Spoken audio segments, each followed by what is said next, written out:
Hello everyone and welcome to this week's episode of Beacon in the Dark. Last time crazy stuff happened. I just realized, yeah, we can now swear in the first 30 seconds of the video, but stop myself. Anyway, YouTube guidelines and all that. Crazy stuff happened. Before we get into it, as usual, let's have the players introduce themselves and their characters. DICE have determined that we are to start first and foremost, it seems, with Khono, who has a fancy new, still placeholder, but fancy nevertheless, model for his character. Yeah, Khono, could you please introduce yourself and your character? Yep. I am playing Mo'ud, or Mo'arg and Bud, the two-headed ogre who is currently dying right now. And yeah, that's what I'm always doing. Yeah, they're not in a good way. Neither is Bladebeard for that matter. But yeah, thank you very, very much, Khono. Then, according to the dice, we would have Thompshire. Could you please go ahead and introduce yourself and your character? Sure. As always, I'll be playing as Benjamin Aaran, guy with a sword, underwater, and now about to have a horrible experience, as he does. And that's it. When does he? Never, I guess. Thank you very, very much, Thompshire. Then, according to the dice, we would have DoomGoblin. Could you please go ahead and introduce yourself and your character? Yeah, I'm DoomGoblin. I play Captain Bladebeard, who's a Murloc friend. Just got. Did he die? Milnov the Servant death gripped him, aka the Death Knight ability, Death Grip, and carved a rune on his head, and now he's at least unconscious on the ground. He's a very good Murloc friend who he knew his whole life and definitely remembers. Just got unconscious. Yeah, knocked out, I guess would be the term. Thank you very, very much, DoomGoblin. And then, of course, we would have Zelryn. Zelryn, could you please go ahead and introduce yourself and your character? Yeah, I play Lyri Embersorrow, elf. She does. Thank you very, very much. So, last time, a bunch of stuff happened. Let's talk about it. Would, I suppose, by the order that we've talked about, DoomGoblin care to begin? Yeah. Fate deals a bizarre hand to our heroes, as the dire situation they find themselves in becomes increasingly chaotic. Having concluded her dealings with Petronimi, Lyri Embersorrow was met by several Black Veil Naga. Led by Slave Master, the group has encountered when first entering the ruins, who came to assist the party. After delivering a cryptic statement that the group's other allies would assist if worst comes to worst, the Naga and Lyri joined the battle in the arena. Yep, thank you. Meanwhile, Chief Captain Mo'ud, following Tartarus' suggestion, rushed to the demonic Pit Lord Commander and surrendered Mo'arg's voice to the Fell Lord to speak with. Unfortunately, Golgocrack dismissed Tartarus' warnings and smashed our hero in with his polearm for his trouble. Benjamin Aaran and Lyri rushed in to save Mo'ud and, by their combined efforts, managed to grievously wound the Pit Lord. When the demon fell on Lyri's leg, trapping her, she panicked and slashed at it recklessly, killing it with her fell dagger. The resulting explosion obliterated the nearby demons, civilians, and damaged the portal. Before everyone's eyes, the Pit Lord's soul, instead of returning to the twisting nether, was torn apart by a multitude of hands, and what was left was drawn towards the ziggurat of Minloth. Fortunately for our hero, Lyri was teleported to safety before the explosion could catch her by the two of the party's old enemies, Castellian and Thalpian, who had come to hunt down someone in the city. From her vantage point, she then witnessed Karum, the massive kraken at the center of Illai begin to stir. Indeed, thank you. Captain Bladebeard, meanwhile, was left mostly on his own to fight the demons on his side of the arena. His erratic use of Argentum's spare pajama pants and of Loken's powers within him caused various chaotic effects, including providing him a piece of information that he has to believe is true, temporarily imprisoning Guring and then shunting him into a twisting nether, and, of all things, causing the nearby panicked civilians to temporarily summon Minloth the Serpent himself. When the dread ruler of the city tried to carve a rune on our hero's forehead, Bladebeard's erratic magics imprisoned him within a pocket of Argentum's spare pajama pants. Eventually, our hero was successful in destroying the nearby demonic portal, banishing the demons he was fighting in the process. Soon afterwards, however, Minloth began freeing himself out of Bladebeard's pockets. Lyri was teleported near Castilian and, seeing this, slashed them open, releasing Minloth. To everyone's shock and Minloth's indifference, our hero aligned herself with the dread ruler of Illai, joined soon afterwards by Maj and a revived Thrash. Though the arena master soon decided that he preferred fighting demons instead. Minloth demanded the return of his staff from Mueh'zala and tried once more to carve a rune on Bladebeard's forehead. Fortunately, the dwarf was saved at the last minute by an unknown Murloc, jumping in and taking the serpent's magic for him. Before Minloth could do more, he was shunted back to his prison when Bladebeard's magic expired. As he left, he asked Maj to continue guiding our party, and our heroes to kill Thrash for his stupidity. Indeed. You had something like my place. With the foe gone, Bladebeard and Gurin jumped to help Runeweaver's group and Thrash deal with the demons they were facing, while also taking the time to steal Lyri's rune-crested tooth of Miss Embryosa. Moed had kept his distance from the scene, urged by Tartarus to flee from Minloth, but still took the time to destroy one of the demonic portals. Benjamin arrived too late to make a difference, being delayed by his wondrous wisdom ball. Lyri, having fled to rally some Tortolans to Minloth's aid, was shocked at the dread ruler's disappearance. She decided to flee the arena with the Tortolan, but her escape route was blocked as the massive Kraken appeared, looming over the building. Yep. Thank you very much, everyone. So, this is where we resume as the massive Kraken makes its presence known, looming over the arena and blocking pretty much all possible escape. Now, as it does and unleashes its roar, all of you will notice several things. First and foremost, all of the nearby... Sorry about that. That was scary. All, not just nearby, but all of the civilians that are still in the arena that have squids, for lack of a better term, on their head, begin screaming out in what I would describe as agony, as all of you see pretty much the squids extracting all of the sort of life-giving magics that they had been providing them and turning the civilians into dust one by one. Also, as the Kraken roars, several individuals, let's say, who make their way over the northern arena walls that I will put on screen, several of these lovely fellows. Now, before we resume with the initiative order and all that, what's up with everyone? How are you all feeling? In character, obviously. Not great. Moed is in great pain. Lyri has to get the out of there. Well, your path's kind of blocked. Question for everyone, the player specifically. Do you guys mind if I delete the civilian tokens since they're to like reduce the bloat on screen? Or do you have like plans to save a particular group or whatever? No, we're fucked. I mean, sure, you can get rid of them if you want. Just to reduce the bloat on screen because it's a bit overflowing at the moment.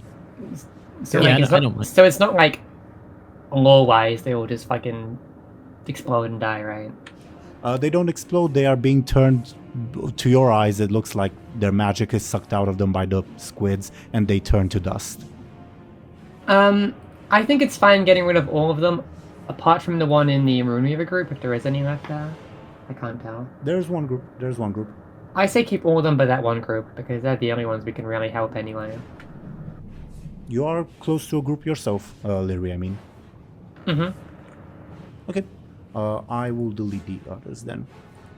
Again, just to reduce the bloat on screen. My question stands. How are all of you feeling, like, character-wise? Well, Moed is in pain, so... You know, getting Horrible. smashed to bits by a pit lord and then, you know, basically crawling away at this point. Yeah, not great. This place sucks. Yeah. Bladebeard is loving it. Mhm. It's amazing. Good Well, for him. Yeah. At the top of the round, I need to... Yeah, I'll add Karum to the initiative order. He goes multiple times for pretty much each tentacle. We're so fucked. What? 8 times? 8 We are times. so fucked.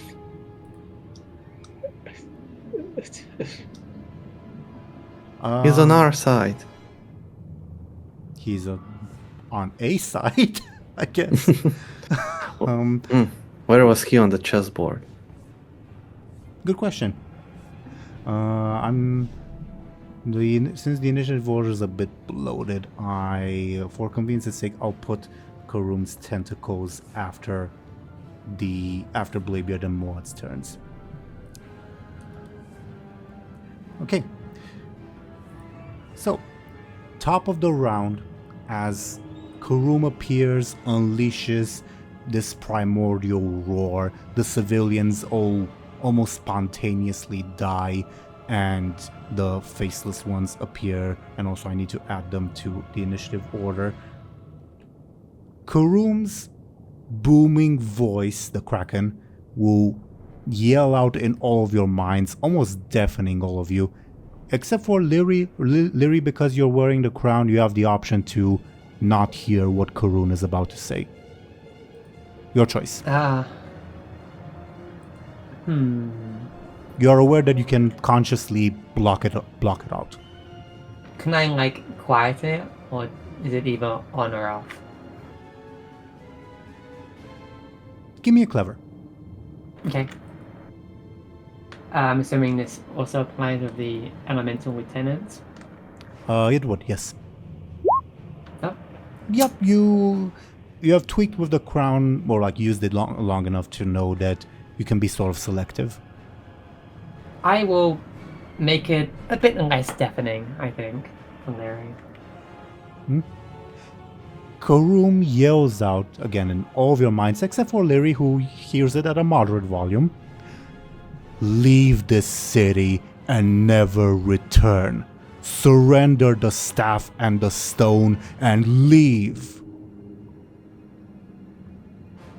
It's agonizingly loud for everyone, except for Lyri. And on its turn in the initiative, Karum will spend it creating an advantage. He's a big freaking menace. Gains 1 charge. So, top of the round, where would you like the lightning bolt to be at? Whom would you like to freeze?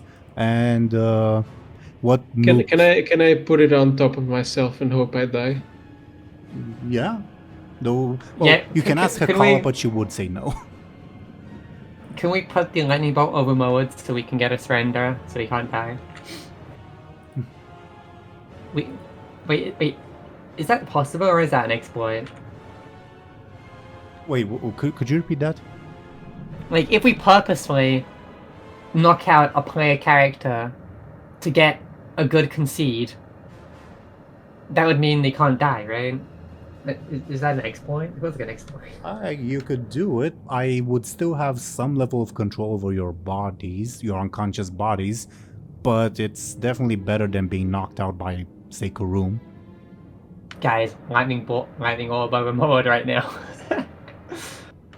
Don't know how to justify it in law, but we have to do it right now. Wait, so you just want me to? I mean, I can just surrender, you know. Yeah, but who are you surrendering to? You have to surrender to someone who give you good Can time. I surrender to the fucking jailer or something? No. I surrender to the god above. I think Okay. there's only a god below here. I mean, to be fair, Karum is willing to spare your lives. He just wants the Staff of Menloff and the Stone of the Tides. Don't worry about that. Yeah, I think that's actually. I think I'd rather break it. Guys, I have an idea. You want to piss off the giant kraken that wants to kill us? I mean, if he takes it, like the world is over. Let's So, put the tiny little lightning ball on the kraken and the ice as well. I think that'll really help. You can freeze one of his tentacles. Can we freeze his eyes? Can we freeze his testicles?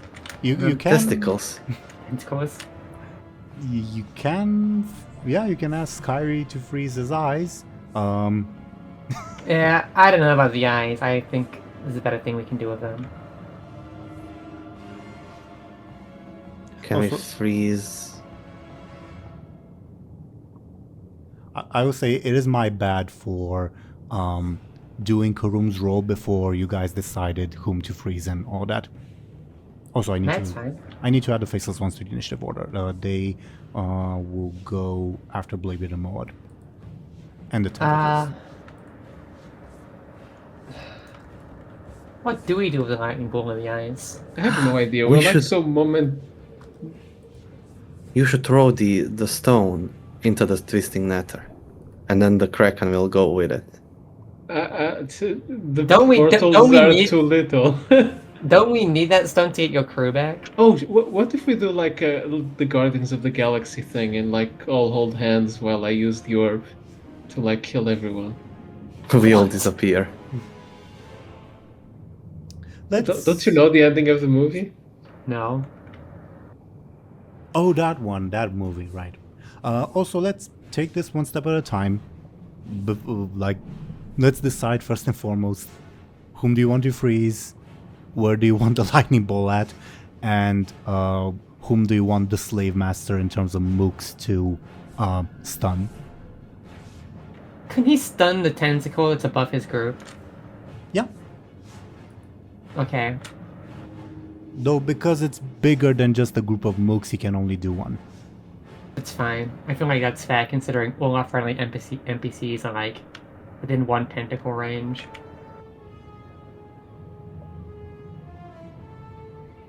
Alright. Unless there are any objections, I've taken note of the slave master's approach. And written it in the initiative order so that I don't forget. Lightning bolt and ice. You can click and drag the lightning ball wherever you guys want. You should still have control over it. Yeah, we do.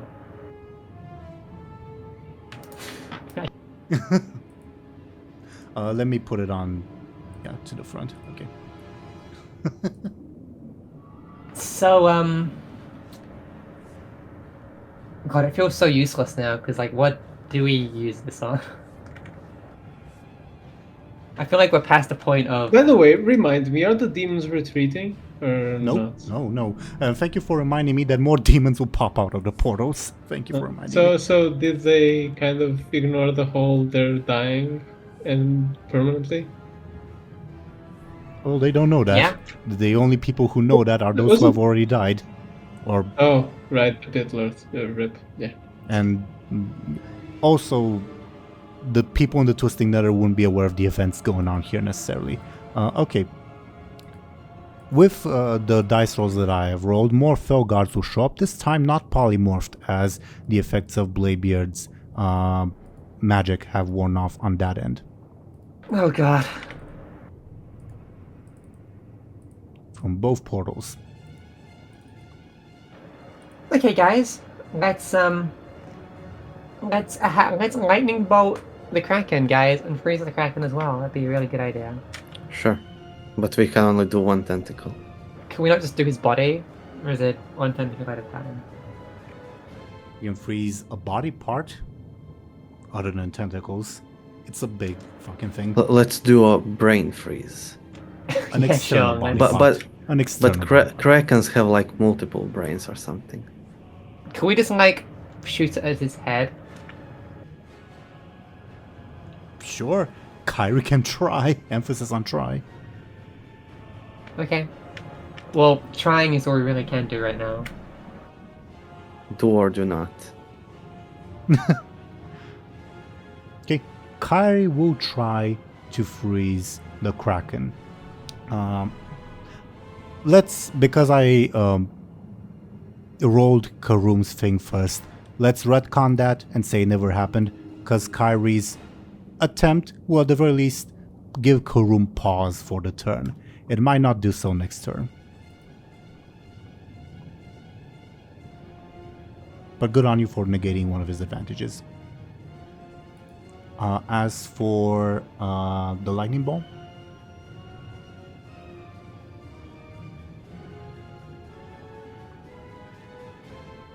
Also, Kraken. sure.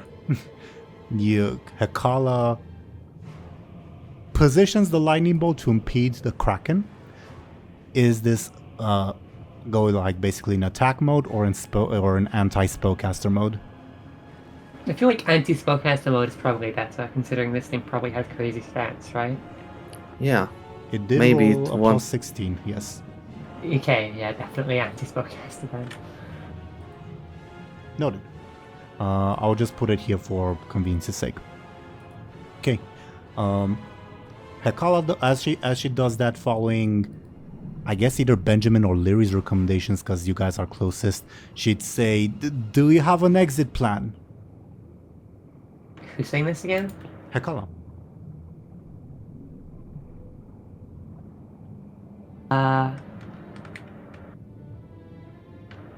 Guys, I hate to say this, but I don't think we've ever been this fucked. Because we used the drill. Oh shit! Can we we really- snipe the fucking Kraken? Oh, don't waste the Kraken like that. Come on. It's literally probably the final almost boss. No. Well, a possible boss. I guess I'll do this now, because I meant to do this after you guys decided on like the companions and what they do. All of you will see some stray grains of sand fly past you as all of you hear Petronimi's voice say, "Hang out for one turn, I'll pull you out." She doesn't say one Who turn, said that? she says like 10 seconds, but you know what I mean. She feels like the type of person to actually say one turn. I mean, she's playing chess, so Fair. even though she's totally cheating here. As for Lyri, the sands remain with you for a little while longer. I guess I'll DM you what they say to you. All right? Okay.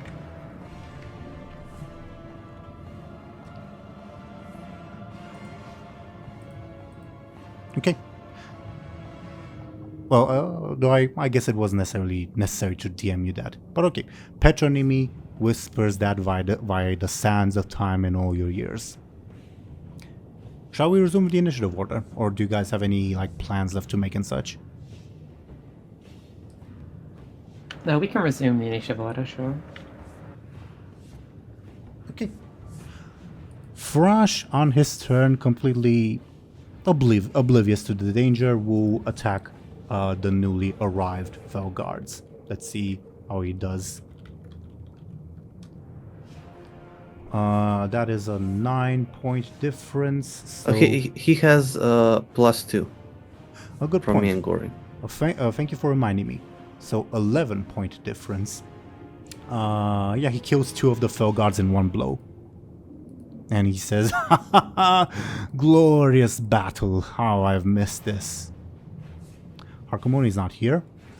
Maj, sort of looking around with mild concern,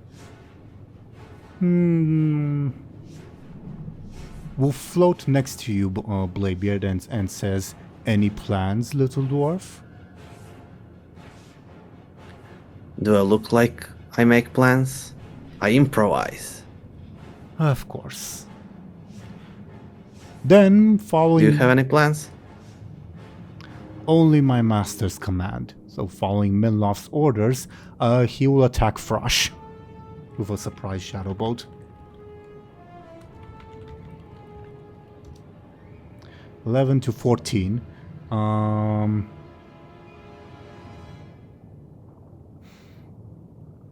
Yeah, there's no real point in using the consequences yet. So Thrush gains an advantage from dodging the attack as he turns around with a look of shock and as Marge says, "The master has decreed your death." Thrush just looks shocked at what has happened. Benjamin's turn. Shit, what can I even do at this point? I guess he'll create an... Are the faceless ones, like, approaching, or are, like... Slowly, but are yes. they- Okay. You're pretty sure you can outpace them if you want.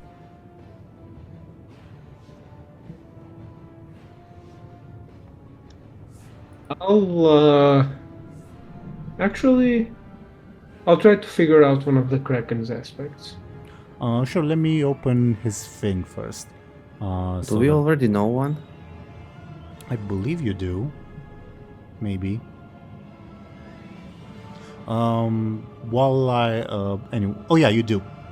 You know his high concept? He is an ancient lord of the Kraken. You already know that one. Let me find Karum's thing.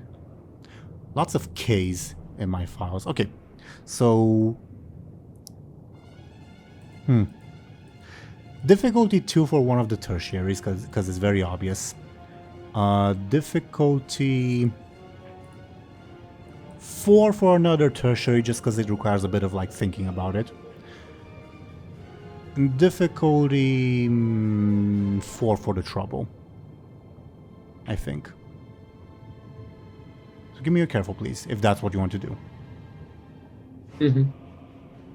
Your stunt will apply. Well, no, it will not. It will not. But still, good enough roll for anything you want. Either of the tertiaries or the trouble. I'll take the trouble. His trouble is unsated bloodlust. Karum is pretty unhappy at being this guardian, sentinel figure, and he yearns for the days when he was out on the seas killing people. And you get a free invoke on it. You still have your movement and any like narrative stuff you want to do. I'll probably like try moving closer to the main group, so maybe here for now. Sure. Duly noted. Anything else? Not really. Lyri, it is your turns as you are accompanied by Tortolans, who all pretty much pause and stare in awe at the void stuff going on. Like even this northern group right here, you see one of the faceless ones bash a Tortolan's head in, and the others just stare in awe. Oh, this is fucked. I gaze at this massive kraken, and like I thought earlier in the match, the thought crosses my head that maybe I could, perhaps, maybe somehow with my voidy powers take control of such a beast, but it's a big thing and kind of far away, and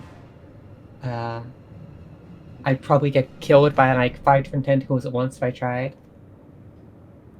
So May I roll a clever to get some insight into if it would be possible for me to use my stunt to influence this creature, or if it's too risky of a task? I guess give me can I make a risk assessment based on my knowledge of my powers? Is this possible? You're thinking of your visionary stunt, yes? Yes. Sure, give me a clever. The Okay. difficulty will not be very high. 4.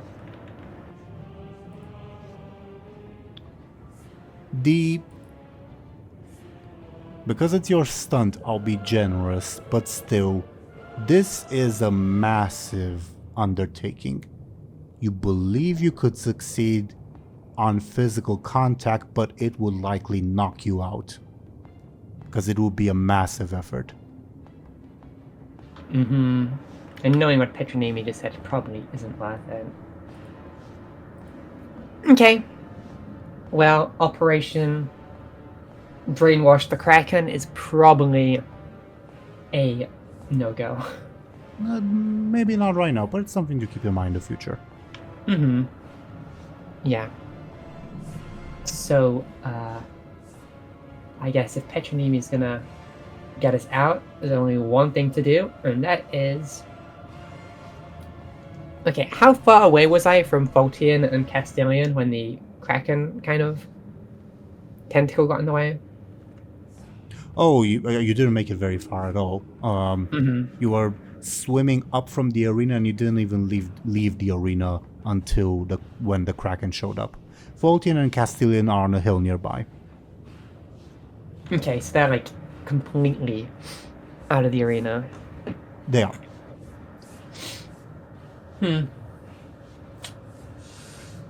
Okay, how am I gonna get anyone out there if I can't communicate with them? Do I have my sending still, or did I use it already? I think I used it to talk to Petronimi, didn't I? And that wasn't 8 hours ago. I think that was the last use. Did you use... I think you used it before you went to sleep. I think. I might have. It was before the previous arena fight. I don't remember if we slept between that or not.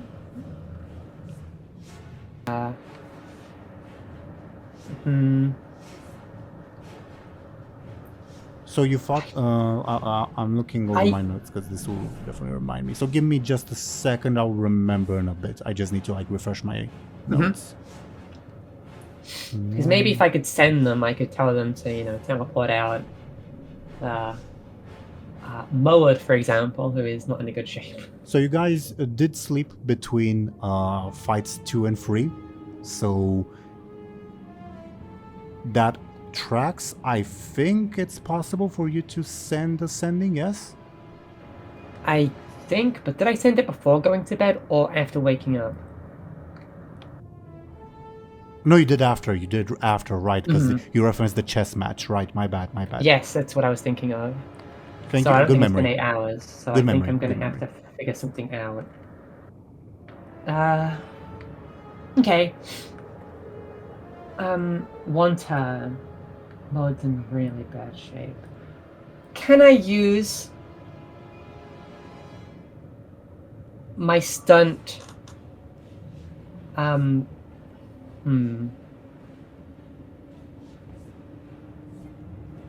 thinking if I can use Renegade's Retreat in a way to get Moed out of there, but I think I'd have to get to him first and then use the stunt. Or Renegade's Resolve, right. Oh yeah, I changed the name slightly. Sure, can I try to move as close as I can to Moed? You can. I'll say if you forego your sort of traditional combat ability, aka attacking or creating an advantage or whatever, you can do both. Because if you forego them, we established that you can spend your turn basically focusing on your movement instead. Okay, sure. Okay. I would like to move over to Moed and at least move him out of the direct line of fire, I guess, with my stunt. Sure.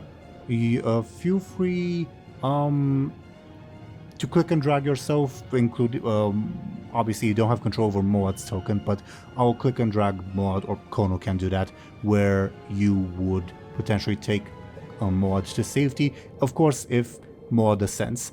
Moad, an invisible presence appears to be dragging you away.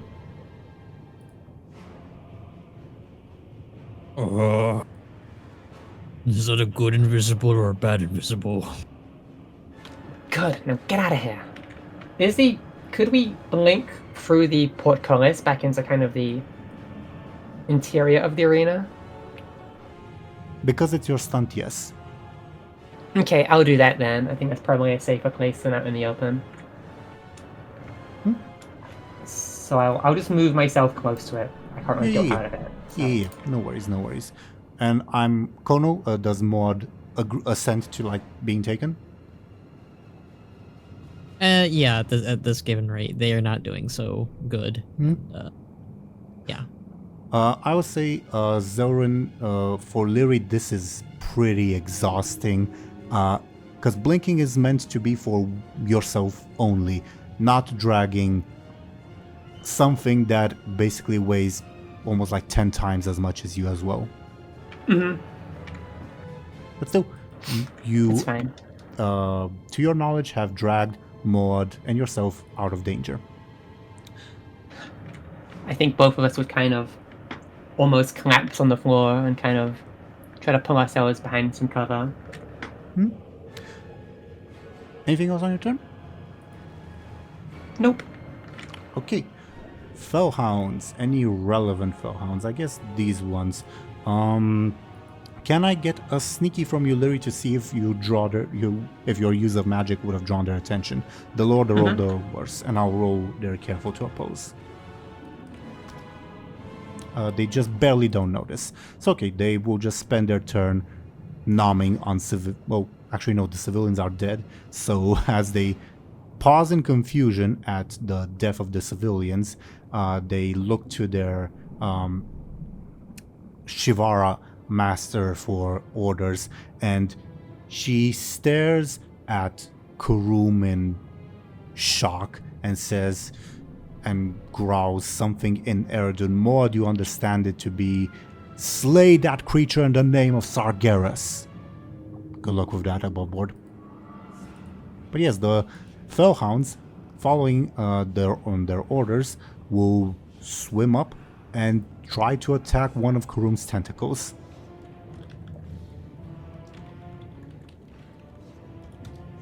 And fail miserably.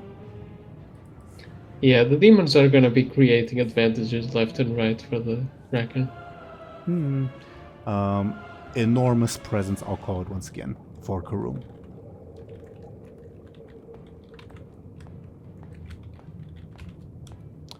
Okay. It's the Fellhounds. Fell Bats. Any relevant Fell Bats. I guess it's these ones here who will, I guess, try to do the same thing. And also fail miserably with the same result, giving Kurum an advantage. Any other relevant Fell Bats? I don't believe so. So, Bladebeard and Maud, it's your turns. I guess I'll go first this time. Can I see our companions, Runeweaver and You're fighting Aaran? alongside them, yeah? Do they all have magical sand around them? You be careful, please, because it's small grains, so it might be difficult to see. You're not super sure? Maybe, maybe not. You're not super sure. Have you guys heard Petronimi? Who? Says Runeweaver. Have you heard the voice in your head? On these sands, yes, I have. What did he say? On these sands, yes, I have. Alright. Do I see my cursed items friend somewhere. Mueh'zala. Give me another careful, I guess. I think that's an answer in of itself, isn't it? Alright. I mean, I assume her fate is shared with the civilians. Because she also had a squid. I For don't know. fairness, I would agree with you, but for fairness, I'm going to roll d20. The higher the number, the better for her, okay? You think you hear her agonized screams somewhere. If I'm careful of -1, I cannot tell you more. Yeah.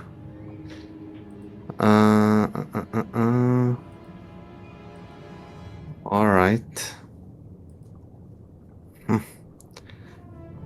It would be cool if I could, like, get the squid off her head, but I can't find her. I mean, So, last you left her off, she was around here. That was I last you get left her off. sure.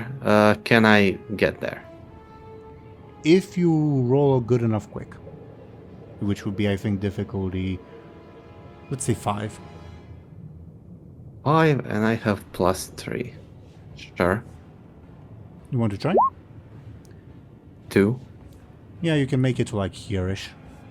When I'm pinging, like where Victrix is. Oh, hi, girl. Who spoke? Are we good? Let's say, I think it would be sort of logical that she's sort of protecting Anastasia's unconscious form. I think Petronimi is going to teleport us from here. Who?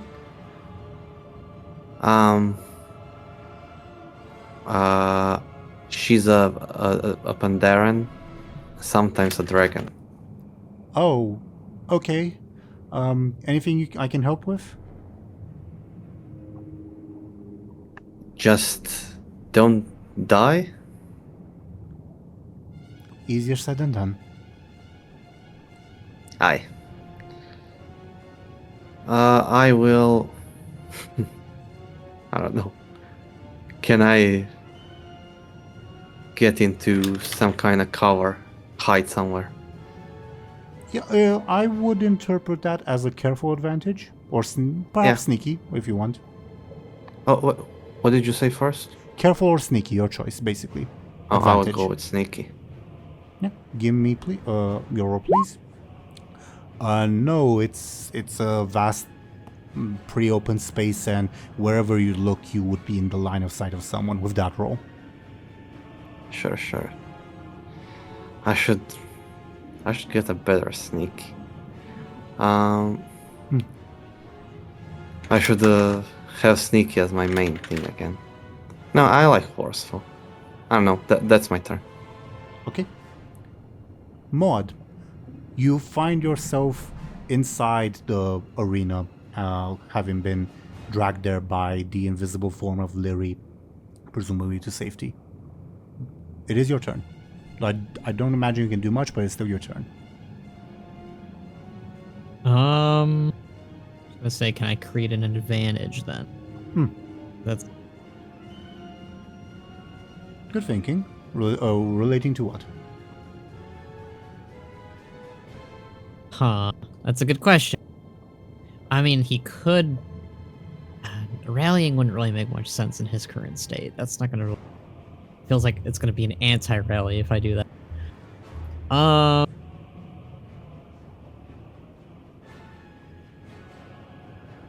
Would Moed eating, because Warcraft logic, would Moed eating his popcorn be counted as an advantage of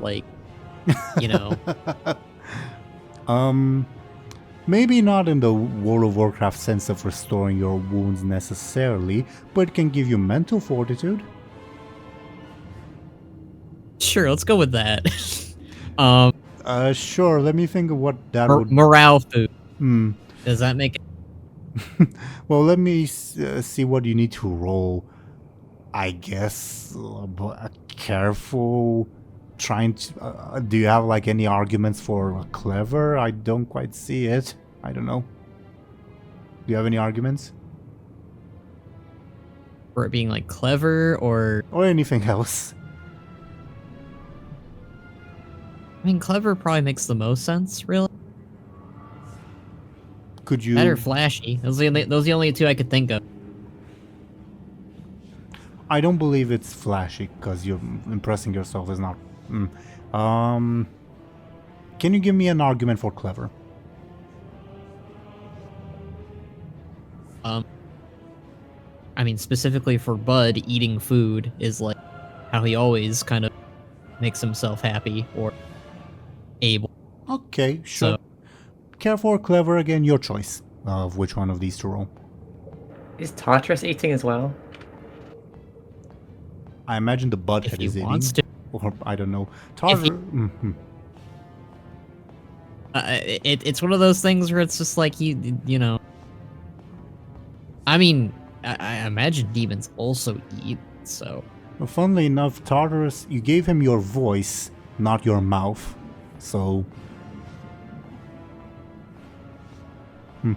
I just imagine Bud eating and offering it to Moarg, and Moarg eating it, but Tartarus just like trying to talk while eating.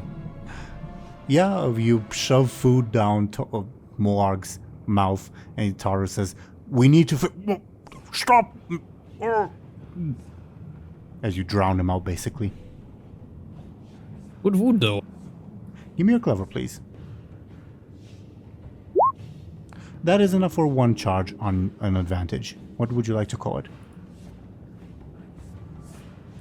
Morale food. Morale food, sure.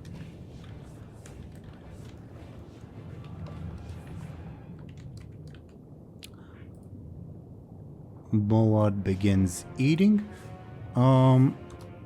Anything else on your turn? I do not think so. Okay. The tentacles. Fun stuff for the tentacles. They attack semi-randomly. And I don't mean that I'm going to roll a dice. I mean that I'm going to close my eyes and draw a line on the screen. And if anyone caught in that line of fire will have to bear the attack. So yeah, let's here's hoping. Let me switch to the thing. Free hand. Okay, I'm gonna move my mouse around a bit, close my eyes, drew a line. Okay. Nobody gets attacked by this one tentacle. Okay, next one. Doing it again. Marge Oh, no. and Benjamin, and a faceless one. Oh, what's up, DoomGoblin? I said, oh no. Oh, yeah, yeah. Where did the Lyri go? I don't see her on my. I'm on the side, next to where you are. Oh, there we go. My that's why, because I have to scroll. Marge defended himself with his shadow magic, giving the tentacle an advantage. Benjamin, how do you defend yourself? While you think of that, I'll think of the faceless one's defense. I'd probably literally just like jump out of the way. The faceless one, this one takes 2 hits. Give me a quick, please. It is a forceful attack. So And that would be a 7. yeah, 2 points of damage coming your way. You're surprisingly intact for this fight. Yeah. Yeah, I guess I'll take my level 2 stress. Sure. Okay. Next up, let's see. Closing my eyes. Sorry, Benjamin. How do you defend yourself from another tentacle? I'll jump to the other side. Oh god. Give me a quick, please. No, didn't he like technically move? I guess so. Should we roll to which side I went to? Sure, I'll roll the cardinal directions. Oh no, I'm fucked either way, because if I jump like to the left of the tentacle or to the right, I'm still in the path of the other. No, if you jump to the right from the... sure, yeah, I guess you're right. Wait, does tentacle take damage? Good point. Yeah, 1 point. I'll make a note.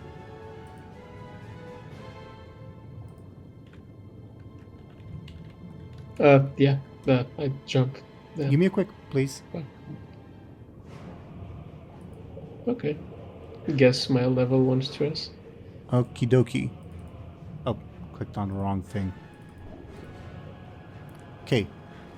I will close my eyes again. The Dawn Guard sisters. Not Anastasia, what's her name? Victrix will take the blow for Anastasia as well. As in, she will chuck Anastasia out of the way. So I guess I'll roll 2 defenses for Victrix. So that... Yeah. yeah, indeed. That is 13 points of damage coming her way.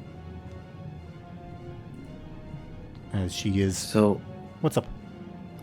our companions can take damage in this case. In this particular case, yes. Well, technically, I could attack them before, but it would just make things too complicated, is why I didn't. But in this complete random case, just for instance, they could also like suffer the effects of like your stunts or the after effects or like the secondary effects of your stunts. So they're still there. They just have a passive ability instead of an active one, if that makes sense. Make sense? Yeah. Okay, Victrix.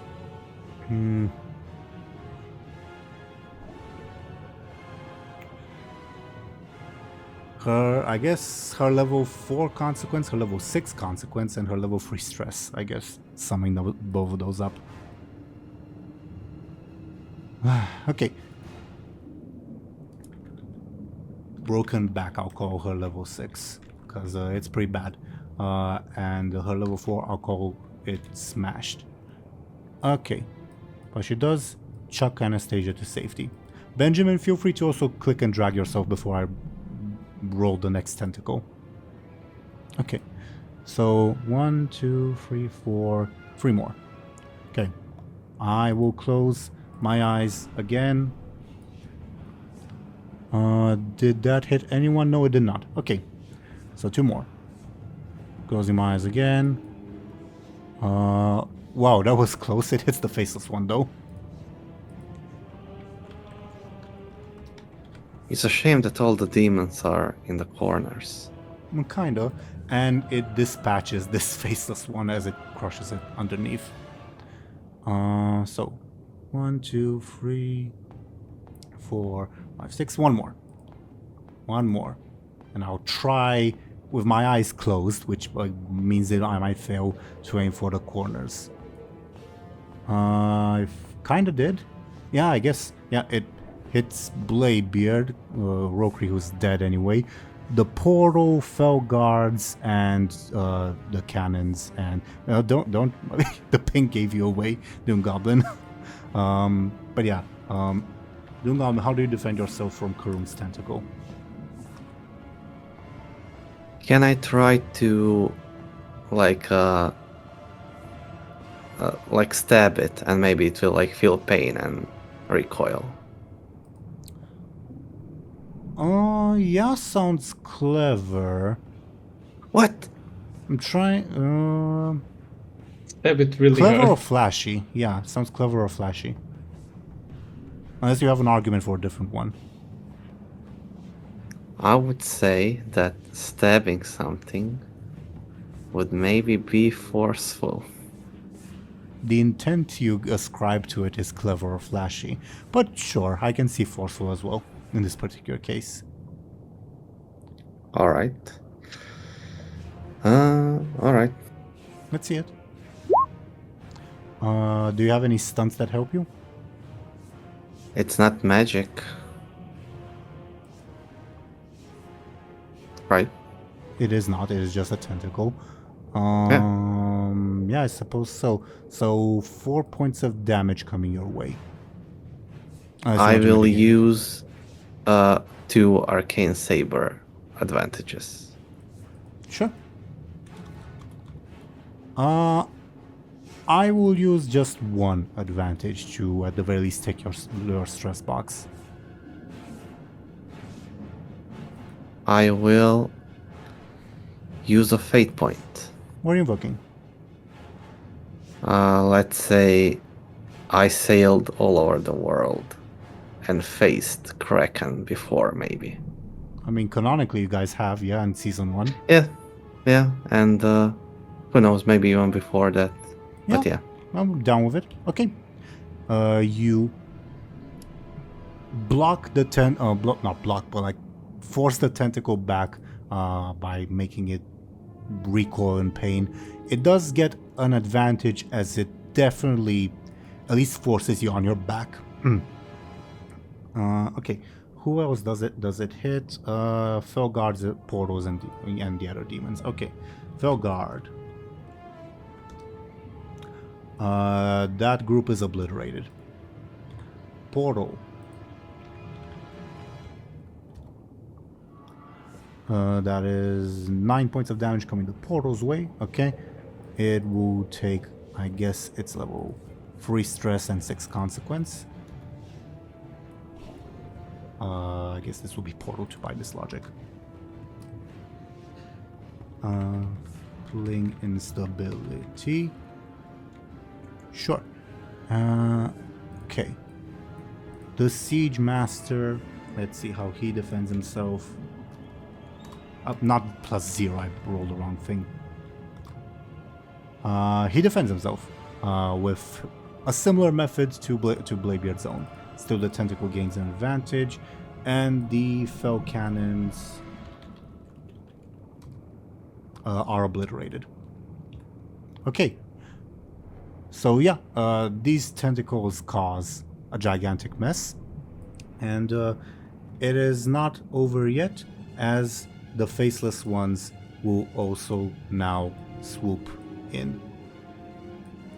Okay, this one's gone. This one, they all move forward, so they don't really do much. I think, do you guys agree that perhaps Kyrie and Hekala would have retreated closer to the rest of the group? Sure. Okay. I'll just move them. Well, let's see, here-ish. I don't think there would have been any tentacles in their way there. Okay, this faceless one approaches. Benjamin, it looks at you and unleashes a spell. How do you defend yourself from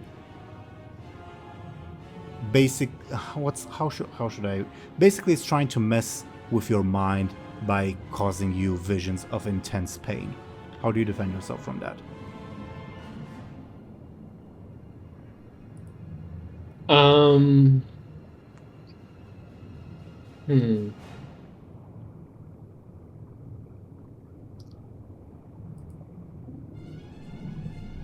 I guess I'll try to focus on the situation at hand, kind of like put my mind on other things, like, oh shit, I gotta move there, I gotta help that person, I gotta, like, kind of flood my mind with different thoughts about the present situation, so there's no room for this pain beam in my head. It's impressive how your explanation went from forceful to careful and wound up on clever. Oh, what? Oh, how's it clever? How's it clever? Like, that, your argument started as a very forceful one. Then you went to careful with, like, taking in your environment. And then you went back to clever with the, like, trying to make, basically you're doing it just to, whatchamacallit, fill your mind with other stuff. Wouldn't that be quick? Because there's a lot of things going in. No, definitely not No? quick. Then I'm I'll willing to just grant you go- careful, but not quick. Definitely not Yeah, quick. I'll go careful. Fine. Let's see it. 6 points. Yeah, 6 damage. It is a forceful attack, but yeah, it doesn't work with the stunt. What do I have going on?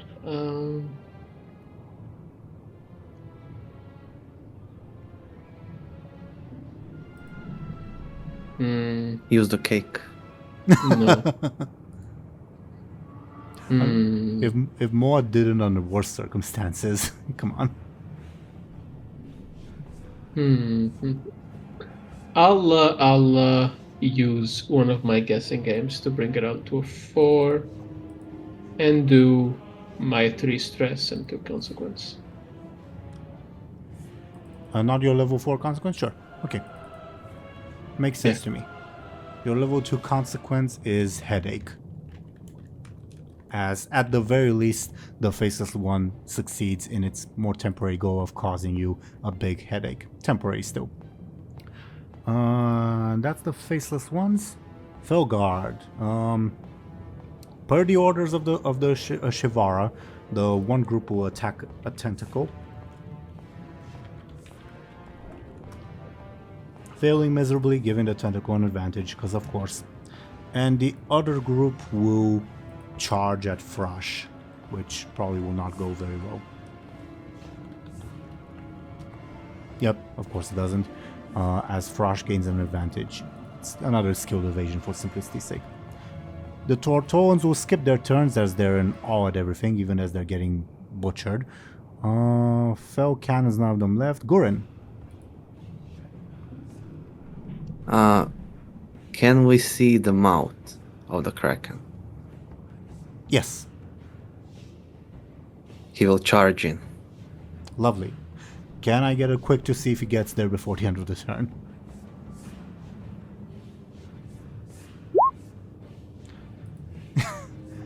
Gurren's right next to you, Bladebeard. Come to think of it, we should have had him roll for the... Oh no, he didn't move. My bad. He didn't follow me. He didn't move. Right.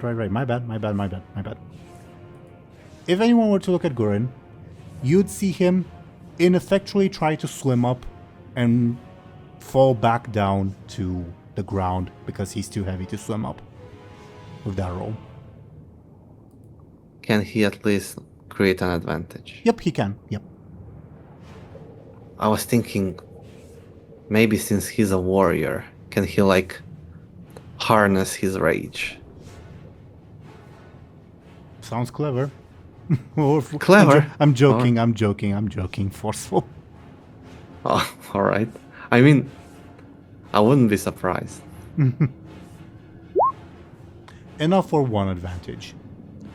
As this situation is scary enough to even intimidate the one neuron in Gurren's brain. What should be the name of this advantage?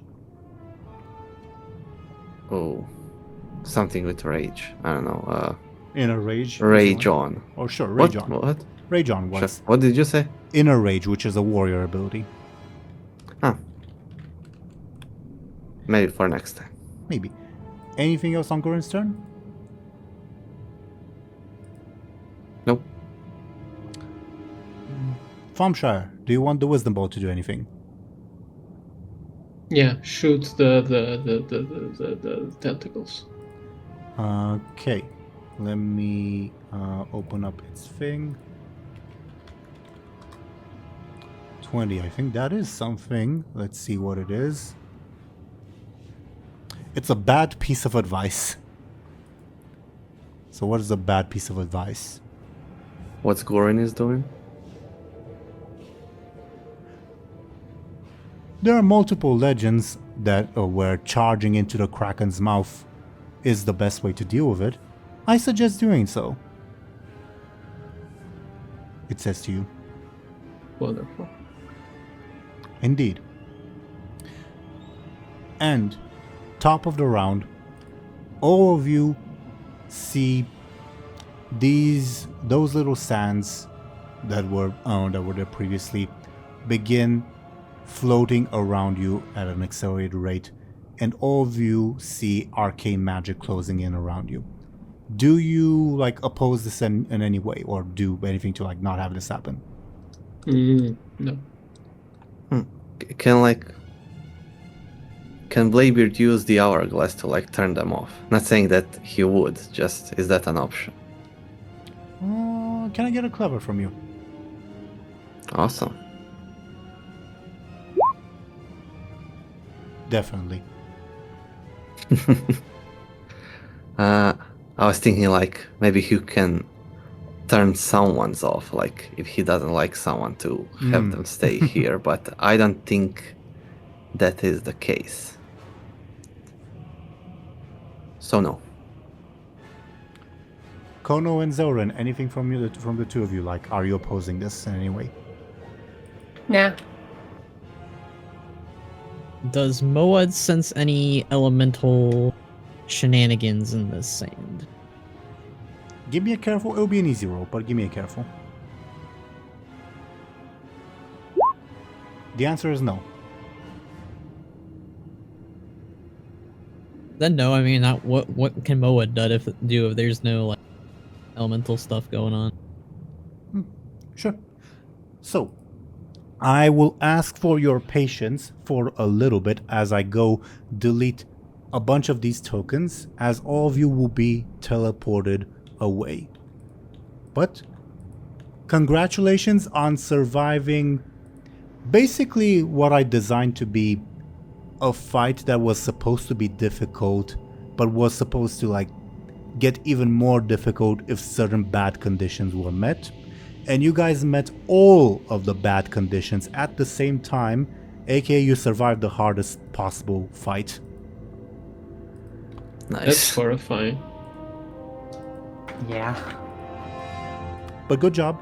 And you got your loot, so... did you get your loot for... No, you didn't. My bad. Nope.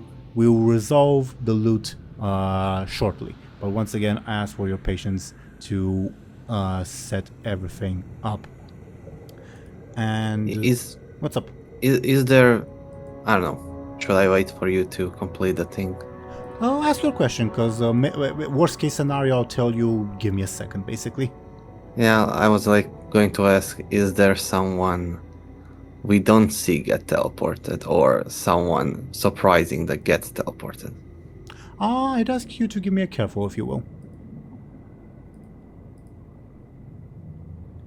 Hard to say with that roll, unfortunately. Oh wait, Kraken is still here. That is an... I'll put a new map on shortly. Don't you worry.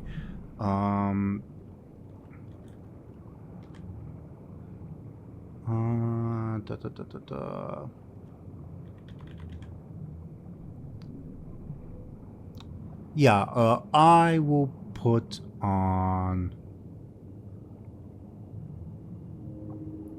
There's so many...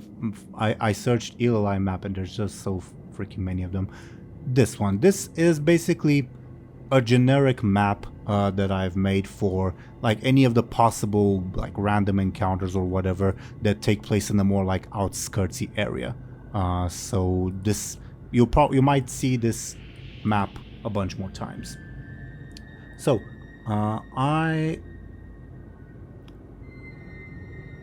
first of all, yeah, I'll take your player tokens.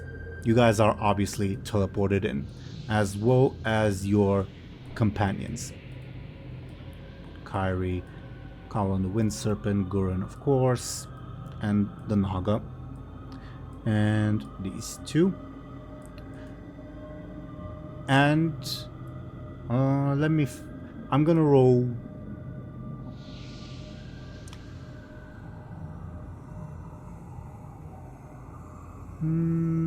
Yeah, I'm gonna roll to see if something else gets teleported in. No, it does not. Okay. There's one more thing that gets teleported in. My bad.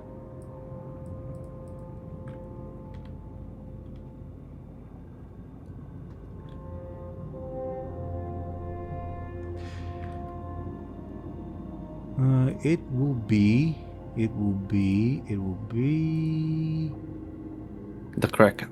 no, this fellow. Moburo Purple.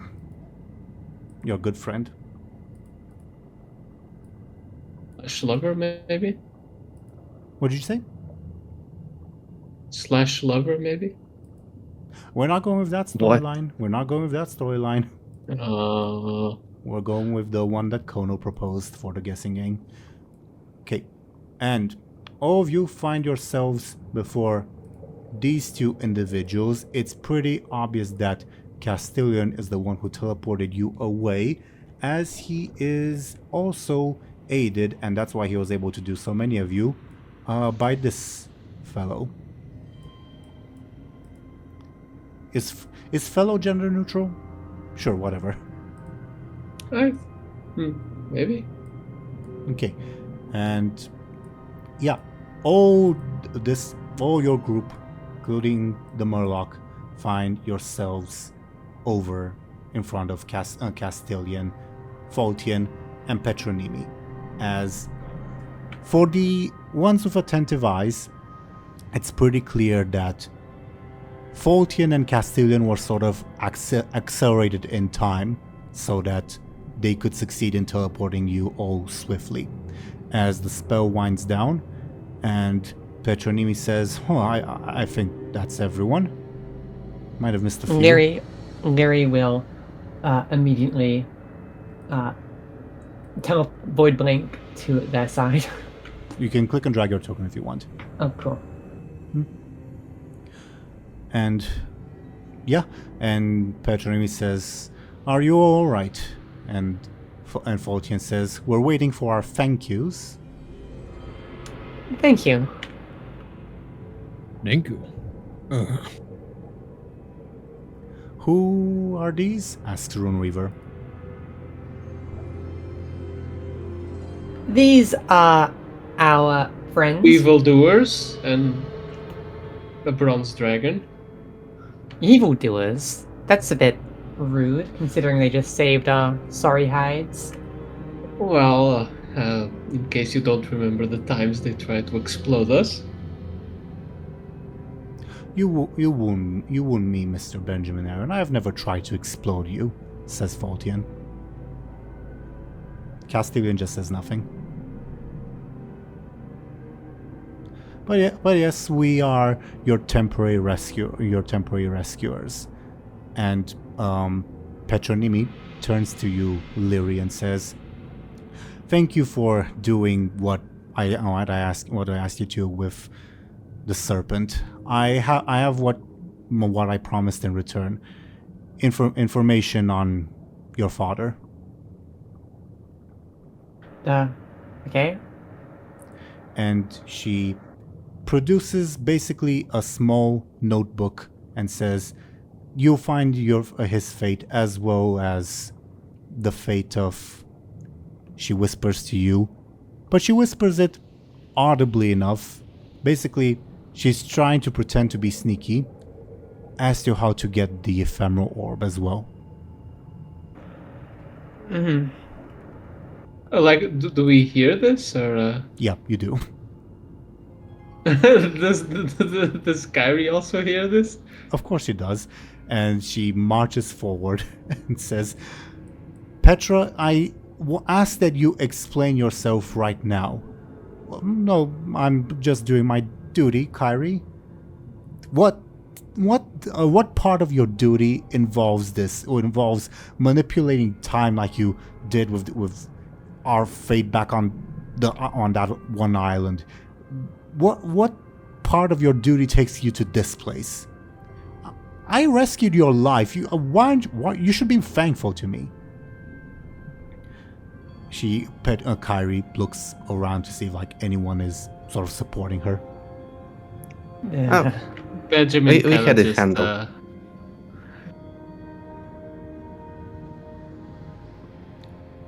What were you going to say, Thompshire? he kind of just stands there. Fair enough.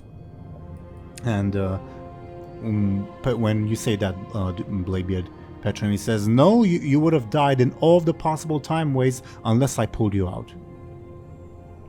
Well, we pulled you out, rather. I don't think so. She can put you back in if you really want.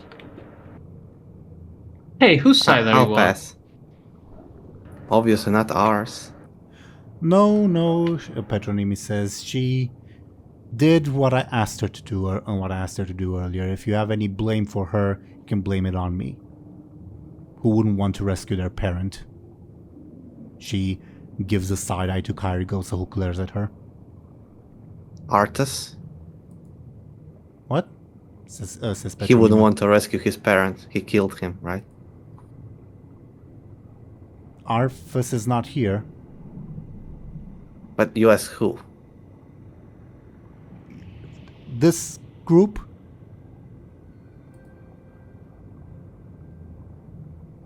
We're kind of outnumbered here. What did you say? Sorry, I didn't hear. We're kind of outnumbered here. Petronimi like lifts her arms to like show I'm not here to hurt anyone, and she says, "Look, we're all on the same side here, maybe except for that thing." She points at the Murloc, who is slowly getting up, with indeed a rune on its forehead, and marches sort of in the middle, and gurgles something in Nurglish. Sounds kind of wrong. Can I examine its rune? Give me a careful, please. Like from a range, I mean. Yeah. Give me a careful, please. A 1. Wait, does the elemental kind of count since we're somewhere else? I said careful, not clever. Oh, sorry. Does it matter at all? It would. Okay. Yeah. Because it's different interpretations. Okay, let me make a note. With that, there's not much I can tell you other than what you already know, aka like how it's. Yeah, I'll refrain from saying too much. You can't really get much of a read on it. The Murloc gurgles something in Nurglish. It appears to be very solemn. Do any of you speak Nurglish? Afraid not. Nope. Very insightful, says Runeweaver. Sorry, little friend. It's not much that we can't really understand you. And the Murloc gurgles something else and points back at the arena. And of course, nobody gets what it means. I think it's hungry. What is that thing on its head, says Faultian. A lamp? I think they call it. On its forehead. Oh, the king of the trolls drew that. Right, of course. Petronimi says, so we're all friends, right?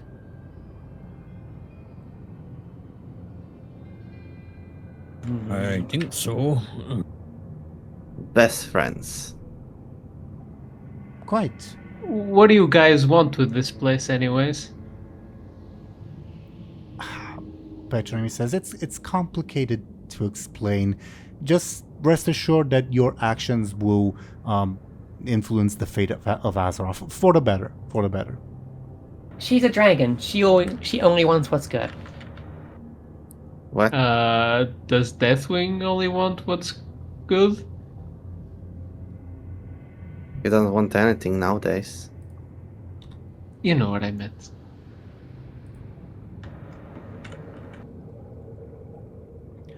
Kyrie says, Petro, quite frankly, I don't see any reason to trust you.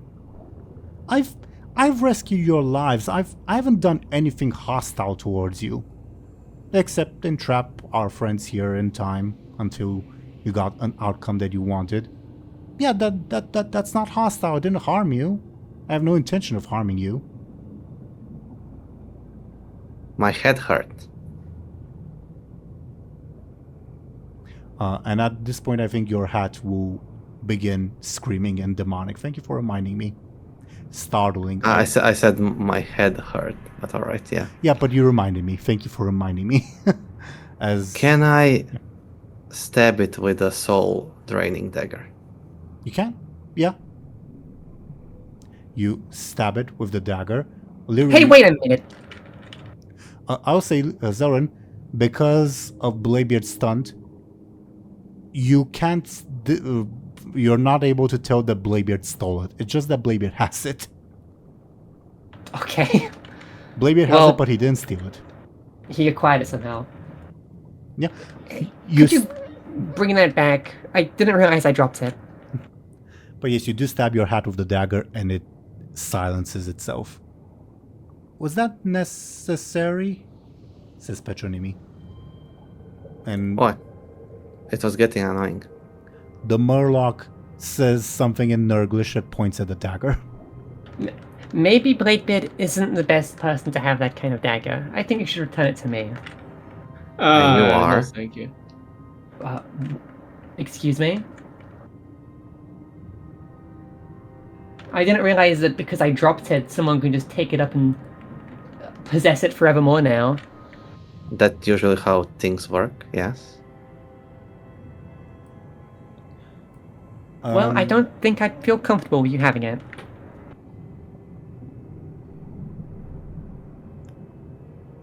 Can I get? Well, no. Actually, you don't. You guys don't need to. You guys don't need to roll. Victrix, who, as I previously established, if you keep her around, she will offer you guys bonus loot. I think she will also carry the regular loot for this encounter. So she'll give you both the bonus loot and the regular loot, as she still gripping her chest in pain because of how fucking obliterated she is.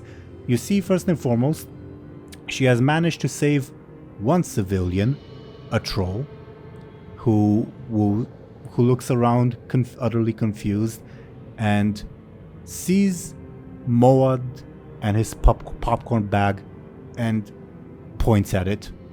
And Victrix says, I think he wants to have that for a second or something.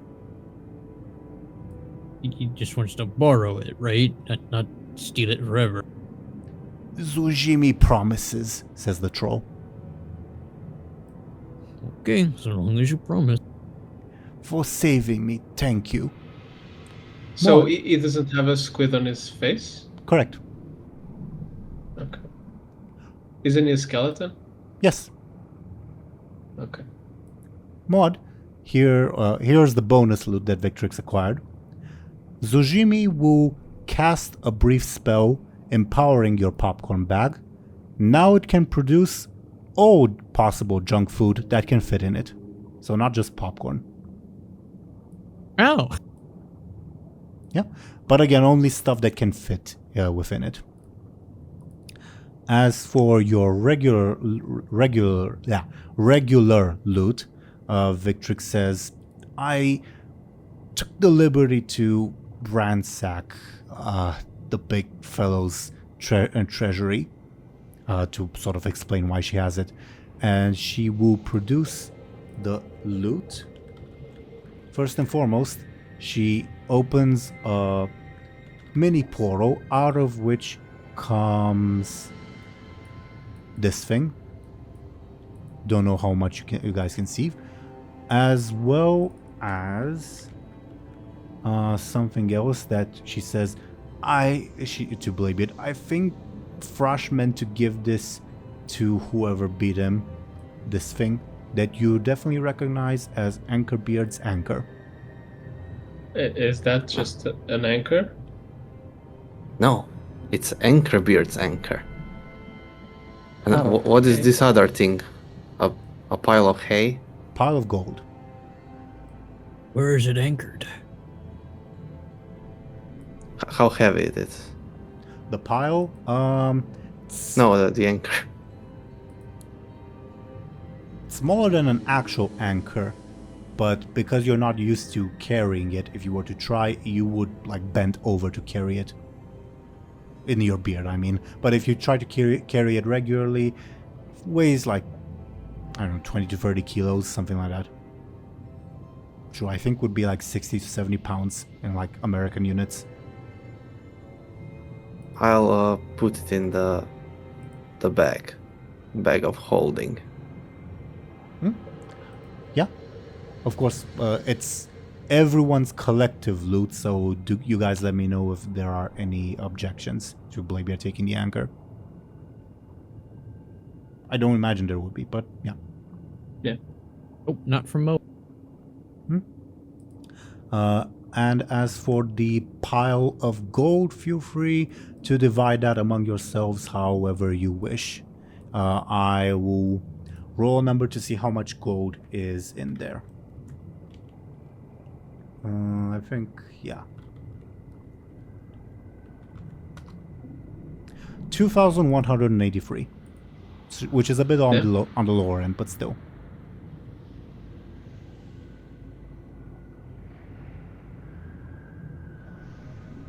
So you guys feel free to divide that among you however you wish. And I say we dig a hole and put all the money in the hole and put an X over it. And then whoever survives this adventure can come back and take it. Ooh, like pirates, says Runeweaver. Yeah, exactly. Hekal has no opinion. Victrix says, or we could, divvy it up now. We did risk our necks in there. I mean, if you insist.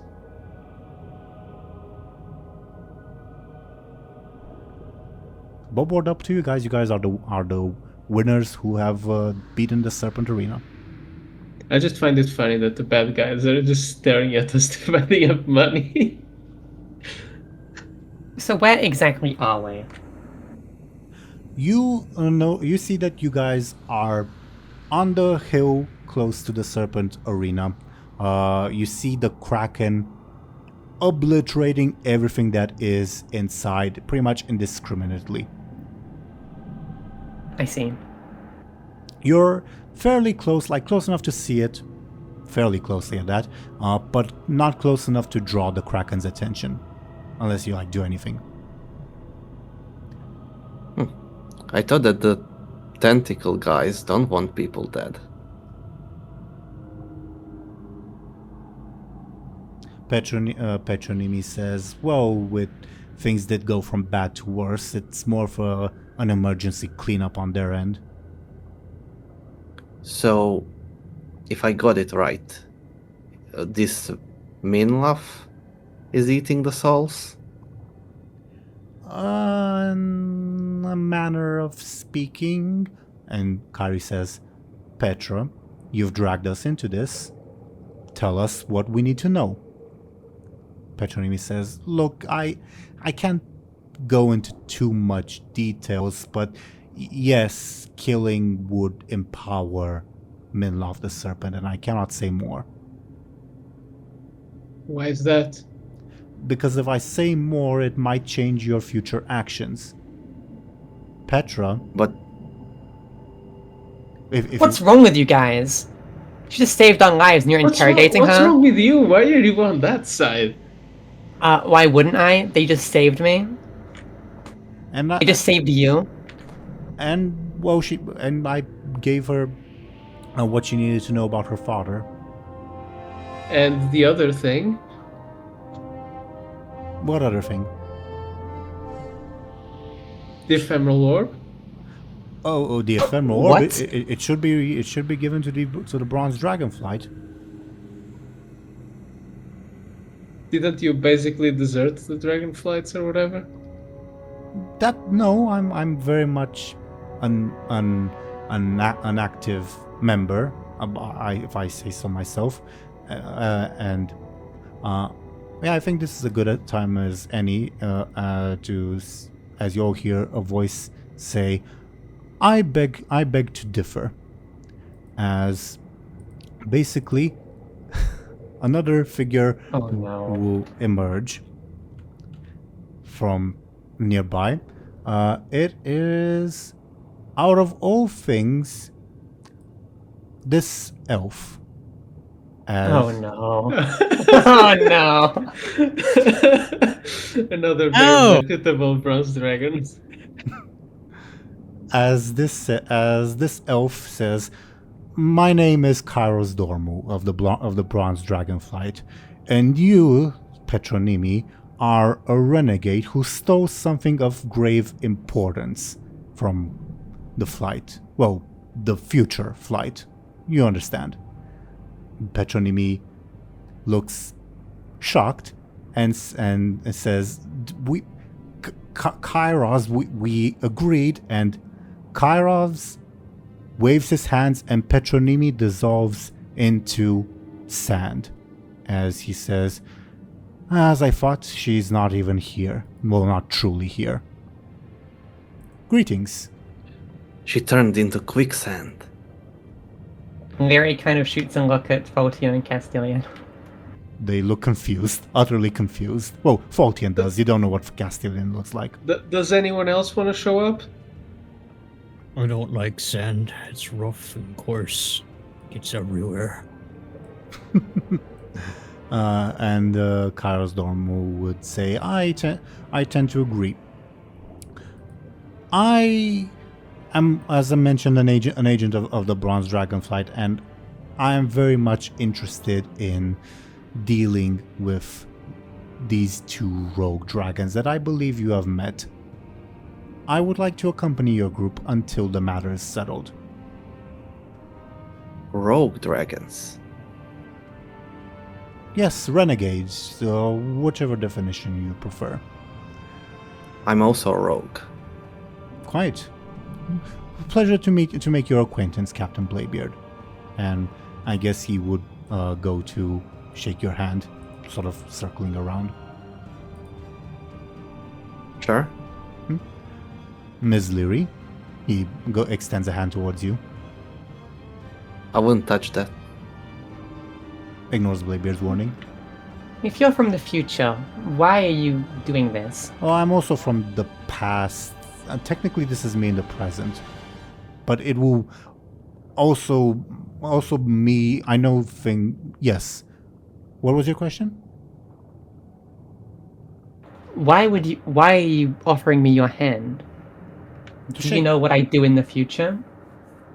I am well aware. It is not my... I am a bronze dragon. It is not my charge to interfere with destiny, unlike what my misguided colleague seems to believe. I'm here merely to correct her error and to retrieve what she has stolen. And by shaking my hand, aren't you interfering with destiny already? Only in the interest of preserving the true time way. And that is deemed as true by the law, by the destiny that has been set for this world. And Kairi says, "Don't bother arguing with a bronze dragon, Lyri. You'll never come out on top." Sighs. You do know I can corrupt people, right? Yes. How are you sure that I wouldn't do such a thing right now? That I haven't done it already? Isn't this rather risky? My charge is to bring those two to justice. Do you know of whom I speak? He indicates his handshake is merely a gesture of politeness.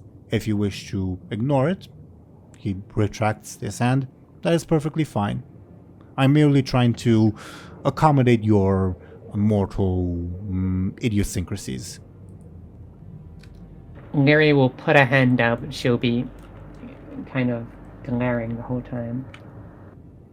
Go ahead. He smiles and says, "Well, I have no enmity with you," and he extends his hand to shake yours. Oh, but you do though, by proxy.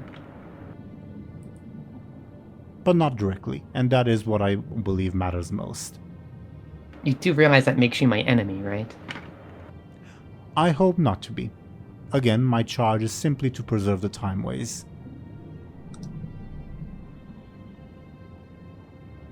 And he would attempt to lean in if you guys are shaking hands. Would you allow him to? I guess Lyri will allow him to. And say, "And I can also provide what she promised you." And he retracts. He'll, I guess, roll his sneaky to ascertain whether this will be the difficulty anyone needs to beat to overhear that.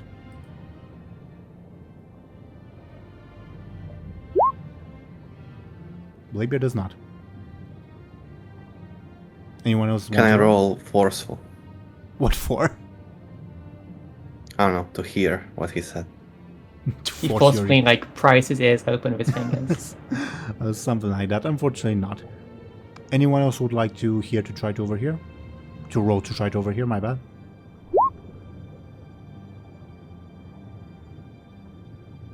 Damn, nobody's sh- interested. I would love if Gurin actually heard, but he doesn't understand.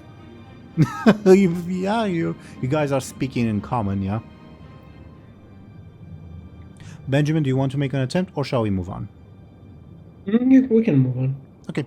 So yeah, he says that to you, and then releases the handshake, and goes to, I guess, the next person in line, which would be, I guess, Karigosa. Karigosa reluctantly shakes and says, "Look, the business of the Bronze Dragonflight is its own, but Petra is misguided, but I still consider her a friend. I trust that that capital punishment is not what you had in mind." And Kyra says, No, this is merely bringing a rogue whelp back into line. I'm sure your father could understand. Kari makes a face at what he says, but shakes his hand nevertheless. I guess next in line, he would say, "And the legendary Gurin," he says, and then pauses. "It is an honor to make your acquaintance," he says in Dwarven, and extends a hand to shake.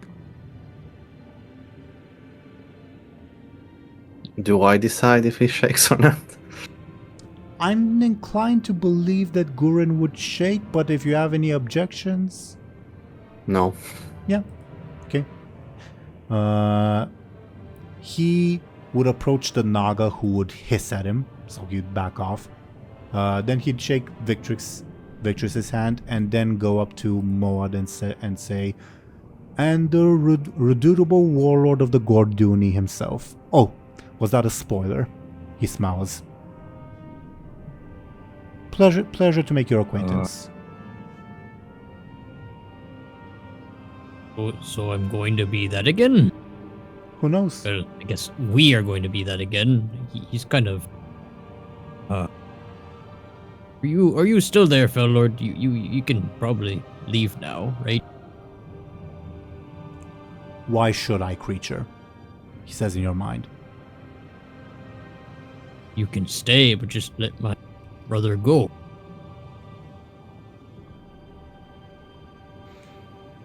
I mean, the demons hate you, and you kind of just have us, so might as well get along with us, right?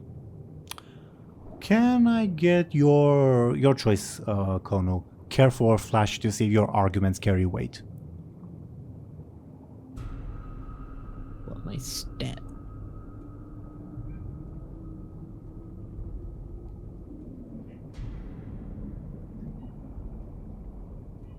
You have a better flash than careful, but it's, of course, your choice. I will do a flash.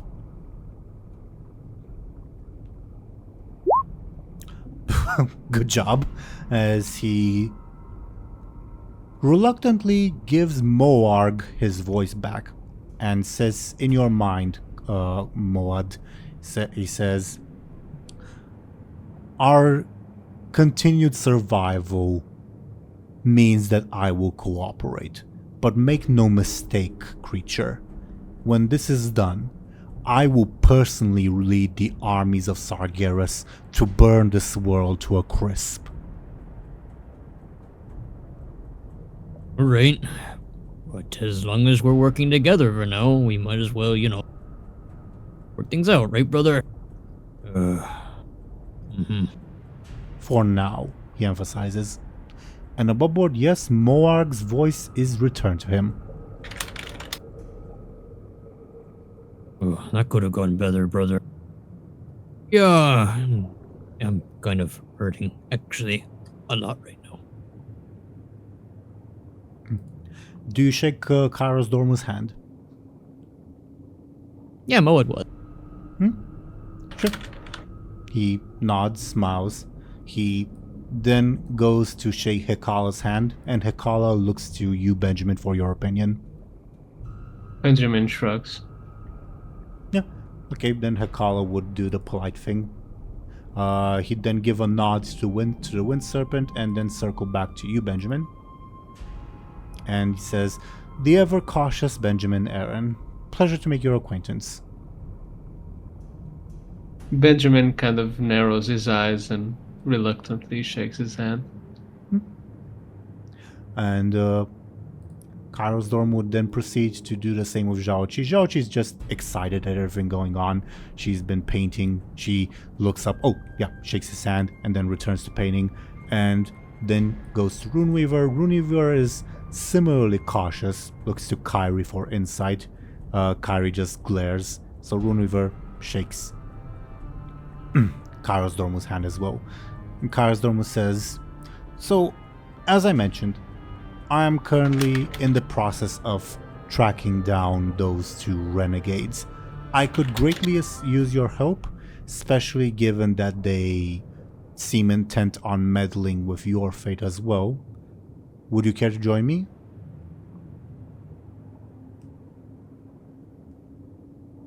Well, we, as you can probably notice, we're kind of in a precarious situation. Right, after some rest, of course. I mean in general. Well, we kind of have some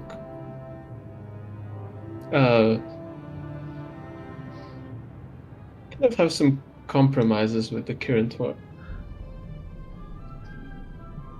Meaning?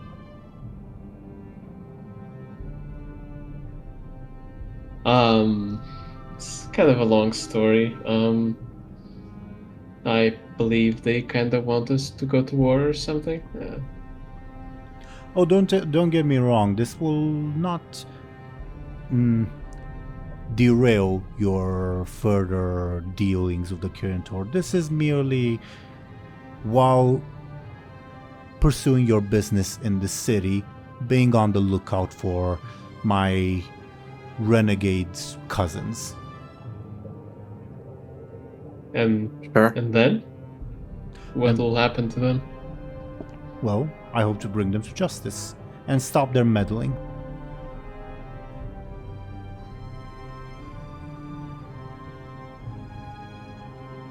Benjamin kind of tries to get a beat on Kyrie. She glares, similarly suspicious, and she says, "Why would the Bronze Dragonflight only send you to deal with two dragons? I know that times are tough, but still sending one to deal with two." And Kairos Dormu says, "Well, because they relied on," he points to everyone, "on obtaining mortal aid. You are more than sufficient to, if worst comes to worst, overpower Petronimi and Chroniconormu." And Kyrie says, "Is that how the Bronze Dragonflight operates recently?" And Kairos Dormu says, "Well, there's also the issue that Petronimi and Chroniconormu's plan is to keeping it simple, cause a ruckus, and by sending me alone, we are preventing said ruckus. It is easier if I do not explain, for all our sakes." Look at those two. The Castilian and Photian, to kind of see what they think about this. Castilian is just staring impassively. That's his default reaction. Photian observes bemusedly and shakes his head, notices you looking, and says, "These are the sorts of allies you gather. Trolls, erratic dragons, rogue magi. Fascinating." And whatever that thing is, looks at the Murloc. I guess Lyri will sigh and kind of resolve to talk with them about it after Kairos is finished yapping. Well, you can probably see how it's hard to trust someone that doesn't explain their reasoning. I understand. And I hate to repeat a line that those two have also fed you, but it truly is for the betterment of Azeroth if you do not know. Kyrie rolls her eyes. Can you also not tell us why it's bad that things die here? Wait. What if I know? What if I tell everybody? What if I look into your brain, figure out what it is, and tell everybody? What would you do then? Why would you tell him that you're going to do that? I'm just curious about For- how these bronze dragons operate. Will he go back and will suddenly another Kairos assail me from... Lyri kind of points over yonder. Or will this just be a doomed timeline that we live in? For your own safety, I would urge you not to. For your own safety. Think of your life so far. Above board he would state your age, which I don't believe we've established in canon, like numbers wise. So he'd say, insert number here, years of your life. Then imagine reliving every single second of those years, every single moment of your life. And then add a few thousand more years for how long I have been around, plus the few hundred more that I have traveled the time ways. That is what would happen if you were to look into my mind. You would simply be overwhelmed. So again, for your own safety, I would recommend that you do not try it. How old is Lyri? 20-something we've established. In elf years, I guess. And also In in elf human years. But above board in like relative, like absolute years, like looking at the calendar, she was born in the year whatever. Do let us know how old that would be. Oh, when, not necessarily now, but you know what I mean. Lyri is actually 12.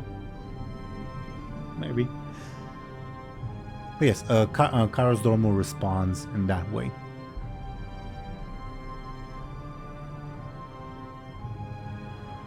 And he turns to, I guess, Benjamin and says, I promise at the very least that after the business with the two renegades is done, we will be completely out of your hair. That is more than the other two have promised you.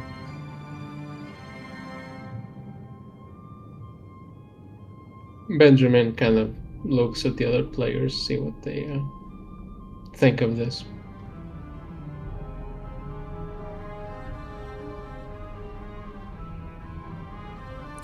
Whatever. Sure.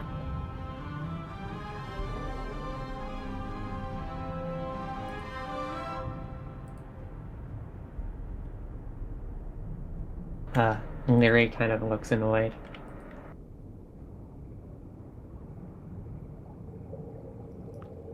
Kairos looks to see Moad's opinion as well.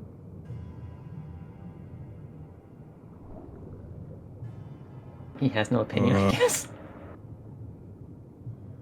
Why are we looking at me?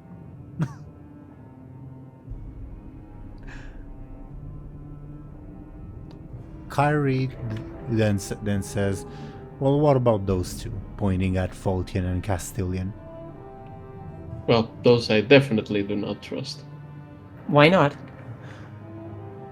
Fultian says, we are not friends. I'll grant you that, and I don't imagine we'll ever be friends. And he shoots Lyri a look as well. Says, we are merely in this city to hunt down a traitor. And above board, remind me, that vision I saw on the ethereal ship, he was there, right? Yep. With who was there? There was the undead, Castilian, and who else? The undead, Castilian, Deli's character, And Icarius. Icarius, yeah. And one other fell blood oath from the Sun Fury people, Jarasi Springbloom. All right. Then let's see it. What's your business? And what did they discuss? Was it our downfall or something? Back in the other city, yes, they discussed Mueh'zala, we're gonna bring those people down, aka your group. Well, not so long ago, you were in Undercity plotting our downfall, weren't you? He pauses when you say that, says, we might have a leak, dear Castilian. And Castilian just shrugs. And Faultian says, as I said, we are not friends. And I don't believe we'll ever be friends. But we have no reason to quarrel with you in this blasted place. As I said, we are merely looking for a traitor to vanquish. So, what you're basically saying is, we'll kill you later. Shrugs, says, yes, that's pretty much what I'm saying. But while we are on the hunt for the traitor, we offer our aid. And that's all you want? Think about it, Benjamin. Is that any better than what the Kirin Tor are offering? Shut up. I'm talking with them. What was your question again? Is this all you want? I guess I'll roll Castilian sneaky, and it says, yes, to hunt down a traitor. That is all we are here for. This is, I guess, the sneaky that you'd have to beat. Again, sneaky does not necessarily mean he's lying. This is just his ability to, like, obfuscate, if that makes sense. Mm-hmm. So should I roll a careful? I guess If you my want to. stunt would apply because it's kind of reading body languages and analyzing. We've established that it does apply in similar situations, so yes. Mm-hmm. Okay.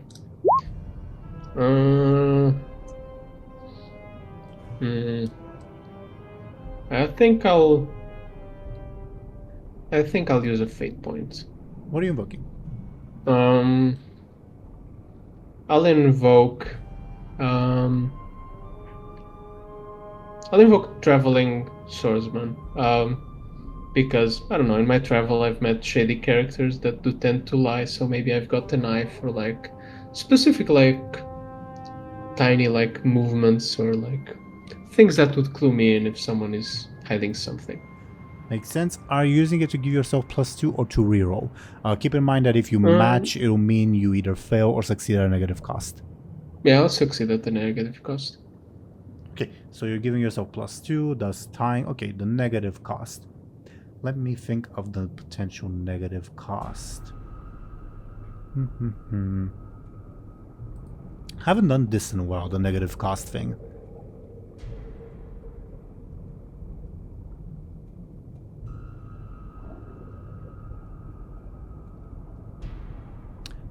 No, I got something in mind, but it will be a positive. So,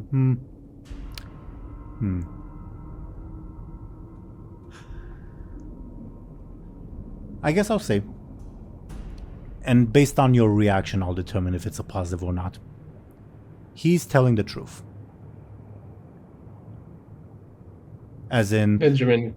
Yes, he's only in the city to hunt down someone. He's willing to aid you because he believes that basically the person they're hunting down is also your enemy. But afterwards, yeah, he basically is saying, yeah, afterwards we'll be back to enemies.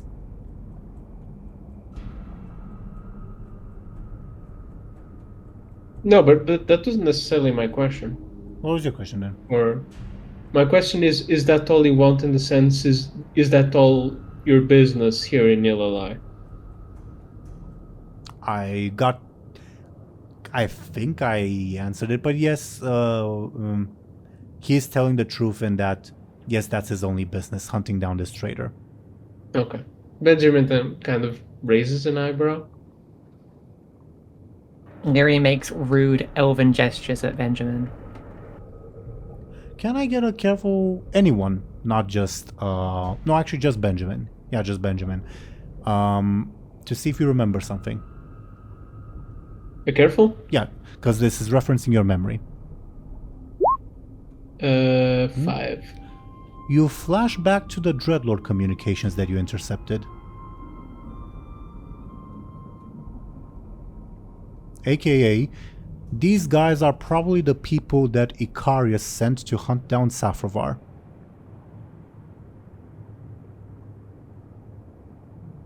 Who's that again?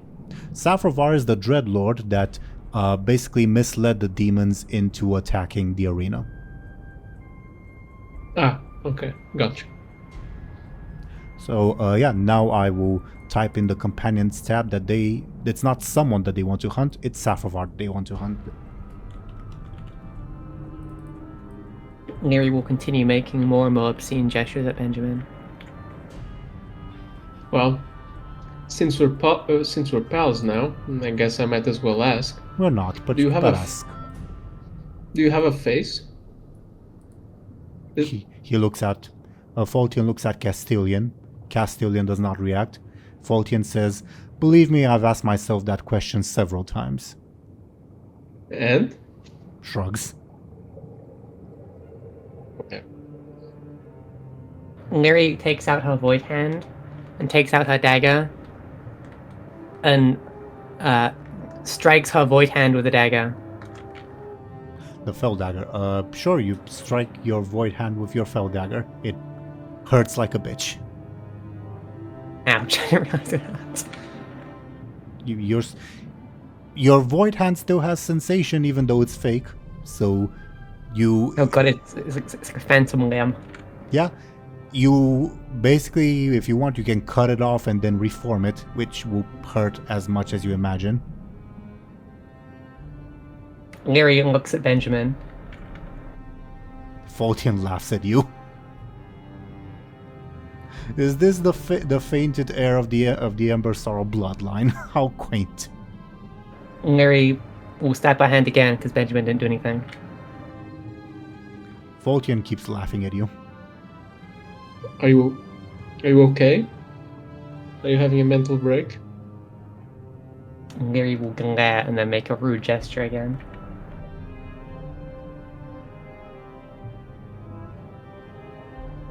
Okay, I guess Lyri stabs her hand again. Stab your hand again, it hurts like a bitch. Do you need help stabbing yourself? What's wrong with you? Oh my god. This is a book board, obviously. How can you say what's wrong with you to Bladebeard when you're stabbing yourself? Can I Are you mad at your hand? Can I get your forceful Zelryn from Lyri to see if you can bear the pain? Because it feels like stabbing your 0. hand. No. Maybe she also has a demon in her. Lyri will run around in a circle and stamp her feet on the ground. Faultian keeps laughing at you. What are you doing? Did she turn She's into a stupid. child? Lyri will pull at her hair and just continue making rude gestures with her messed up hand. Are you a mute? Lyri will nod. Oh, Ah. Okay. Why did you directly skip to stabbing your hand and acting like a baby? we could have done charades. Could have been fun. Whatever, you can talk now. You fuck it up! Why? Stop that! Right. She has to listen to Benjamin. Forgot about that. Never ever tell me to shut up ever again. You Please tell prick. her to shut up. Faultian says, not like realizing what's going on. He laughs even harder at Lyri. He says, the heir of the Embersorrow bloodline, a slave to a human. Now I've lived to see it all.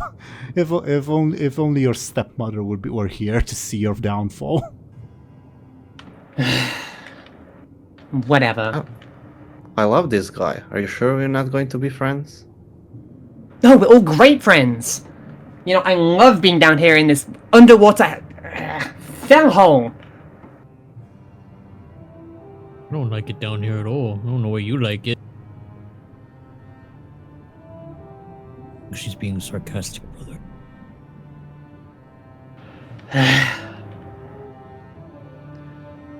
Alright, do we have any other business to discuss?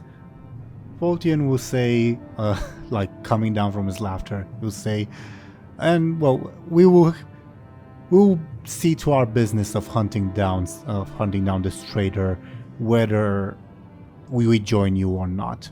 Which above board means that they might steal potential like loot, encounters, etc. from you if you don't take them with you. No, come with. I like your sense of humor. Lyri kind of looks at Bladebeard quizzical and nods. I don't speak to dwarves, says Voltian. I'll speak to him for you, since apparently I'm so lesser. God, being enslaved to an ogre was bad enough. Now him. An ogre? And you wouldn't believe it. Not me. I'm not a part of that. Oh, I'd like you to. I would desperately wish for you to tell me about it, though.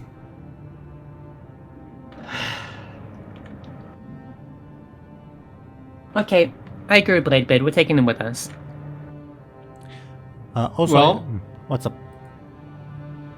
I was just. What was I going to say? Well, do the two of you have any ideas how to deal with the city-sized kraken? He says, "Are you intent on fighting that? Are you insane, human?" Can we avoid it? I can corrupt it and turn it to my side. I don't think that is a good idea. I You think should it's a try it. brilliant idea. Why? Voltian says, "Why would you want to fight it?" I mean, I admire your drive to kill yourself, but I'm still confused.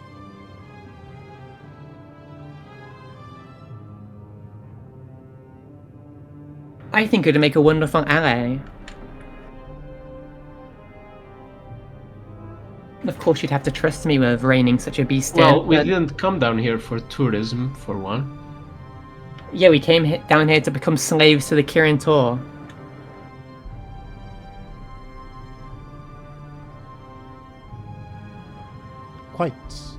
Quite.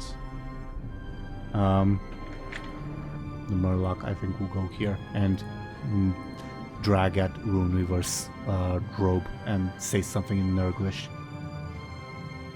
Runeweaver looks mildly alarmed.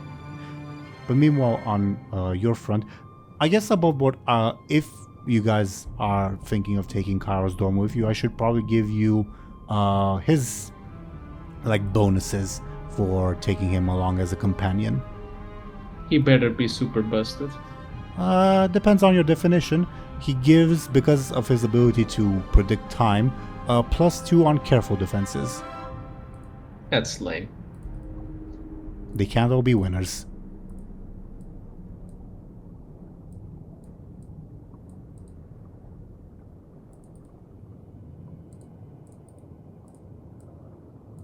But yeah, while I type that in, feel free to do whatever. Hey bud, can you fix my pants and hat? Oh yeah, I can do that now. Oh yeah, here you go, buddy. Thanks. Moed would use his magical staff. Yep, with Moad's magical staff, Argentum's spare pajama pants and Bladebeard's hat are restored to their original state. Though I will say for the pajama pants, it takes a bit more effort and expenditure out of the staff because it is a magic item, but you're able to do it.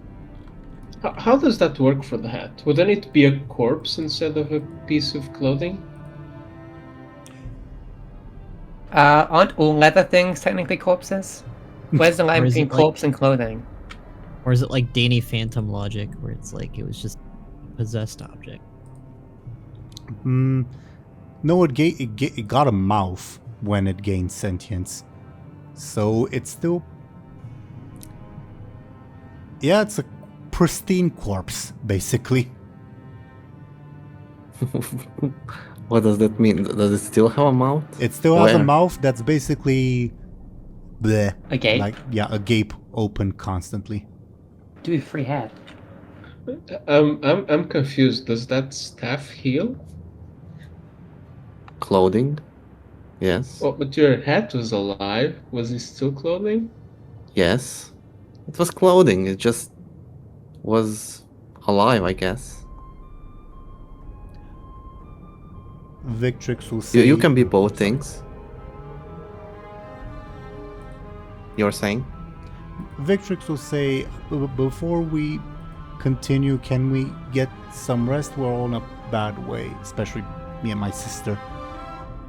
Yeah, we are I agree. resting right now. Do these houses actually exist, or? Yeah, for the sake of it, yeah. Sure. Yes, we can Well- look inside We should make a campfire. and save our progress. Let me make a note. You approach one of the houses, like one of the more sizable ones, and the door is closed in front of you.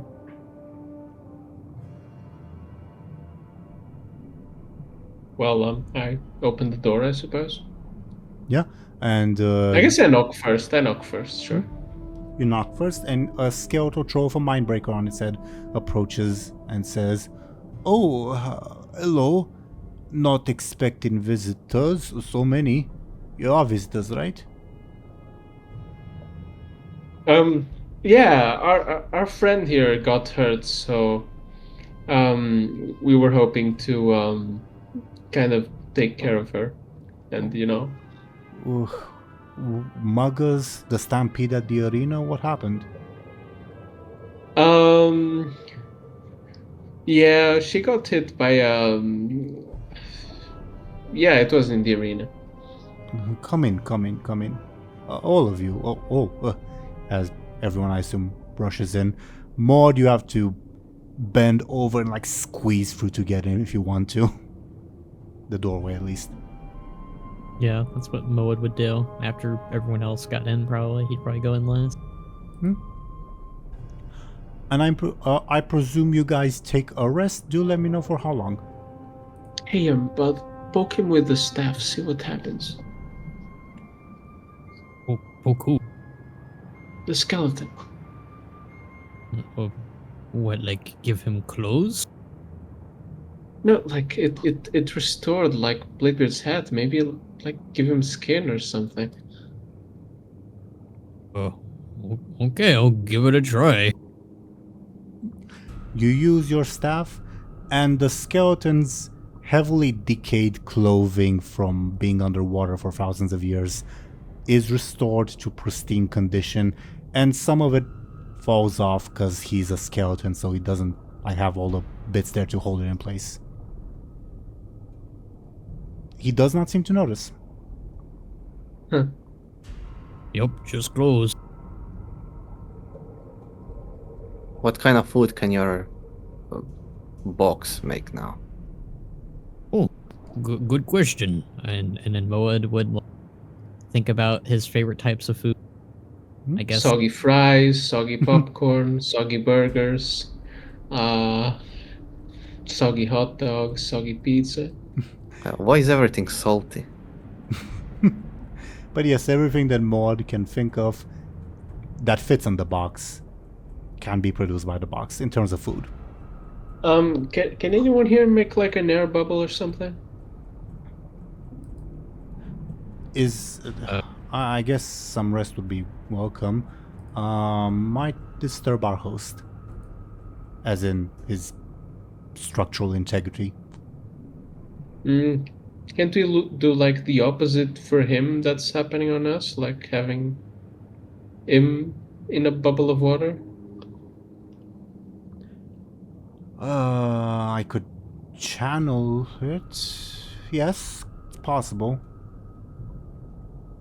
Meanwhile, the skeletal troll returns, offers a tray with glasses. It says, "The finest wine for my guests." They're, as far as you can see, empty.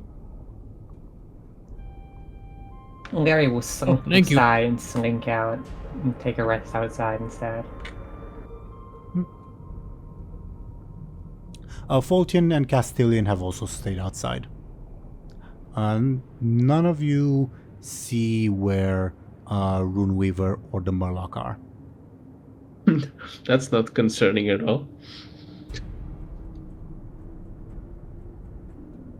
Well, was a bubble created or I would say so. By Yeah. Kyrie at least. It yeah, is then it is pretty stale air because it's not like wind elemental infused stuff like Moad used to make, but it's good. Benjamin will kind of will sit down and kind of try to to shake around the orb to see if the teeth fall in place. You know, like those games with the thing with the water inside. Then Give me a careful, I guess. 4. You make him swallow one of the teeth. He pogs at you. Well, less disturbing, I suppose. It pops out the other end, the tooth. Never mind. Benjamin will kind of set it down and go to create a bread or something. Sure, you can if you want to. You want any greasy plane strider, Benjamin? Pretty good. Can I stick my hand in there? In the Wondrous Wisdom Ball? No, I meant I was asking, but if I could stick my hand in the bag. Oh, Yeah, sorry. Moed offers the bag to Benjamin to get whatever you want. Yeah, whatever food item you think of that fits in the box will appear. Benjamin pulls out an authentic Red Ridge beef burger. Yep, if it fits in the box, it's there. Bladebeard will try to pull out like a bottle of rum. Too big for the box, unfortunately. Hmm. So you pull out some shards of glass that are clearly drenched in rum. Oh, this thing can create glass. What if you Oh, try to pull out a Fell Reaver? It did. No! Above board, it also created a wrapper for the burger and such. Wow, how The fancy. things that don't even exist in this world. Alright. No, I think burgers exist. I think. Sure. I was just thinking. Yeah, the of a goblins grill miniature- burgers in Undermire. I was just thinking of a miniature wrapper, like a person. Plus, who I don't think a wraps- burger is something that special. No, Khono, a wrapper with a W, not an R. But yes. Okay. Bladebeard will pull out a pineapple pizza.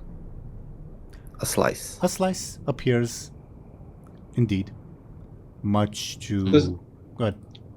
Does anyone else indulge? I'm curious to see what they would pull out. Victrix would cautiously approach, and she would basically pull out. What's. Trying to think of the term in English, but basically some pastries. And take some for Anastasia, who is slowly waking up to enjoy as well. Zhao Qi pulls out a handful of noodles that she drops in surprise and says, I did not expect that to work, sorry. So she instead pulls out a steak. And Hekala will pull out what looks to be Human arm. a big toe. You suspect it's an ogre toe. Even Is worse. it cooked at least? Moag looks down and he's missing one. No, this is like pale beige in color. It is cooked at the very least, yes, but it is very apparent what it is. She can make limbs. She offers to share some with Benjamin. I'm well, thank you. Shrugs and says, the fingernails be the best part, beloved. You don't want to miss out. I think I'd miss out on that part in particular. Shrugs and says, Fingernails are too crunchy. Get caught in the It teeth. wouldn't be a finger, it would be a toenail. A toenail, my bad. My Yeah. bad. And it says, not too bad if you cook it just right. And she looks at it and says, and this one appears to be. And she takes a bite out of the finger, the toenail, my bad, and gives Benjamin a look of like, you're missing out. Benjamin feels his burger come back up. She makes a show out of eating it and how delicious she finds it to be. Moed would see if there's any like antacid pills coming out of his thing for Benjamin. Wait. Does that mean Moed, if he wanted to, could pull out like a head from his popcorn bucket? If he deems it to be food, and Theoretic- if it's small enough. Yeah, my I mean, God. Moed's trying to kick that, so you know. Kyrie goes, ignoring the spectacle, will pull a piece of meat that you can't, none of you are able to identify. Well, actually, Benjamin, if you want, give me a careful. Sure. Yeah, Damn, it's okay. the leg of a snowbold. A what now? A snowbold. A Northern kobold that lives in snow. Wait, she has That's- a kobold on her. That's just as bad as an ogre, though. Arguably worse.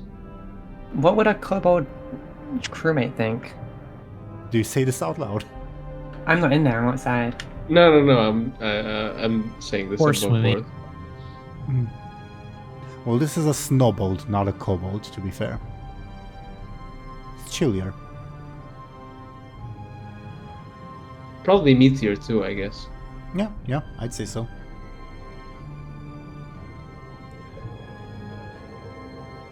Yeah, Kairos Dormu does not partake. Nor and Voltian and Castilian are outside.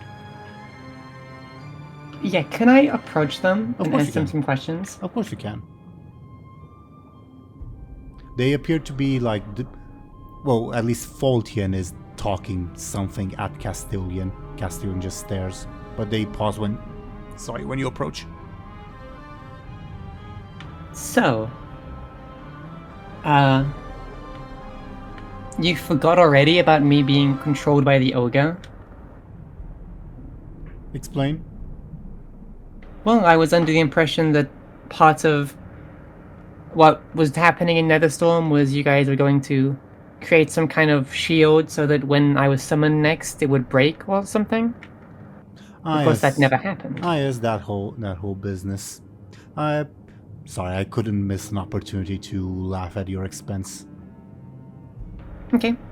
I just thought maybe your life had been so busy that you just forgot. Briefly, I'll admit. You are quite inconsequential, I'll assure you.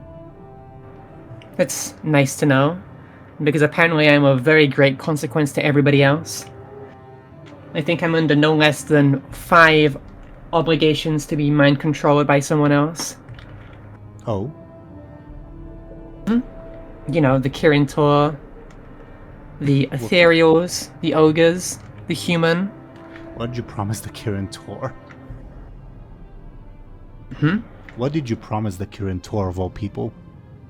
Well, it was kind of against my will. They want to ship me off to war, presumably because of my affliction with the void. Ah, lovely. The joy, I presume, of killing your own kin. I believe that the rest of our kin are part of the Horde, aren't they? They are indeed. How do you deal with it? You know, being under the, Legion, I assume. I mean, you seemed pretty gung-ho about it back in Netherstorm. Deal with it. It is, from my point of view, simply a boon. It is access to unlimited power in exchange for services that, well, usually I am not opposed to doing anyway. Lyri shrugs. I guess that's one way of looking at it. Any news from your beloved stepmother? No, I've heard nothing of her for a while. I don't actually know what's going on. It's not in character for her to leave you alone for so long. She was also very frightened about your fate before. Oh, that's, ominous. Maybe something Although- happened to her. Probably. I mean, everything seems to be collapsing now. Can't even go back to Quel'Thalas. Oh, I mean, because, you know, I'm kind of a traitor. I mean, the Kirin are the bad guys, you know. I suppose so. And I've also made obligations to do things for them, but I just can't anymore. The human is stopping me. So If it makes you feel better, I'm perfectly content with killing him first when our hostilities resume. I admit, I have no love for you, Lyri Embersorrow, and I consider your bloodline to be a scourge, no pun intended, upon our kind. But the idea of a human controlling the actions of an elf, I admit it irks me more than it should. well, I guess you'll get double the enjoyment out of killing him, considering he's technically related to me by some wicked string of fates. I knew the Embersorrows were all mongrels. Hey, it's not my side of the family, it's, you know, his. But regardless, I just wanted to ask what you thought of the other bronze dragon. Which, I mean, the idea of having to follow them around for that thing is kind of irksome, don't you think? do you mean the one cosplaying as an elf or the one cosplaying as a bear? The elf. Says, seems dogmatic enough, like most bronze dragons I know, but there's obviously something more to it. Well, as long as it doesn't interfere with the plans of, well, my superiors, it doesn't necessarily concern me. If he betrays us, well, he makes a little fell fireball that nevertheless burns underwater. I'm not without my own means of defending myself, nor is this fellow, he indicates Castilian, who has just been sitting there silently. Alright. I was just curious. You don't have any affiliation with the Ethereals, right? I mean, they were enemies on Netherstorm. Has that changed, or? He spits on the ground, but because you're underwater, it just floats, and he steps awkwardly away from it and says, "No, I would never affiliate myself with those vulgar creatures." Lyri, I guess, nods in agreement. Alright, then,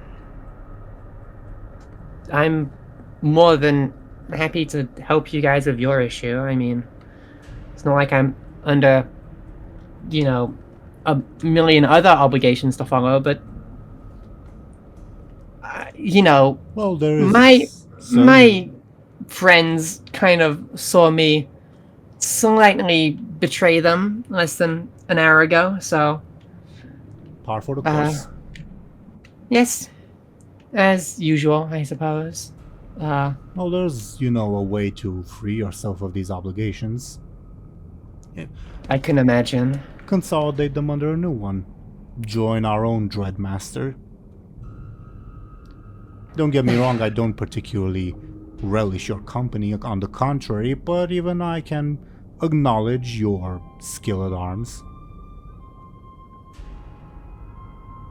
It will shrug. A conversation for another day, I guess. But nevertheless, I will be more than happy to step in on your side if the rest of them feel, uncooperative, I guess. Such casual betrayal after they came all the way to the blasted Netherstorm to rescue you. You would indeed make a great soldier for the Legion. Well, they did cut off my hand and bind me to be their servant, and one of them, I think, is at any time like a second away from murdering me. I have my reasons. I just want the best for everybody, and they're a bit too dogmatic when it comes to right and wrong and such things. Here's a free piece of advice that neither of your parents ever wrapped their minds around. There is no such thing as the best for everyone or the greater good. There is only what you can achieve for yourself. Lyri will nod and say, understood. Just some free I'll advice. I'll let you two be from now on. I guess I'll return to sitting over there, I guess. Lyri gestures to like the outside of the building. As you will. I believe they're having a bit of a party in there. Shame that you're not joining. I'd rather not. Suit yourself. Okay. Lyri will return to rest outside of the building.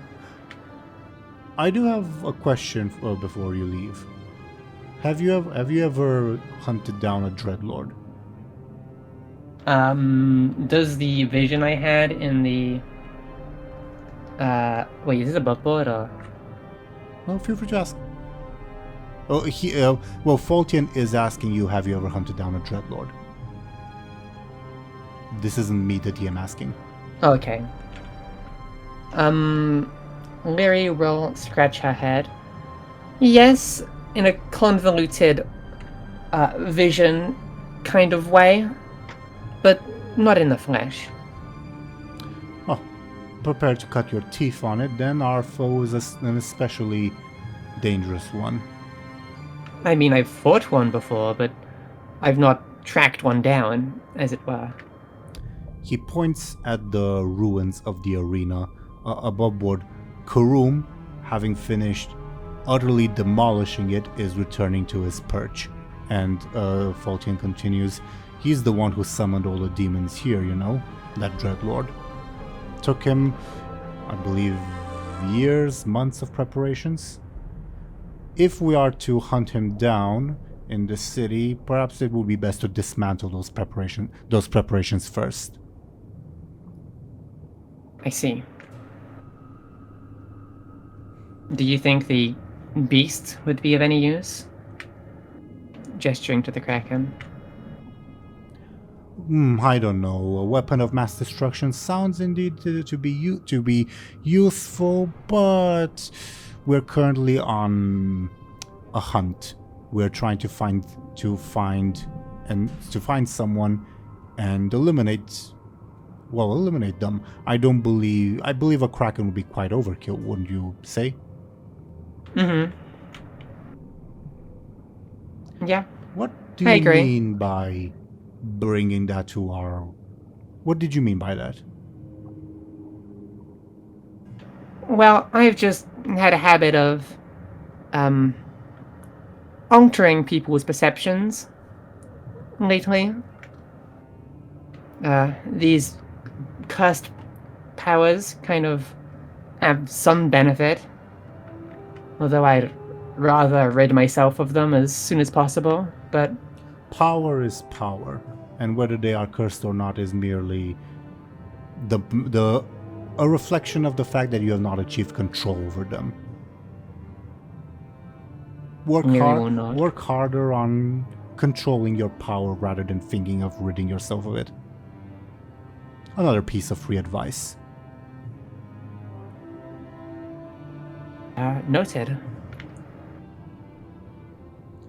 And he turns to look at the Kraken and says, for our goal specifically, I believe it's best to avoid that thing. I don't necessarily imagine a scenario in which it would be useful. Well, unless you want to bring down Stormwind, I suppose. I'd rather not.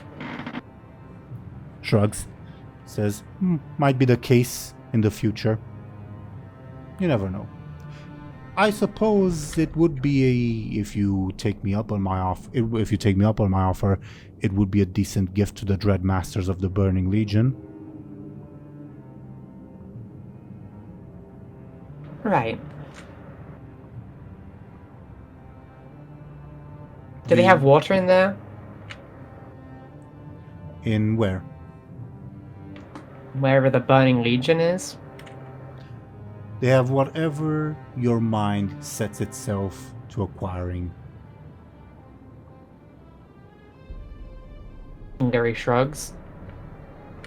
So yes. Though I don't understand why water would be your desire in any way. Well, I just don't see why they'd want a Kraken if they didn't have any water, but... I mean, assuming they do, then... maybe I see. Do you imagine that they have sufficient force on Azeroth to bring it to its knees yet? That points at Karum. That thing would be quite useful to that end, wouldn't you say? I think it could bring down a kingdom or two. Lyri gulps. We are not too far from Stormwind, I believe. I've had enough meddling with Stormwind. Well then, it's the perfect opportunity to stop them from meddling ever again. Right. Cool. I'm just going to sit down now, over there. Right. And you guys can talk about your Legion things or whatever. Off you go. Lyri will go off and sit outside the building again. You do? I imagine you are taking a rest? Yep. Alright. Anything else from anyone, or should we time skip to like however many hours you guys wish to rest? Bladebeard will try to reach into the bag of popcorn and think of a burger made from dragon meat. Yeah, what you believe to be a burger made of dragon meat pops out, yes? Interesting. A kebab with a it- whelp head on it. What did you say, sorry? Who? Either of you. I didn't hear either of you. I just said he'll eat it. And I just said, pull out a kebab with a whelp head on it. Kyrie gives you a look, but says nothing. Kairos Dormu just chuckles. But yeah, everyone rests. All of you will lose your level 2 stress and consequences. Maud, you'll also lose your level 4 consequence because that happened a while back. Bladebeard, you'll lose your level 4 consequence at the end of this session. Okay? Sure. Okay. How many? What's up if you're going to say anything? Sorry. I just said okie doke. For how many hours do you guys intend to rest? Probably 24. until our consequences and stresses go away. Like 2 hours minimum. It was a very tough fight. Yeah, I would say that's fair. Right. Meanwhile, I will update the little map. Just give me... Oh, clicked on the wrong thing. Just give me a sec to post the new map. But while you wait, eventually, your Murloc friend returns with Runeweaver, carrying with him the masks of Maj and Thrash, who are clearly inactive. Defunct, I guess. Oh, great. I was about to suggest we should return and collect the loot that Kraken probably left, but Didn't taking their masks kill them or something? They were already Yeah. dead, says Runeweaver. Oh, Alright, we have 2 masks, so just 5 to go? 7. Says Runeweaver. At least according to what we found so far. And the Murloc gurgles and says, yes, he Oh. was quite insistent. did you happen to analyze these masks? Not... He says, yes, but I didn't find much. They're inert, but I believe under the right stimuli they could be reawakened. So, best be cautious with them. But what do they do? The Murloc says something in Nurglish, and Runeweaver says, my Nurglish isn't what it used to be, but I think he said something about placing them somewhere. Bladebeard will put a golden mask on his face. It does not fit. And it's not even, it doesn't have like a thing for you to like put it in. It's just a flat, on the backside it's just a flat piece of metal. It's inert, but I suggest being careful with it. Should I put them in my beard? If you believe that would be safekeeping. They are inert, so they shouldn't corrupt anything or magically affect anything, so whichever method of safekeeping you believe to be best. Isn't the mask literally bigger than Bladebeard's beard? Yes, it would be. Also, I forgot to remove your bottomless bag. Yeah. But I was thinking putting them in the bag. Ah, If there's space. Still. There is space for both of them, barely, with like the Aaran dwarf and all the other stuff in there. Barely room. But yes, there is. Alright. When we get a new one, I'll take the dwarf out. Sure. So, does the Kraken return to his spot? Yep. As I mentioned, I believe I mentioned anyway.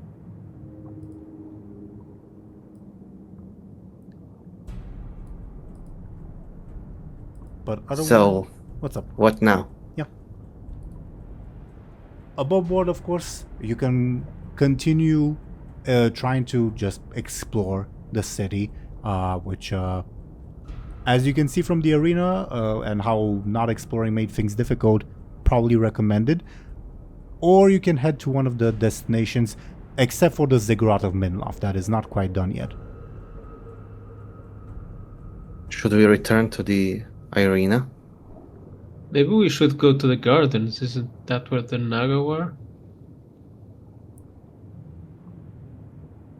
Was there anything else in the arena?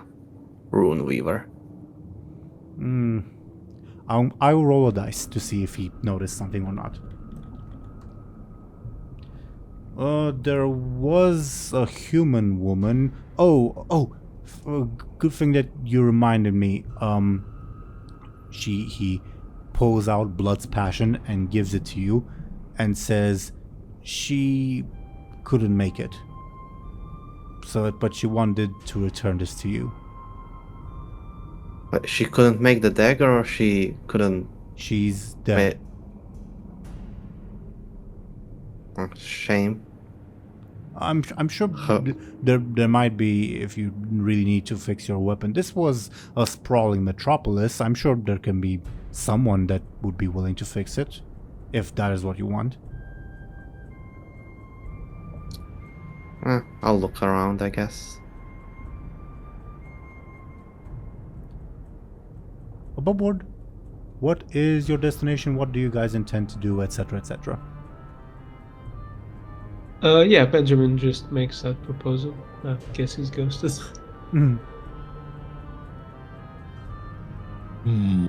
Where should we go next? You said gardens? Mm-hmm. I believe the Naga said they're camped there. And since you have a Naga with you, he says, "Yes, we are there, though we do not venture out much.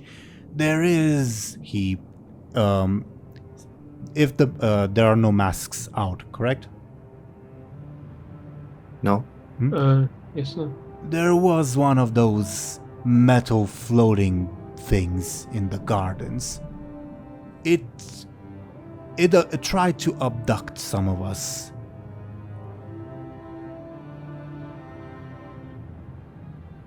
Well, we are looking for those metal floating things, so that's good, right?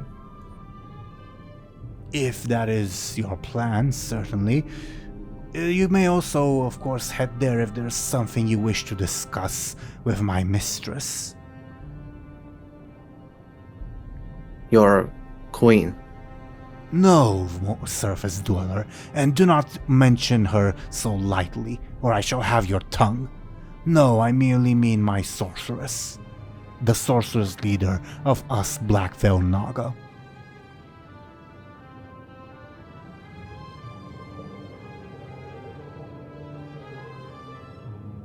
Well, what do you guys think? Sure, gardens it is. Remind me, Benjamin, those tattoos that I got on a sword. What were those for? The what now? The symbols from Fresh. We were invited somewhere. The Murloc gurgles something in Nurglish. Is Vol or something? I don't know. You think got he it wanted on to an have a big gala business.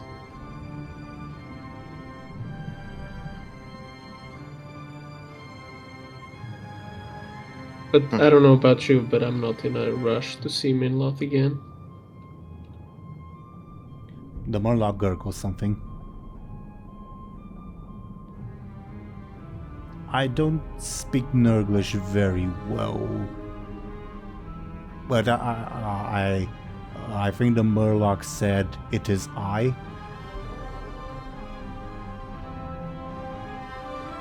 It is who? The Murloc gurgles something. I think the Murloc might be possessed by Minloth. Look, this was a bizarre gesture coming from a Murloc, but it nods. So he knows everything we are talking about. The Murloc gurgles something. We can't understand you. Can't you speak human? I don't believe, even if a Murloc were intelligent enough, I don't believe this is Runeverse speaking, it would be able to speak common. It simply does not have the biology for it. That's not true, just above board. Oh, isn't Yeah. it? In Warcraft 3 they talk. Warcraft 3 is not... it's been like retcon 10 times over already. And I think in World of Warcraft Isn't all the the- Murlocs talk like There's a Murloc in the League of Explorers. Yeah, and he talks in WoW, I think. A Sir Finley Maybe. Murgleton, yeah, sure, true. But this is a deep sea Murloc. Sure. Guess we're going with that explanation.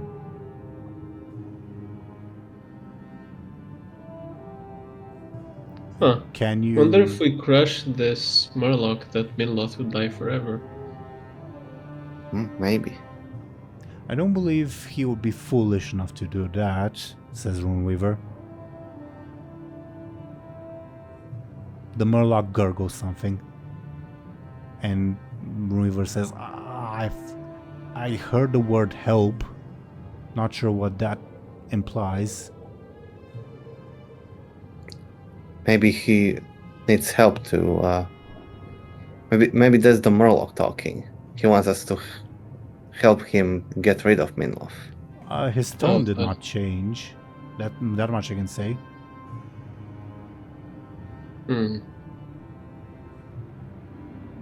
Minloth needs help, or he wants to help us. The Murloc again nods. At what part? Both of them. Well, we can learn so much about Minloth from this Murloc. Can I discover his aspect? Milloff, the serpent's aspects via the Murloc. I'll open Milloff's sheet to see like if there is anything that like easily translates over. Unless DoomGoblin, you're talking about the Murloc's aspects? No, Minloff.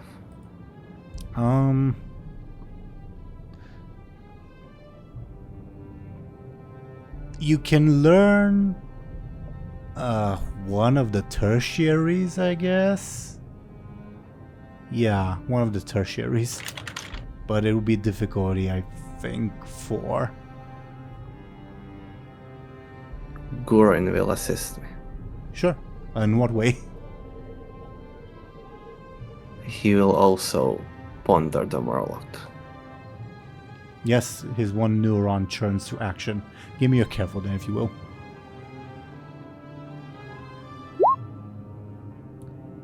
That's not enough unless I spend a fate point, but I don't think I will. Yeah, it's hard to really find out information about a person possessing another individual via the possessed individual when the possessed individual is this.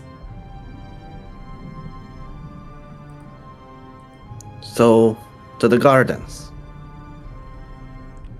To the gardens. Should we really take Murloc with us? Well, if it's very dark, he can glow. Can't you throw him inside your bag or something? I'd feel better that way. Wouldn't he die? I don't know. Murlocs are amphibians, so we should survive in air. Is there air in my bag? Yes, but I mean, only limited to the confines of the pocket dimension. So if it's a bag that's not particularly spacious, there's only so much air in there. Can he, like, touch my other stuff? By definition, yes. Maybe with the Aaran dwarf, that's not such a good idea. Also, like, the orb that can summon endless darkness, or what was it? Endless hunger. The Murloc gurgles something and performs like a bow, and Runeweaver says, I believe it's saying that it wants to help us, perhaps? Murloc nods.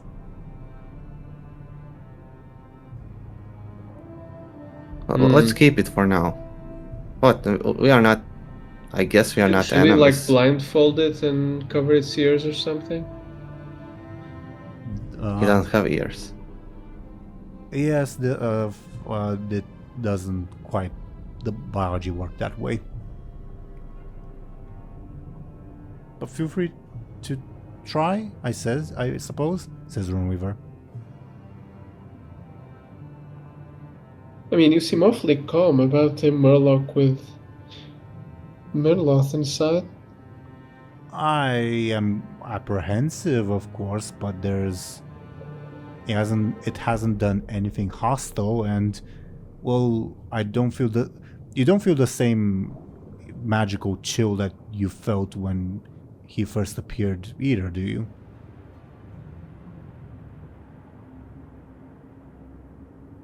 Well, it's more so the fact that, it's Midloth.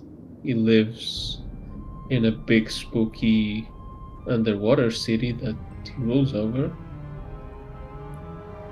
Yes, this is not ideal, but I don't believe this Murloc on its own has much ability to harm us.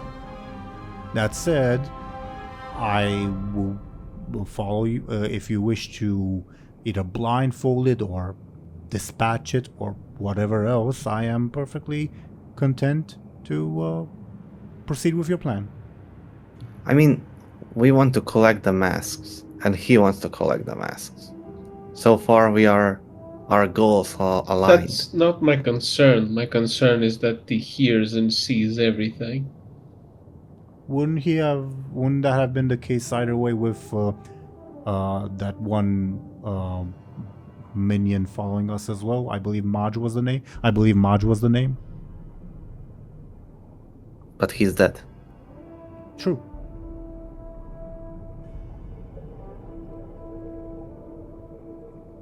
My point, I believe, remains. I say we don't kill it.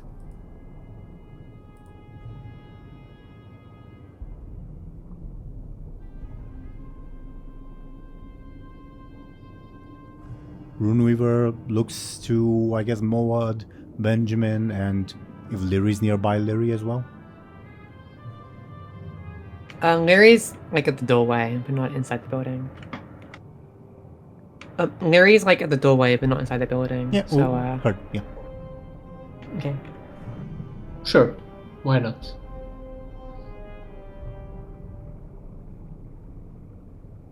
Do you agree, Moad? Yeah. Right. So, possessed Murloc will follow along for now. Bubboard, what's the plan at the moment? I guess we go to the gardens. Any exploration to be done in the meanwhile? I guess we Sure. can do one if everyone agrees. Yeah. Okay. Let me see. Yeah, there's that many numbers. Yeah. 25 already happened, so I guess I'll reroll. Why is this so scary? 28. What is 28? Oh, this is fun. Interesting.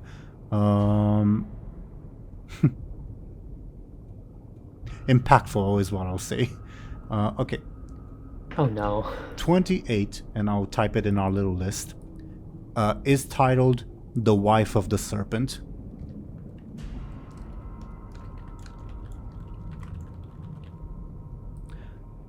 As, for the moment, I'm not going to switch over to a particular map, but you find yourselves in the markets once again, and oddly enough, the city, in spite of what happened in the arena, mostly returns to its typical activities. With possessed, with mind breakers possessing people and such.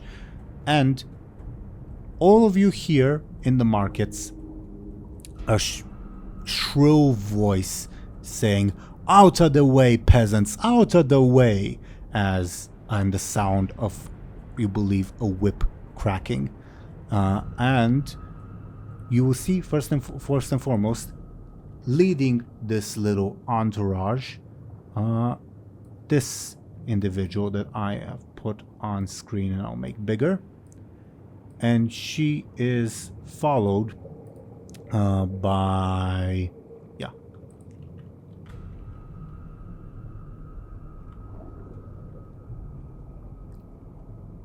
this individual who serves as her guard, as well as several other undead, well, not undead, you know what I mean, trolls, but my broken trolls.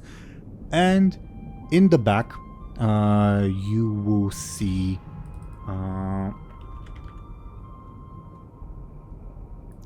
this thing following along.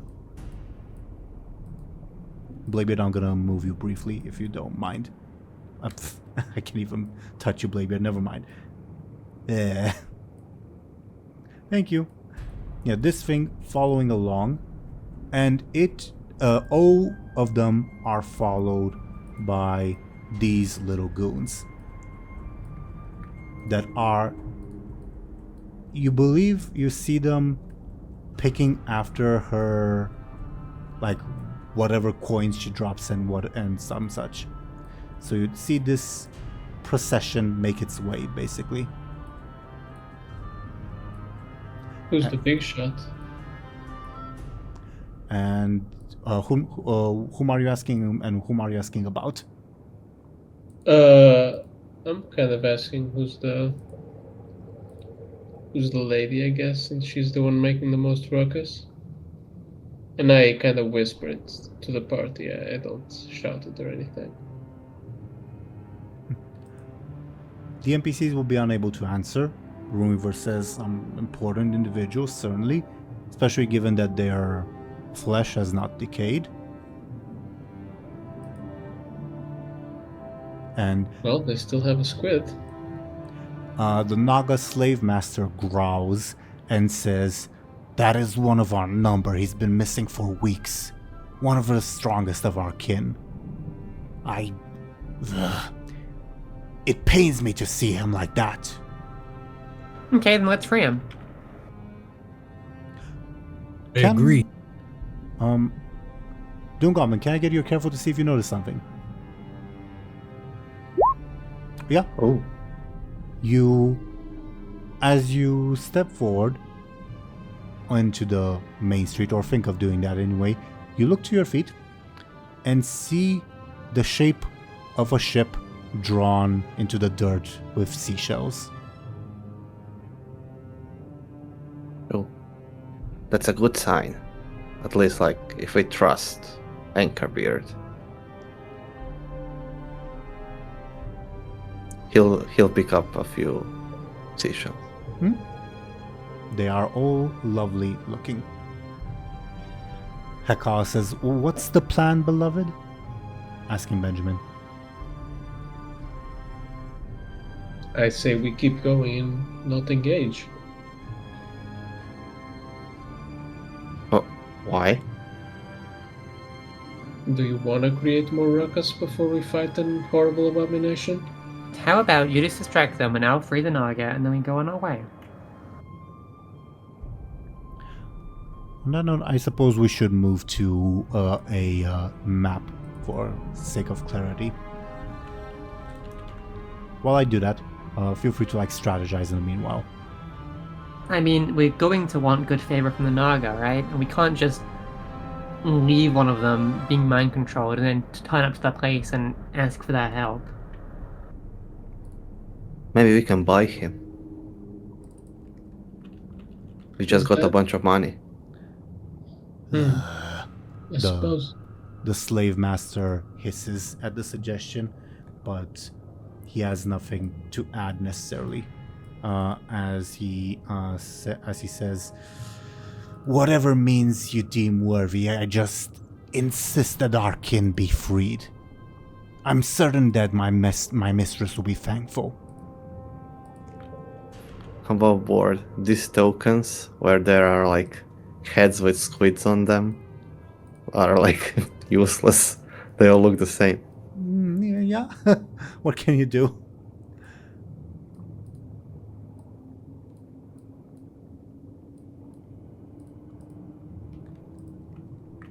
I think buying him is the easiest option, right? As long as you steal the money back, I'm fine.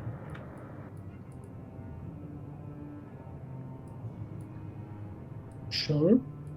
Also, I imagine you guys will be sort of coming from this side street, for instance. This is another generic map, so don't put too much stock into it.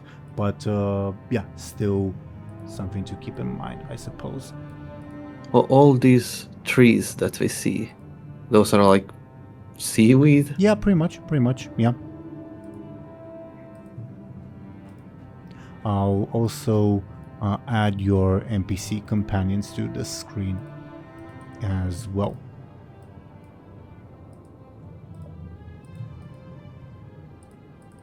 Yeah, just buy him off and then steal the money back.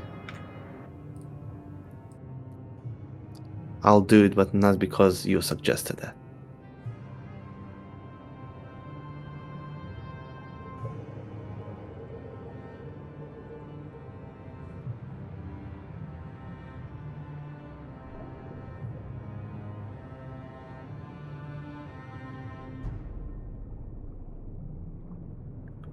Not like violently.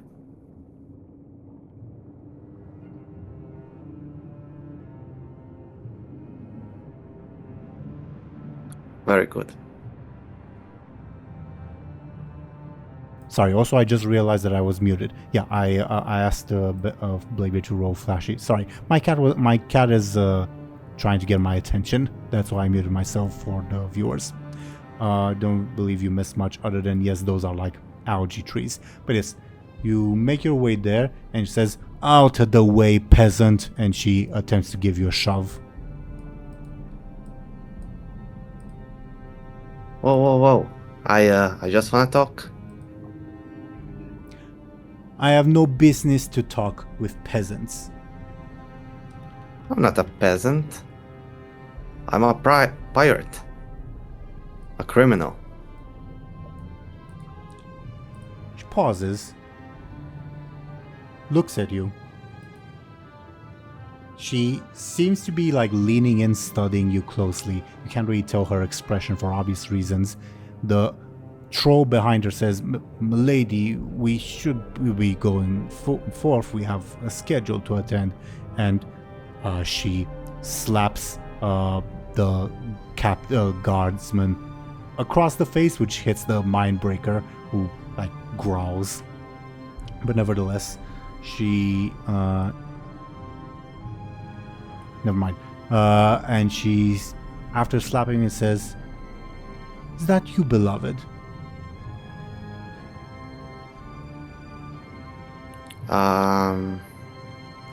Bladebeard will try to remember if he ever met a woman that looks like her. Give me a careful, please. This is referencing your memory. What, a squid? No, a troll. You have no idea of that. And she would grab you by the shoulders and attempt to kiss you, aka basically shoving a mindbreaker tentacle into your face. What would you do to this? If anything.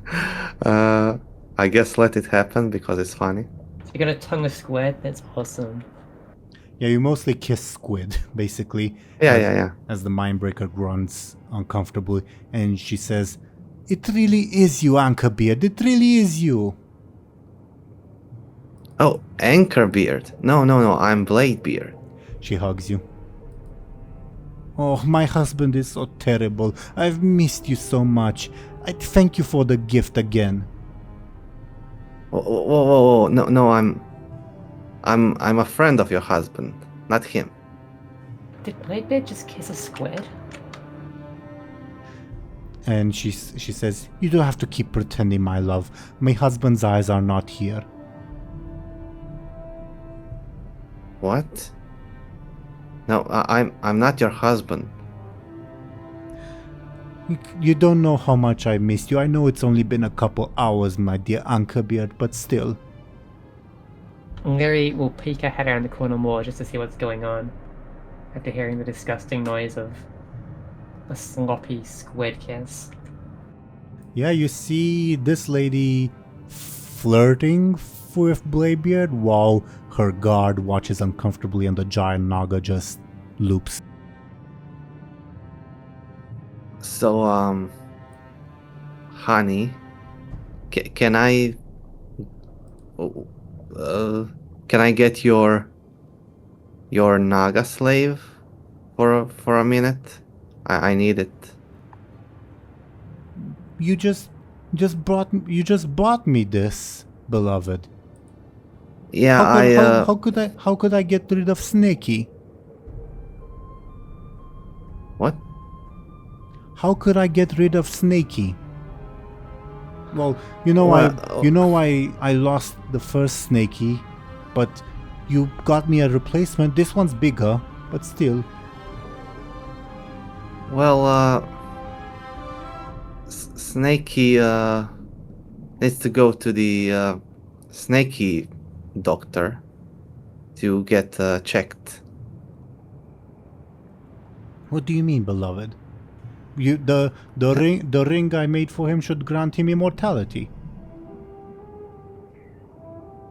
Immortality ring? Well, at least that's what the first snake he had. This one doesn't, but you assure me that he'll be fine. Wait, where can I find such a ring? Well, I can make it. For a pet. But can you make it for me? Beloved? You're my beloved pet, but you're not a pet in that way, and she strokes your head. Where'd you get this hat? Oh, it looks a bit... It didn't have a mouth before.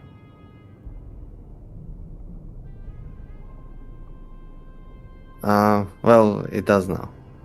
Anyway, Snakey needs to come with me.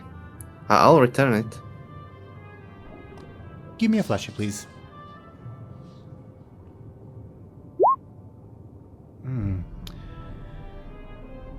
If you really insist, beloved, but...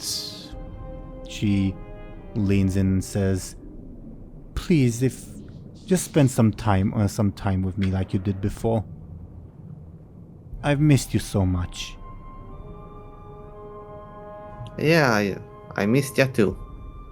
But, yeah, me and Snakey have some business to attend to. Then we'll return.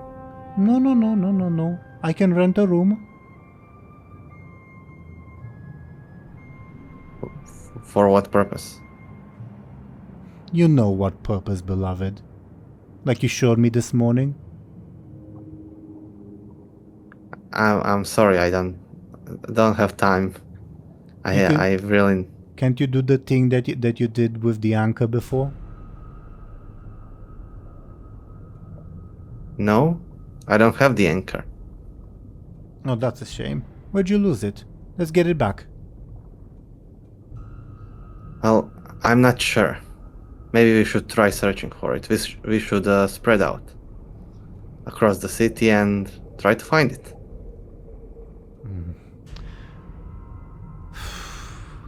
Captain? If you find it before me, I have a special present, special reward. Captain, she says to her guard, find my beloved's anchor. And the captain grumbles and says, as you wish, milady, beloved wife of Minloth the Serpent, he emphasizes, and she says, don't be rude and do as I say. Right. And he grumbles and walks away to search for Anchorbeard's anchor. Now it is just the two of us. Oh, you all fuck off too, she says to the random guardsmen who also proceed to fuck off. Lyri will notice this and will try to stealthily void blink behind them unnoticed. Give me a sneaky. I believe you have already used the specific stunt. 8. I'm going to roll Pazika's careful.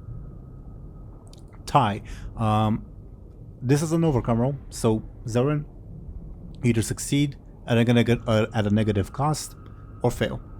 Which reminds me, I do need to think of the negative cost for Benjamin's earlier thing.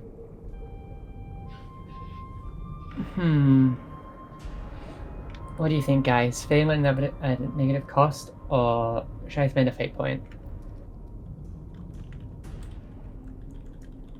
Negative cost.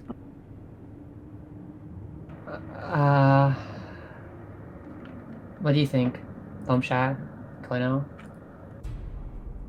I mean, you have a lot of fate points. It's true.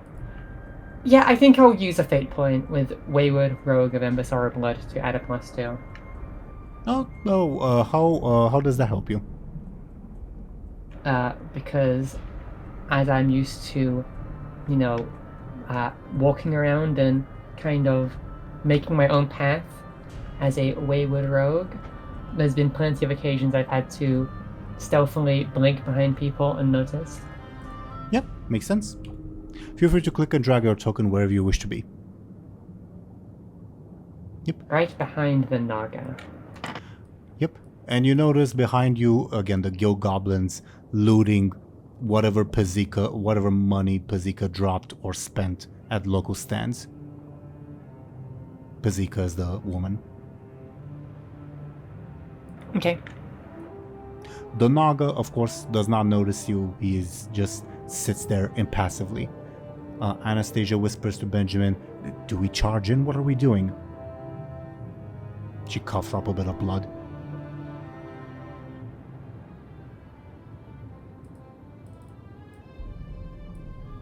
Is Benjamin ignores her. I suppose. Is Thompshire not here? He died.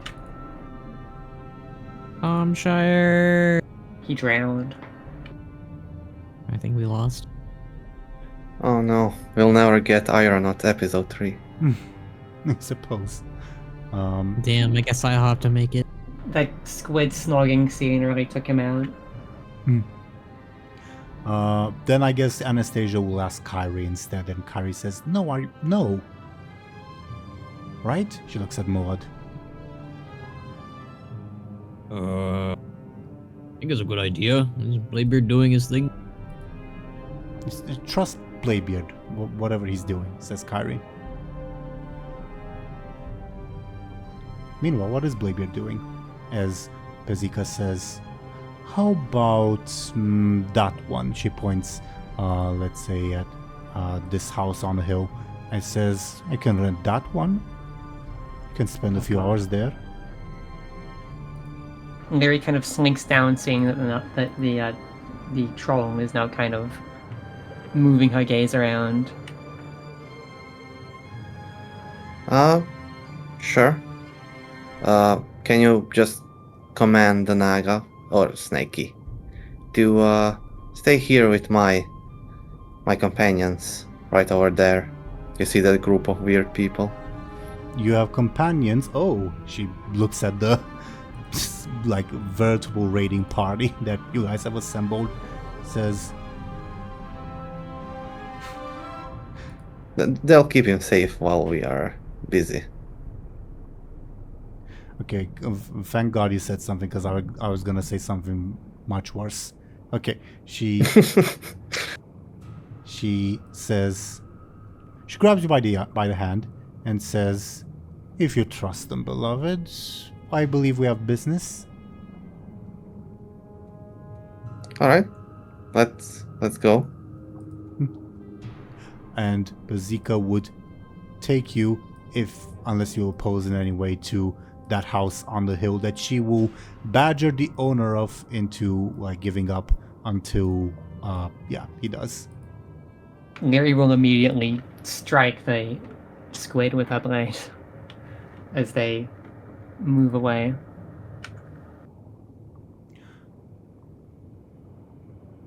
I guess everyone else will also move closer now that, well, we don't necessarily speak for Benjamin and Maud. But sure, give me your sneak attack, please. Okay. You can dispatch it if you wish. I will dispatch it. Yeah, you dispatch the squid, freeing Snaky from its control, who promptly collapses on the ground. Lyri will kind of like gesture for the other Naga to deal with it. Because I don't know how you tend to a fish person. I will say this particular Naga is massive. Like it is to scale how big the token is, as the slave master approaches and says, I can't carry him alone, surface dweller.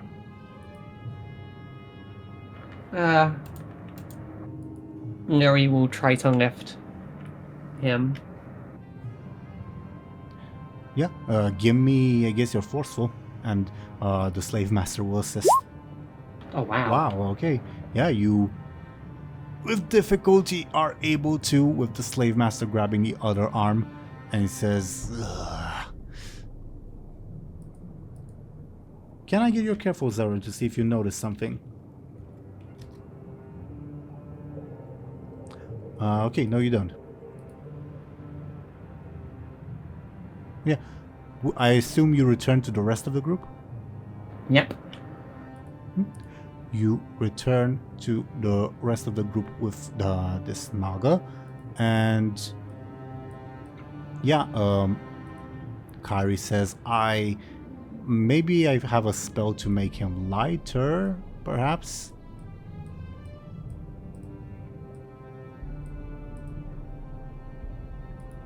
I suppose that ought to be good enough. And Victrix, because this is an encounter that can give bonus loot, and Victrix is, if you have her with you, she will reveal bonus loot. Says, I found this in the markets, and she will reveal in a second these things that I have put on screen to, I suppose, Lyri and Moad, unless Benjamin. Swimming goggles? I think I'll take the swimming goggles, thank you very much. I don't think they're for swimming, but sure. She hands them to you. Do you take them? No, we'll take them. No offense, Moad, just, you know, you can't really use them if you have two heads. I mean, one of my heads can use it, but you can go ahead. Take it. I mean, I got the nice popcorn that gives me a really cool food, so, you know. Maybe I can trade this for my knife when Bladebeard comes back. Those are impressive, says Xiaoqi. Go ahead, Maud. Sorry. I don't think he's going to trade those with you. He's probably going to steal that from you, actually. What, the goggles? Yeah. Well, he only took the dagger because it dropped to the floor, so it's not really stealing, but... Do you think he would steal? I mean, of course he would, but... From me? I mean, you probably steal from everyone. It helps him. I mean, maybe if I drop it, that'll keep these on my head. Can I get... So, what do they do? I'm not sure, says Victrix, but they clearly look out of place.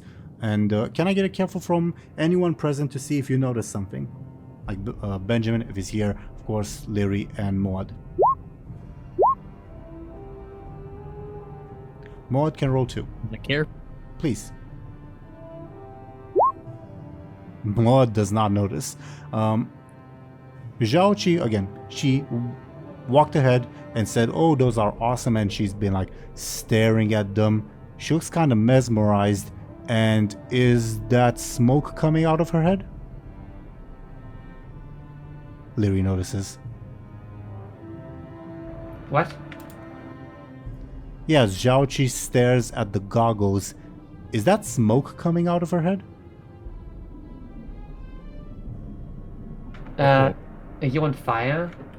What? Oh, she like pats her head as she realizes that, oh, I feel like my head was going to burst. Okay. Kari, Can I make people's head explode?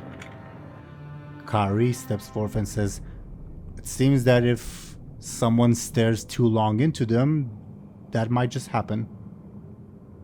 Lyri instantly equips them. Lyri instantly equips the goggles, and Kari averts her gaze and says, everyone don't look at our good friend Lyri's head too much. And Anastasia says, I'm not afraid of any danger, as she pushes past everyone and stares directly at you. I will look at the ground. She like lowers her head so that she's staring at you. I will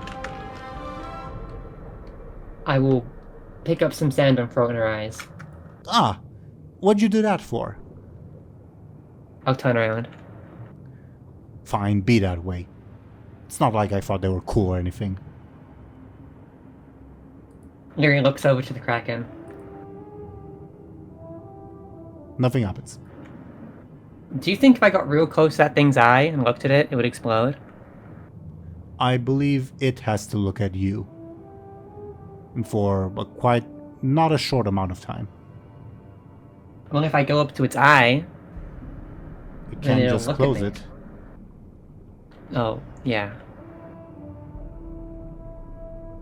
Wait, can squids close their eyes? I think the Kraken model can. Above board. God damn it. Can I get a careful from you, Lyri, to see if you notice something? Okay. Your pockets feel lighter. I'll check my pockets. Yeah, how much gold were you carrying on you? God, I don't know. Whatever I had originally back from the good fortune, I guess. Well, did you take any of the reward from the arena? I assume we buried it, but I thought you guys shared it. oh, I don't think Lyri would have taken any. But if she did, it probably wouldn't be much. The gold that you had on you, presumably from the good fortune, is gone. Oh well. Guess I was robbed. I guess you were robbed. Meanwhile, Captain Bladebeard, are you first DoomGoblin? Yeah?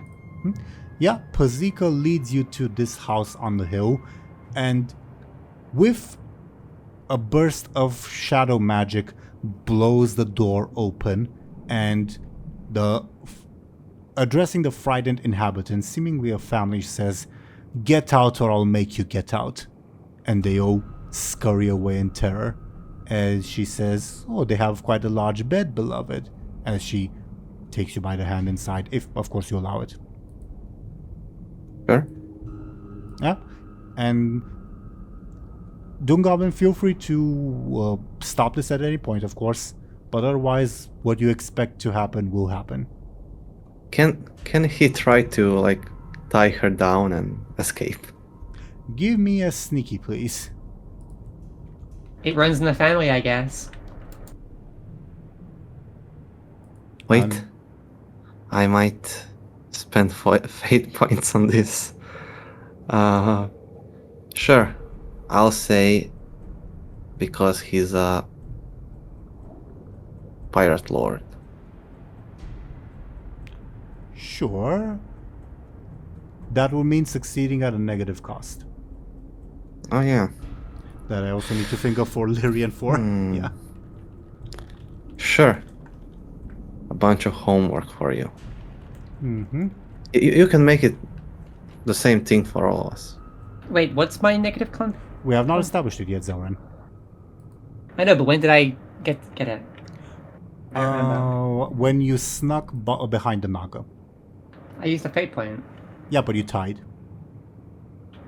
So I used a fate point, right? Yeah, you used the fate point to tie. No, I rolled an 8 and you rolled an 8, unless I'm... No, you rolled a Getting 6 and this I got wrong. an 8. I believe. I'll check back, but I'm pretty sure. My last No, you're roll right, was you're right. sneaky, what, 8, 9... No, I think, no, I think okay. Benjamin's the one who has a thing that needs to be Okay, done. we were both wrong, I believe. Because yes, we did tie, but I don't believe you spent a fate point. I did. I have 3 fate points right now. I have 4 usually. Yeah, but did you spend it on this? Yeah, I used Wayward Rogue of Embersorrow Blood. Okay, my bad. I'll believe you. I believe you. Not how I remember it, but I believe you. Sure. So no negative cost for Lyri. Noted. As for Bladebeard. Yeah. Yes? As you tie Pazika up, what's your excuse when she's tied up for like leaving? He'll also gag her. Sure, but keep in mind, by the way she blasted that door open, if you don't say the right thing, she might blast herself free. She might blast herself free if you don't say the right thing. But she's tied down. Yeah, and she blew open a door with a touch. With magic, right? Yep. She can't do magic if she's tied down, right? Why do you say that? I think Bladebeard will assume that. Okay, sure. Noted. Tie her down. Well, actually, you can't really see her eyes, but you presume that they would be looking. You presume that they'd be looking expectantly. Can I get? You're careful or clever to see if you realize something. Either or. There's got to be more What? of a reason why Anchorbeard left that sign there.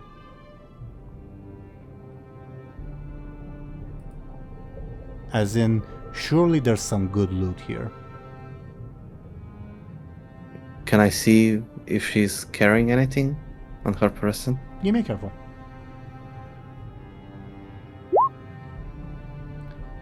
Her clothes glow. That's about it.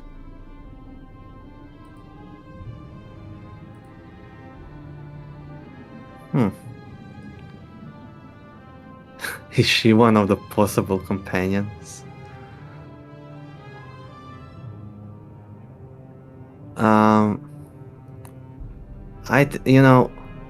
Anchorbeard is a friend, and Bladebeard will not sleep with his lady without his permission. So he'll just sneak away from here. Sure. Can I get your sneaky again to... basically, this is your ability to deceive Pazika as to what's going on, okay? Oh, you did good. You succeeded with style, so she'll be... Oh, yeah. Yeah, she'll be blissfully unaware. Okay. So, yeah, you left her tied up, I presume naked, but your choice if she is or not. Yeah. And you... I'll be back in a second. If you could see her eyes, she would give you a wink. One-eyed wink. Something like that. Because the squid has one eye. Well, the squid does not blink, but you know what I mean. Yeah. Feel free to click and drag your token if you want to rejoin the rest of the group and all that. All right. I'm back. Come back. Apparently that chick was Minloft's and Anchorbeard's lover. Oh. And almost mine. Almost. Yeah, I just tied her down and left. You mean like your mom did? No. No. Aye. Wasn't there a restrained corpse in your mom's house or something? Or am I forgetting? Doesn't ring a bell. Okay. She gonna be okay? I overhear a bunch of conversations. It could just be someone else's crazy mom. Speaking of which, Moed, wasn't your mom kind of weird as well? No. She's my mom. Yeah, but wasn't she like strong or something? Why is my What? mom being strong weird? I'm strong. She's strong. Lyri shrugs. Did your mom have two heads? No. Did you have That's two very moms? rare. I only had one mom. Is there a case where one head is a woman and one is a man? I think I've heard of that. You, brother? No. Then no. Interesting. Kari says, I suppose it would depend on the ogre mage if they have such different personalities that even their gender would differ. I've never heard of one doing that, to be honest. Maybe you could fuse two ogres into one ogre.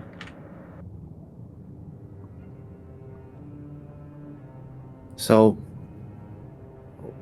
did we save Snakey? Is he alright?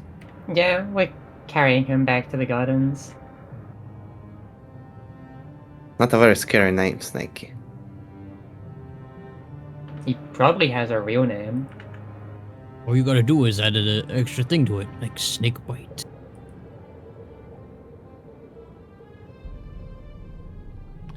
So, Murloc Minlof, what's What? your opinion on your wife being a slut? What do you mean, Murloc Minlov? I'm asking you a question. The Murloc gurgles something at you that you don't understand. What? Oh, you weren't there. Yeah, Murloc is possessed by Minlof. Is that normal? No. Why would that be normal?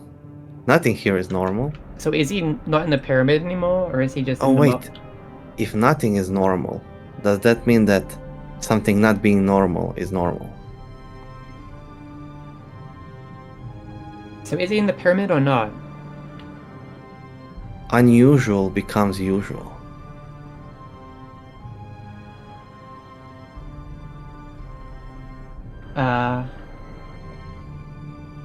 Okay. But what about Minloaf? Is he in the pyramid or in the Moloch?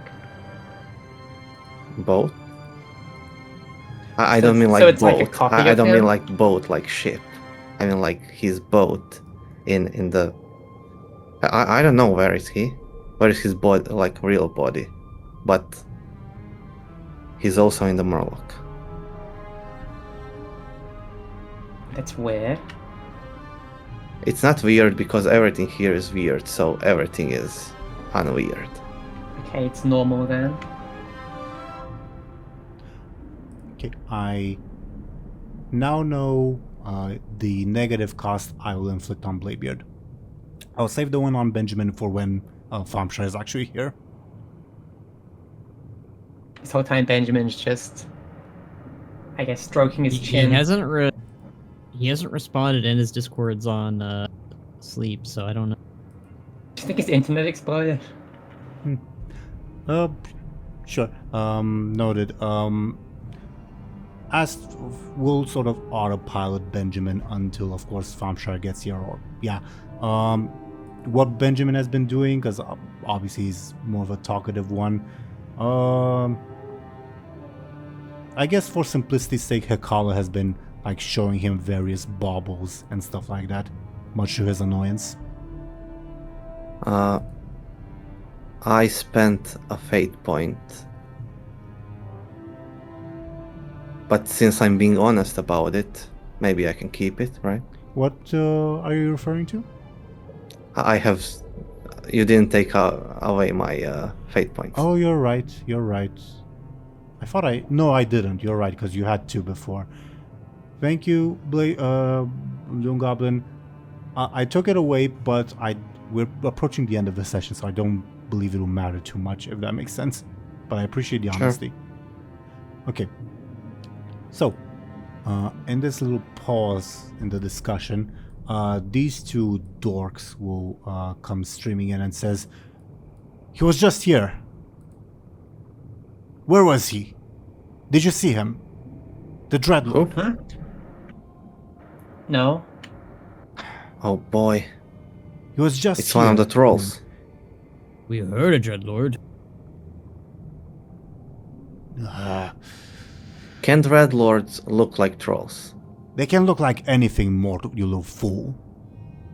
Yeah, he will Then go. it can be any one of us. It could be you. It could be me. And this is the negative cost inflicted upon Bladebeard. All of you hear and see an explosion of film magic as the house you took Pazika in is now on fire. Is now on fire, the house. Oh no, was she a dreadlord the whole time? Bladebeard. Are you saying I could have had sex with a demon? That is not what I'm saying. Bladebeard said that out loud. Fair enough. Is that what you're Did you- thinking of? You think that lady's dead? Let's hurry, we might still catch him. Yeah, the two dorks run forth. Anastasia also runs ahead because, danger. She'll rush in. So does Bladebeard. Lyri will run in because Anastasia runs in, and she's very good at killing herself. Fair. Maud, do you follow? Yep. Victrix will also come along. But yeah. Feel free to click and drag your token, Maud. But yeah, I'm not sure of many of the other NPCs would follow yet. But yes, you see as you approach the burning building.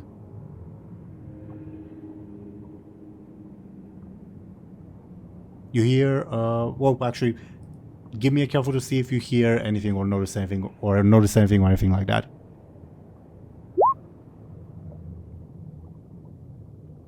More than Lyri can also roll, yeah.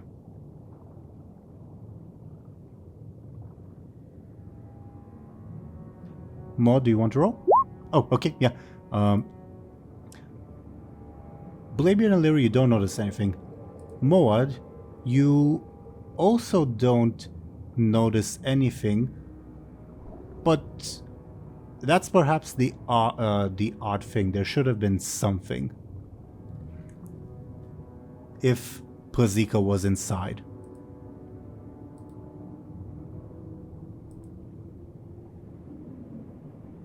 Does that make sense? There's something that she was inside. Well, basically, there should be some sounds from inside if there was a person in there. But you don't hear anything. Like, not like she's not screaming or anything? Exactly, she's not screaming, she's not nothing. It's a bit odd she's not screaming right now. She would have been screaming if I stayed. If there's a person in danger, we ought to rescue them, says Anastasia, ready to jump into the fire. Because of course she is.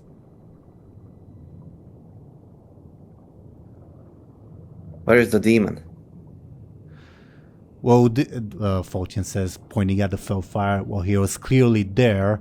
We don't sense his presence inside, but there might be clues inside if we can put this thing down, indicating the fire. We should throw water on it. If only it were that simple, little...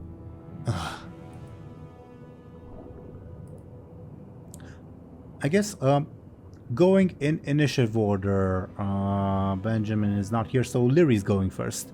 How do you, if you want to, of course, deal with this fire?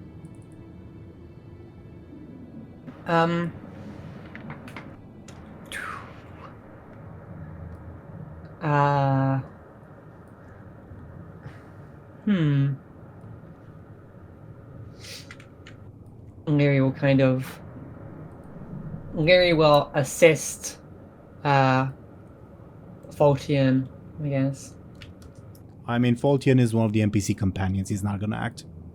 Oh, god damn it. I don't know how to put a fire out underwater. This is like an electrical fire. I think I put my water on it, it's gonna explode. But we are also underwater. Lyri will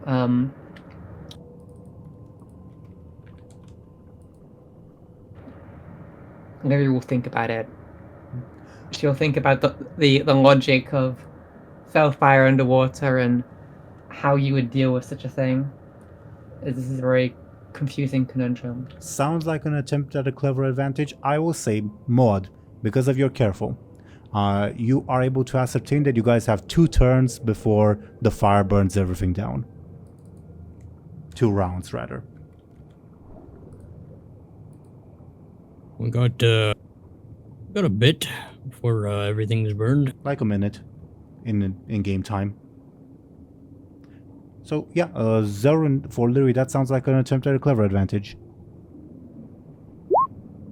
No, you have no idea. Lyri will like stroke her chin, kind of feigning that she's thinking of a good plan. Bladebeard and Maud. Unless there's anything else on Lyri's turn. Nope. Let me try something.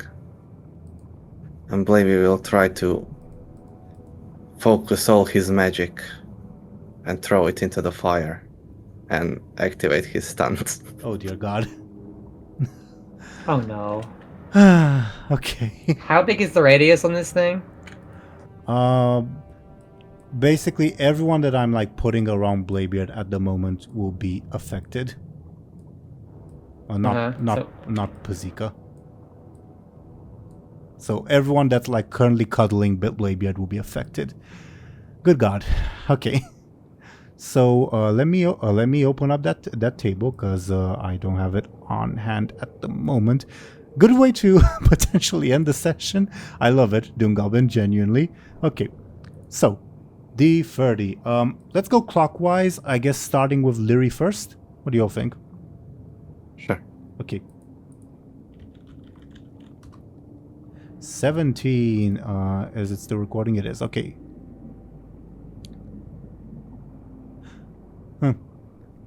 Lyri, arcane energies rush towards you, and for D4 turns, so basically for the duration of this little encounter, you will swap approaches with another random nearby individual.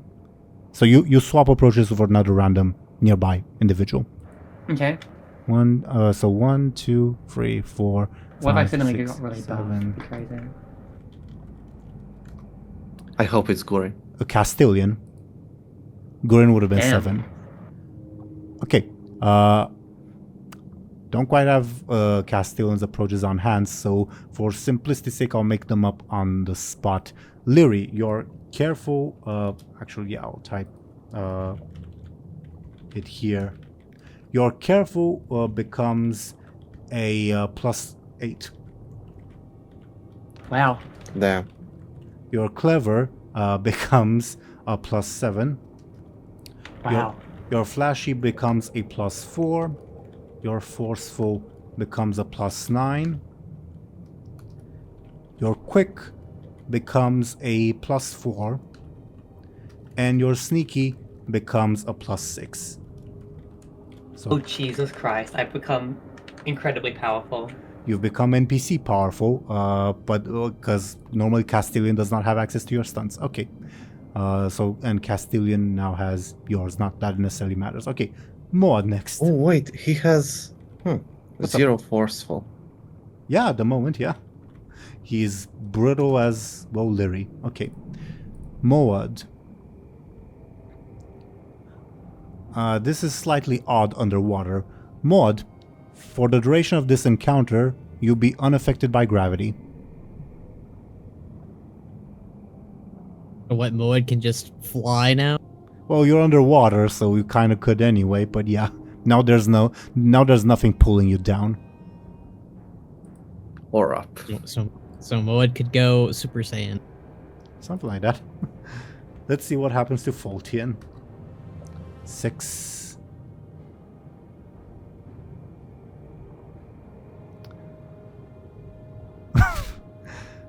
This Fultian, in all of your eyes, T-poses.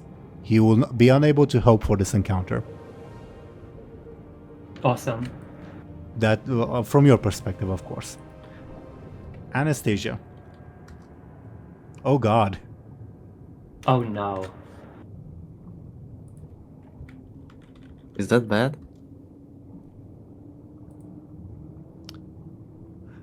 It's odd because she's an elf, so you guys might not notice. Even she might not notice because she's an elf. Feel free to give me a careful to see if you notice, but it'll be difficult. Wait, I can use it with my Castilian stats? Yeah? So, So yeah. what's my capo? +8. As So that'd his be... how do I roll an 8 again? /roll space 4df +8.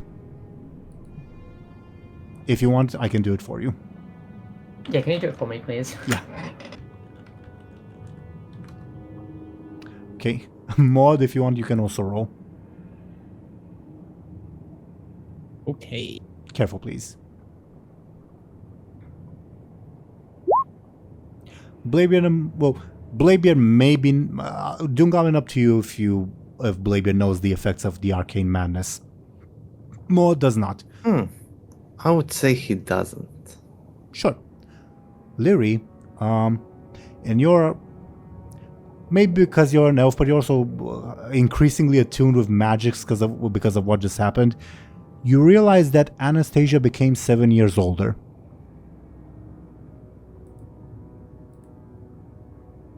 Not Okay, that that's very strange. Yeah, not that it matters much for an elf.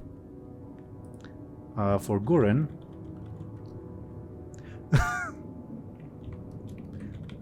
Oh, Same thing. As he turns to dust. well, it's the same exact thing. So Lyri, I don't think you need to roll again. Bladebeard and Maud can if they want to, but you realize the exact same thing happened to Guren as more of his hairs turn gray. Okay, Castilian. What happens to Castilian? 28. Castilian will learn a random language. Good for him. Yeah. Maybe Murglish would be cool. He learns the language of the sprites. Including how to read and write in it, and all potential secret communiques in the language of the sprites. So yeah, good on him. Okay, and finally, Victrix. 29. Victrix gains an arcane shield that is equivalent to her remaining HP. So basically, she gets a +8 shield that enemies have to bash through to get to her. That is as far Forever? as... Yeah, we didn't set a time limit, so the shield stays with her forever. Oh, that's good. Yeah. So Bladebeard unleashes these erratic magics, and again, Lyri, you gain Castilian's abilities while he gains yours. Moad, what happened to Moad again? Oh yeah, he's unaffected by zero gravity. gravity. Yeah, you can no Yeah, longer he's feel unaffected by gravity. Yep. What happened to... Oh yeah, Faultian T-poses. Anastasia and Guren age. Castilian learns the language of the sprites, and Victrix has a shield. What happened? Says Victrix. I feel protected. Lyri feels her third eye opening. For the duration of this encounter only. I guess I failed. Fire is still here. Wait, I have an idea. It's coming to me now. Castilian but glares at obviously, you. it'll have to be after my turn order. Sure. Bladebeard So- is... Yep, go ahead. Guess Lyri will prepare for her mind-blowing idea that will take the fire out. Bladebeard, you still have your turn. Yeah, I'm done. You still have your action. He'll hit the fire with the sword. Arcane sword. Sounds like a forceful, I guess. Oh, is it an attack? Sure. Sure. You do 2 damage to the fire, as the sword somehow manages to extinguish it slightly. Oh, it's also possessed by a demon. If that does something. Oh, the arcane sword. Not much, except the arcane sword yells at you in Eredun. Oh no, the arcane sword is the concerned motherly figure. It moans in pain. Okay. But it can feel the pain? Well, I think we've established last session that when someone smacked your other sword, it hurled insults and such. Anyway, anything else on your turn? Nope. Moad. Gravity no longer affects you for the moment. What do you do to combat this fire, if anything?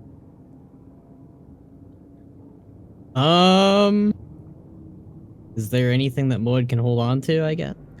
These pillars, I guess. Or you can Yeah, swim I guess down, Moad would... Yeah, or I guess swim down. Yeah, I guess Moad would swim with all his strength to hold on to one of those pillars. And what do you do on your turn? In terms of fighting the fire, if anything?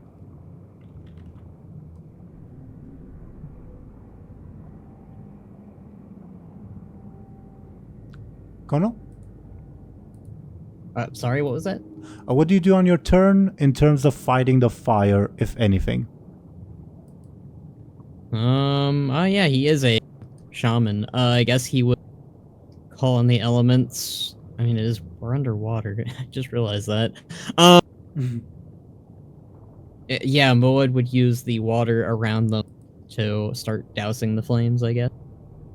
Yep. Give me clever, I suppose. Clever or forceful, your choice. I'll do a clever. No. I'll do a force.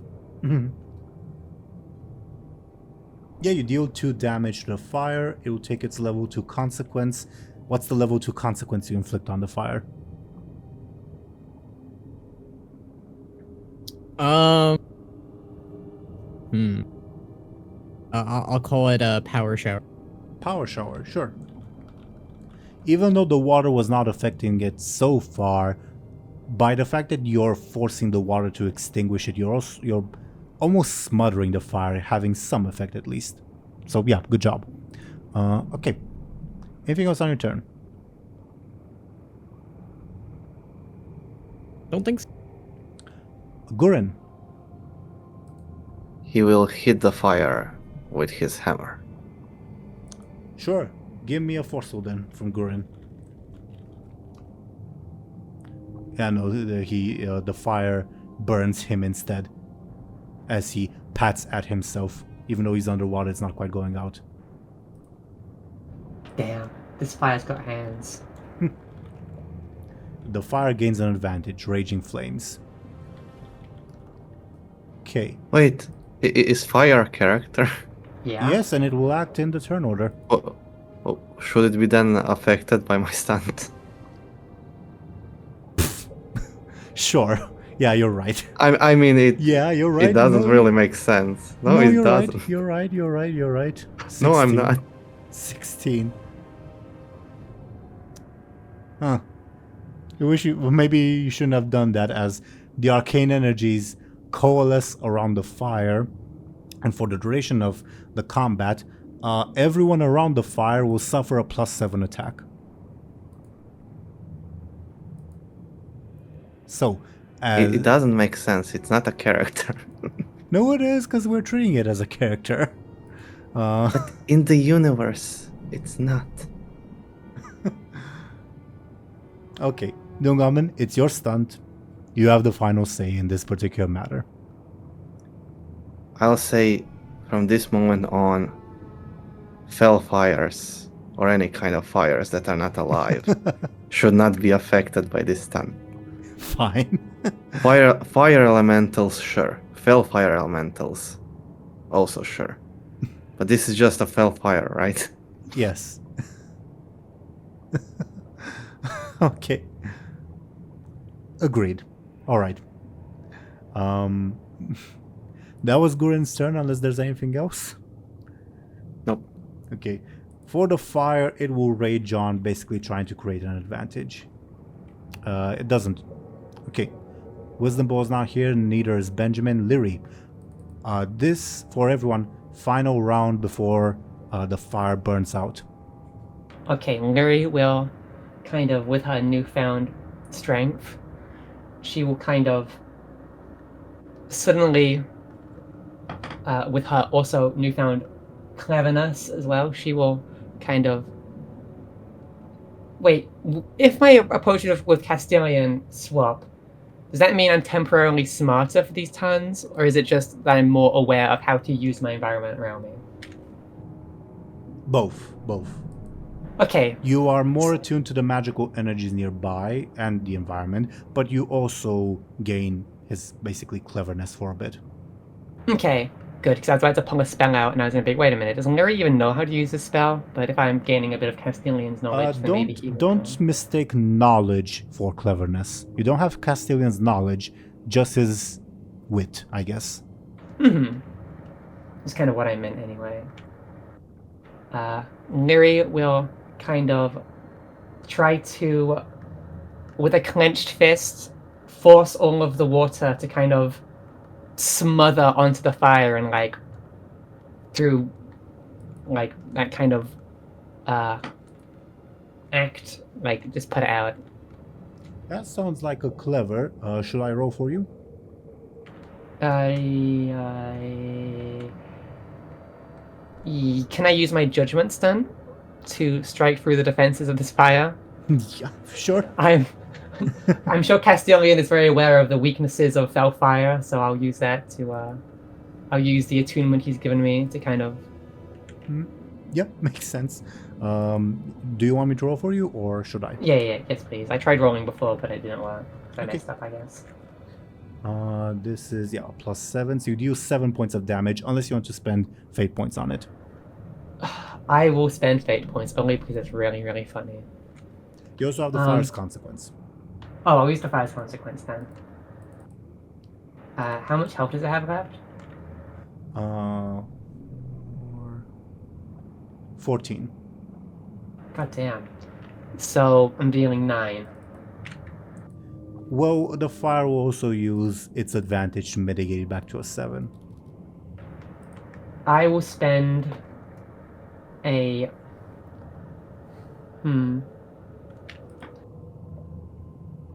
approach. Not approach is my aspect. I always forget.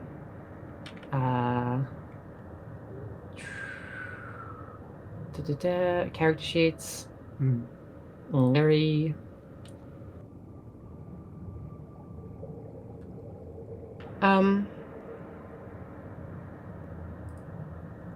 I guess I can use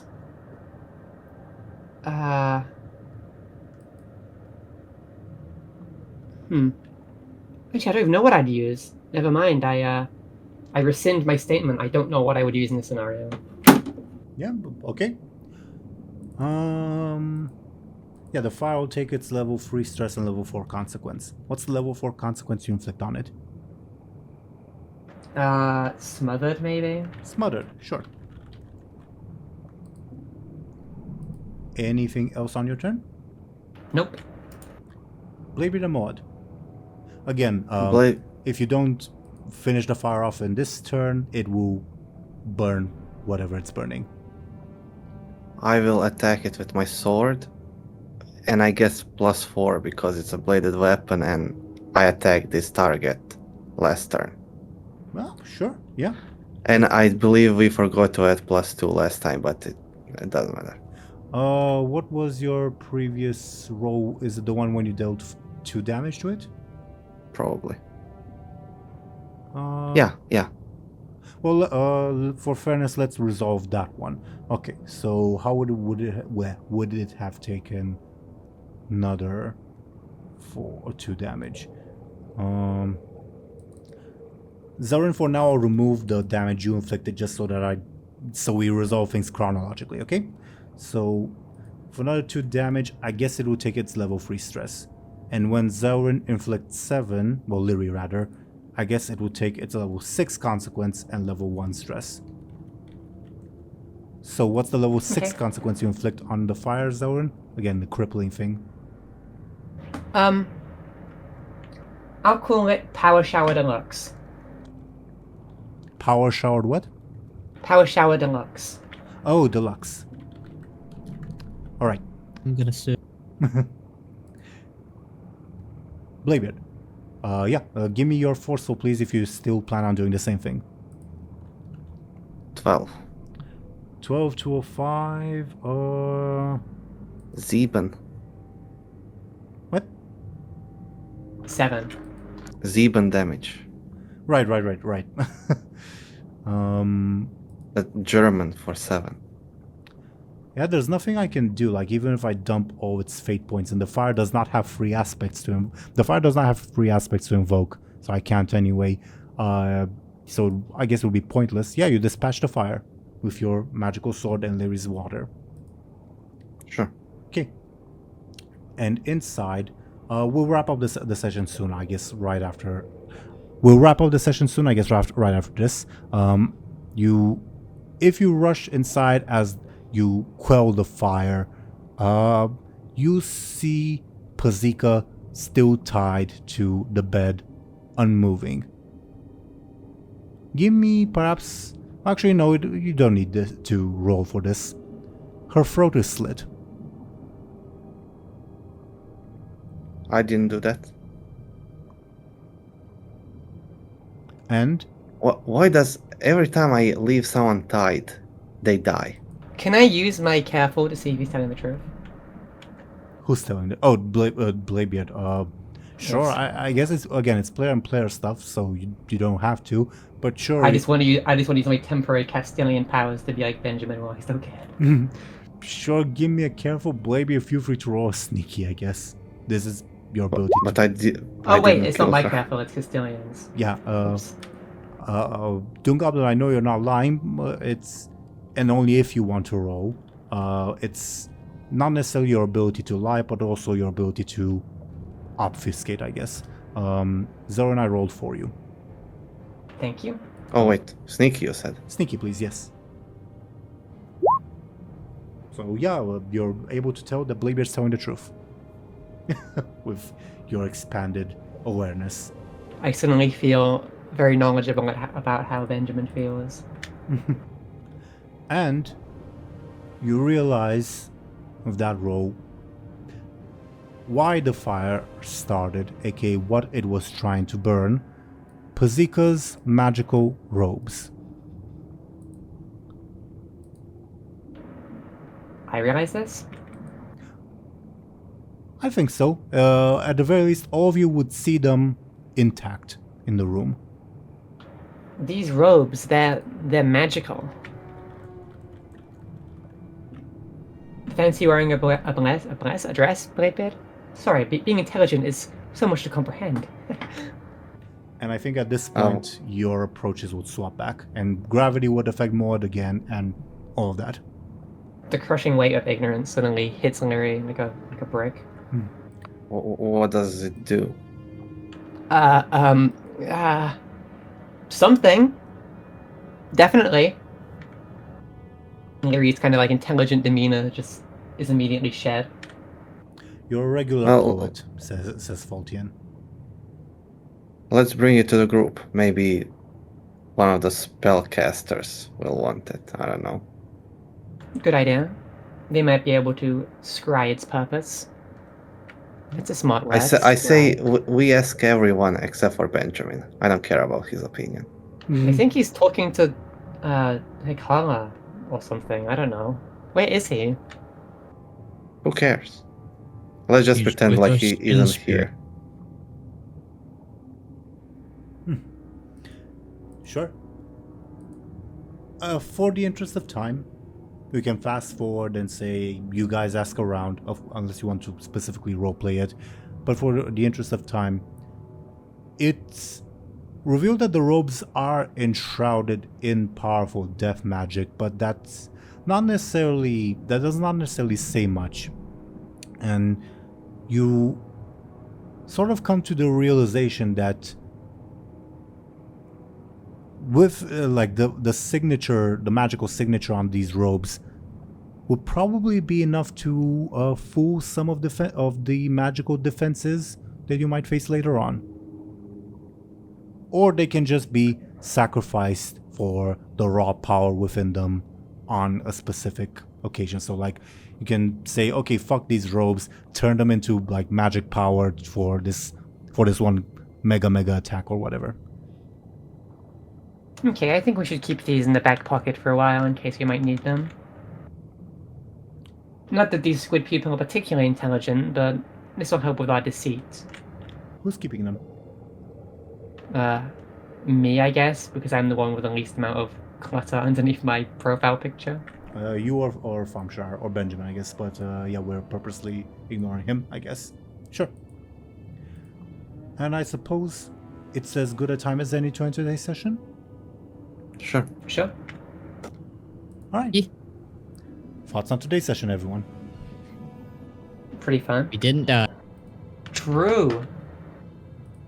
Yeah, we were saved by a magical dragon out of nowhere. But then another dragon came to hunt down that dragon. Oh, But then I the hope- Fire Nation attacked. that's I a hope, pirate storm now. Kairos' careful is like 0. Why do you say that? Because he can be very easily backstabbed. Oh, yeah, I think yeah. that one of his, if we look at him, he's very effective by glass. Like Yeah. glass, and he really likes to monologue and not pay attention at anything that's happening. And I mean, we all know Garrosh has a sneaky of 0, so his careful's got to be like -5 or something. If you're an orc that time travels, you're very effective against him. Well, Zelryn, to be fair, Garrosh was pretty sneaky during his time in Worlds of Draenor, at least before the players got there. Did he like swap his approaches when he was resting in prison? Maybe. But yeah, he not infiltrated, but basically joined the war song, convinced Hellscream to do all that. Yeah, he gaslit his dad. Yeah, and did a bunch of other things. Oh, gaslit Gul'dan at that too. Yeah, fun stuff.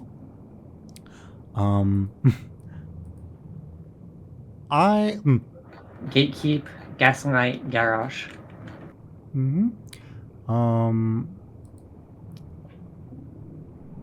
Yeah, I was going to say something, but as a spoiler, so I'll shut up. DoomGoblin, I love that you used your stunt at the most incomprehensible moment, but yeah, I love it. Yeah, and it turned out great. Unless we went with fire is affected as well. In hindsight, we should have, but sure, we've established that rule. Okay, and I'll keep it in I mind. don't know, I don't know. It's dumb. It's fire. But it's an entity. It is an entity, yes. Oh well, what's done is done, and you have set in stone from now on fire unless it's an elemental. Unless it's an elemental, will not be affected. So that's the rule we follow. Yeah.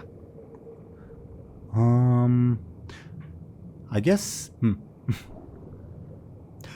So Minlaf just ate the soul of his soulmate. If you want to think of it that way. As long as we tell him that she cheated, he might not care that much. I mean, she cheated on him right in front of him because he was seeing for Oh, the the monarch. Mohawk, right. But yeah, Yeah, that's the lesson of this episode. Don't cheat. You'll be killed by a Dreadlord. Also, I will never get tired of the arguably racist joke of everyone confusing Bladebeard with Anchorbeard. I love it in Beastmaster Hunter Artifact Quest. All the Titans think that dwarves are all the dwarves are Oh yeah. Bronzebeard, yeah. Like Thorim is like, oh, Bronzebeard, happy to see you again. True.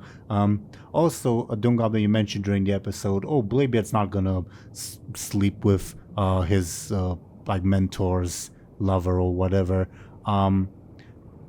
Funnily enough, he did give you permission. The seashells were his way of giving you permission because the loot you were supposed to find were her clothes. Wow.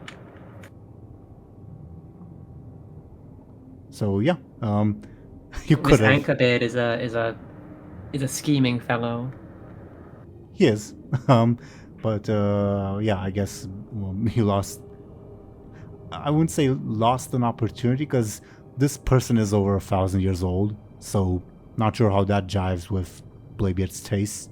But yeah. Oh, but he definitely slept with people who are more than 1,000 years old. Looking forward to those stories. I mean, like Night Elves, Draenei. True. I failed to consider them. I was thinking of like Naga and such, but I forgot the Night Elves and Draenei are a thing. Yeah. Good Oh, point. maybe that's why he wasn't so put off by the squid, because he slept with Chronos before. He was put off by a squid. Sure. He did not have Squid Game. Damn. No? True enough. He played these games before.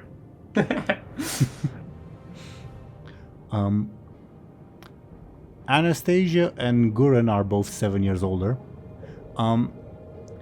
Zelryn, do you sort of understand why we kept asking about Lyri's actual age? Yes. Because that particular ability, yeah, it could turn Lyri into a child potentially. Oh no. Wait, it can go backwards? Yep. Even numbers are younger, odd numbers are older. I see. So please have an answer It- for when that happens next. Okay. It would have been cool if like Gurin was de-aged, but like by a lot. Well, the maximum you- is 10. Yeah, I know, but imagine. Would you kill baby Lyri? The Very easily. Morally speaking, oh my god. Moed has to like keep Bladebeard from killing a baby. You are not gonna kill baby Speaking of- Lyri, that's horrible. It's grown Just- Lyri in baby's body. No, it's baby Lyri. It doesn't matter if the mind is of an adult. It's still a baby. You can't kill a baby Lyri. Do not kill babies. Thompshire, are you Also, back with welcome back. us right at this moment? Or he's dead. Still. I suppose. He would speaks in raise her. silence. He would What? raise her until she's an adult, and then he would kill her. It's messed up. That- Imagine raising her to like. No, Eight he would person he would named find a warlock to age her up with life drain. Oh god, that's horrifying. Ugh. Going from being a baby to a grandma. Oh my god. No, into an adult. that into a killable age. well, yeah, that did happen in the lore with like Rise of the Horde and such. But would that Yeah. baby Lyri still be adult Lyri, or would it just be a Lyri that has the knowledge of a baby but as an adult? No, it would be adult Lyri in a baby Lyri body. Yeah. I see. Horrifying. Yeah, that is horrifying. Yeah. I mean, that's basically gnomes. No, it's basically being a child. With all the knowledge and responsibilities of an adult, and worse. Would the Kirin Tor really send Lyri to war as a baby? No, Like they'd child probably be soldiers. trying to help. I assume they'd probably be like, oh, we gotta fix this thing. Okay, who wants to raise it? That's a job for Khadgar. It is funny that that ability afflicted two individuals who are barely affected by it, but kinda are. Well, Anastasia's an elf, so getting a bit older doesn't matter much. Gurin has more gray hairs and has a bit of more like sore limbs, but he's still a dwarf, so he doesn't age that much. But yeah. You have rescued Snakey. Good job. You could have found the old Snakey in the city. I guess that's that. And yeah, the Dreadlord was nearby. The one that the Faultian and Castellan are hunting. That's Oh yeah. kind of unfortunate because that And means they're gonna what- immediately leave us. We also don't know why would he kill this woman. Probably because of the dress, right? You are aware that it was trying to burn the dress. He killed her and then set the house on fire, hoping that the dress would burn. It was a big fire. Sure. But yeah. You could have just burned the dress. I mean, demons were never like super smart. I guess I mean, some dreadlords, but Maybe he wants to keep his hands clean. I don't know. Suppose. Maud, not Maud, Khono, thoughts on your improved item? I can now make food that isn't popcorn. I still hope people use it for popcorn occasionally. They can if they want to. Pretty cool. I mean, that essentially solves world hunger. World Like, hunger. I feel like this is actually really busted. Like What? someone could be like, No, it's busted. Like, someone could be like, bring me the head of this person, and then you could just like think of the head as food. And Oh, then yeah, put it like- out. Well, if it fits in the box. If it fits in the box. What's in the box? It's it's like Well, the just- size of a Chinese takeout Well, thing. there's a way around it. Just think of a shrunken head. Yeah. Be like, oh, Think I of- killed him, and then Troll's got him as well. No, think of a half a head. and then another half. Yeah, be like, oops, I accidentally hit him in the head too high. Well, I guess that is, but I don't think Moed would think of that. Someone else would probably have to. I mean, What's up? we no longer have to really rely on like Benjamin for bread or food. Like if we're like trapped in a desert, you could just be like, "Hey Moed, I'm hungry. I'm thirsty." Poor Benjamin. yeah, poor Benjamin indeed. I mean, for real, right now, specifically. I hope Thompshire's alright. I don't know what happened. Yeah, he left again. I think his internet's being fucking. I think his internet's dying, or Might be. For his benefit, I don't imagine he will necessarily have time for it. But for his benefit, I'll make the recording available to him if he wants to like check it out or whatever. But if not, whatever info he missed will be in the recap. Anyway. Thoughts on your new dragon friend? Your new dragon friend, thoughts? Yeah. We I talked like about it, right? Petronimi more. Understandable. I hope he doesn't plan to make infinite of Bladebeard's crew across the infinite Azeroth. I don't know. It's so real.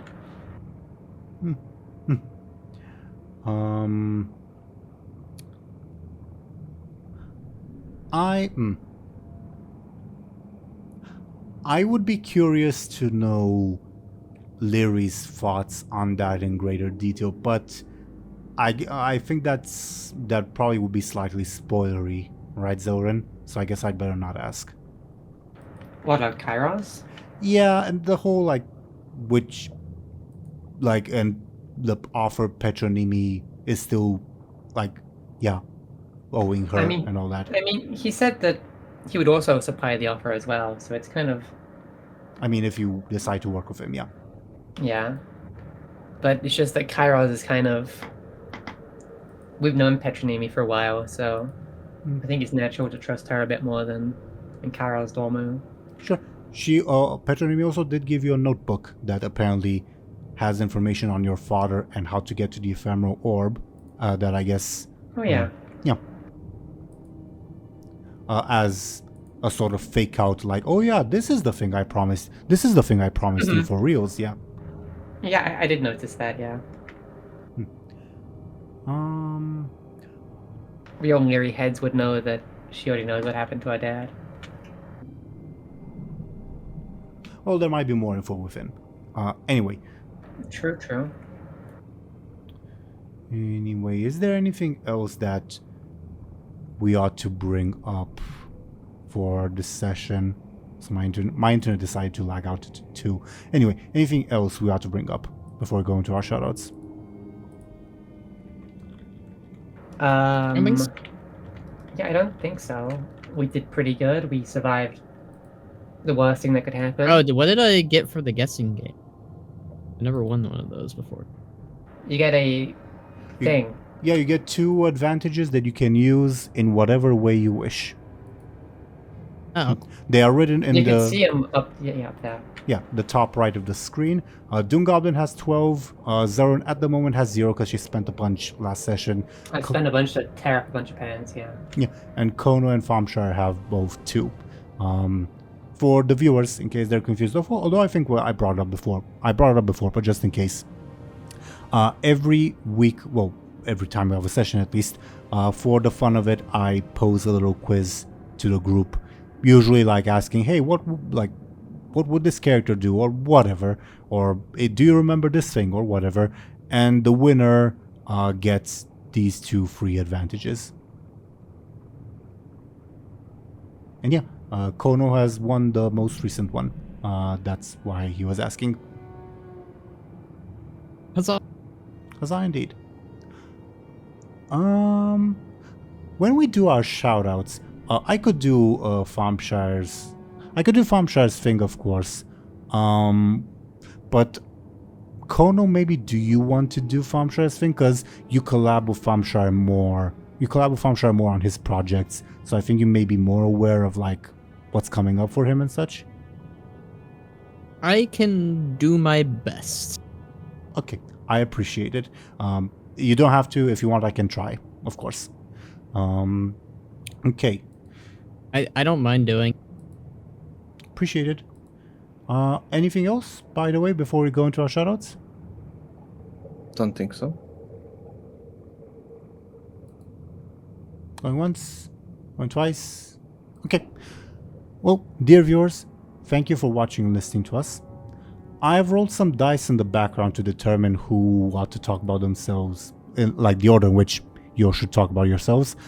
Dice have determined that Zelryn should go first and talk about herself and what she's doing. So Zelryn, could you please go ahead? Yep. My name is Zelryn. I make World of Warcraft things, machinima usually. I've been helping out a teensy tiny minuscule amount on Ironroth, but not much. Just kind of making a couple of units to, you know, be seen in the videos. A couple orcs, but that's about it. But apart from that, I've also hopefully will be doing some actual machinima. The WoW expansion reveal has kind of re-energized me with ideas and stuff I want to do. So please look out for that in the future, hopefully. I know I've been saying that for years, but, you know, I swear this time is different. And, yeah, that's it. Nice. Looking forward to it. Thank you very, very much, Zelryn. Then, according to the dice, we have rolled it that the next person ought to be Sir Thompshire. So, Khono, could you please go ahead and talk about our good pal Thompshire, who unfortunately vanished into the ether? Yes. Hello, I am Sir Thompshire, definitely, for sure, definitely. I am currently, yes, me, Thompshire. He is currently working on Ironroth. This is a series that he collabs with Khono on, and many other great artists and other things. It is a what-if scenario if Garrosh won. It's pretty great. We're currently cooking up episode 3 along with several audio dramas. You can see several sneaky previews over on Sir Thompshire's Blue Sky account. So you should totally check that out. And his very real mustache that is not fake. Indeed. And thank you very, very much, Thompshire, for covering for Thompshire. Alright. Then we would have, according to the dice, DoomGoblin. Could you please go ahead and talk about yourself and what you're doing? Yeah, I'm a DoomGoblin. I draw stuff. I've been on a bit of a break in terms of drawings, but I should be back with doing them. Awesome. Maybe doing some 3D stuff as well. Again, it's been a while since I tried doing Blender. But yeah, expect more stuff from me now. Awesome. Looking forward to it, genuinely. Thank you very, very much, DoomGoblin. Then, of course, we would have, according to the dice, Khono. Khono, as Chronos himself. Could you please talk about yourself and what you're doing? Yep. Hello, I am Khono Chronos. I am a VTuber. I cover World of Warcraft stuff. I make machinimas. I make lore videos. I make speculation videos. I make all sorts of stuff. I am currently working on a Scarlet machinima, which is taking forever to make, but hopefully I'll have more time now that all the expansion stuff has been announced, and hopefully there'll be a bit of a dead air for me to work on other machinima projects and other things.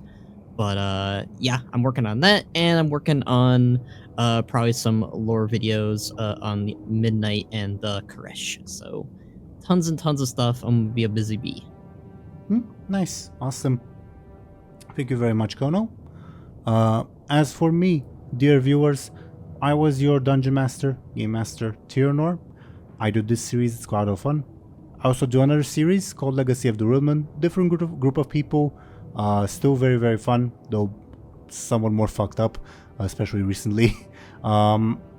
We have not established if we are gonna have a session by next week for you guys, but we should have one the week after, maybe. I'll keep you all posted. I'll keep you all posted on Blue Sky and such. Anyway, yeah. Other than that, thank you as usual, dear viewers, for watching and listening to us. Should be back next week with a Beacon in the Dark. But yeah, we'll see you when we'll see you. Goodbye, everyone. See ya. See ya. Say ya, say ya.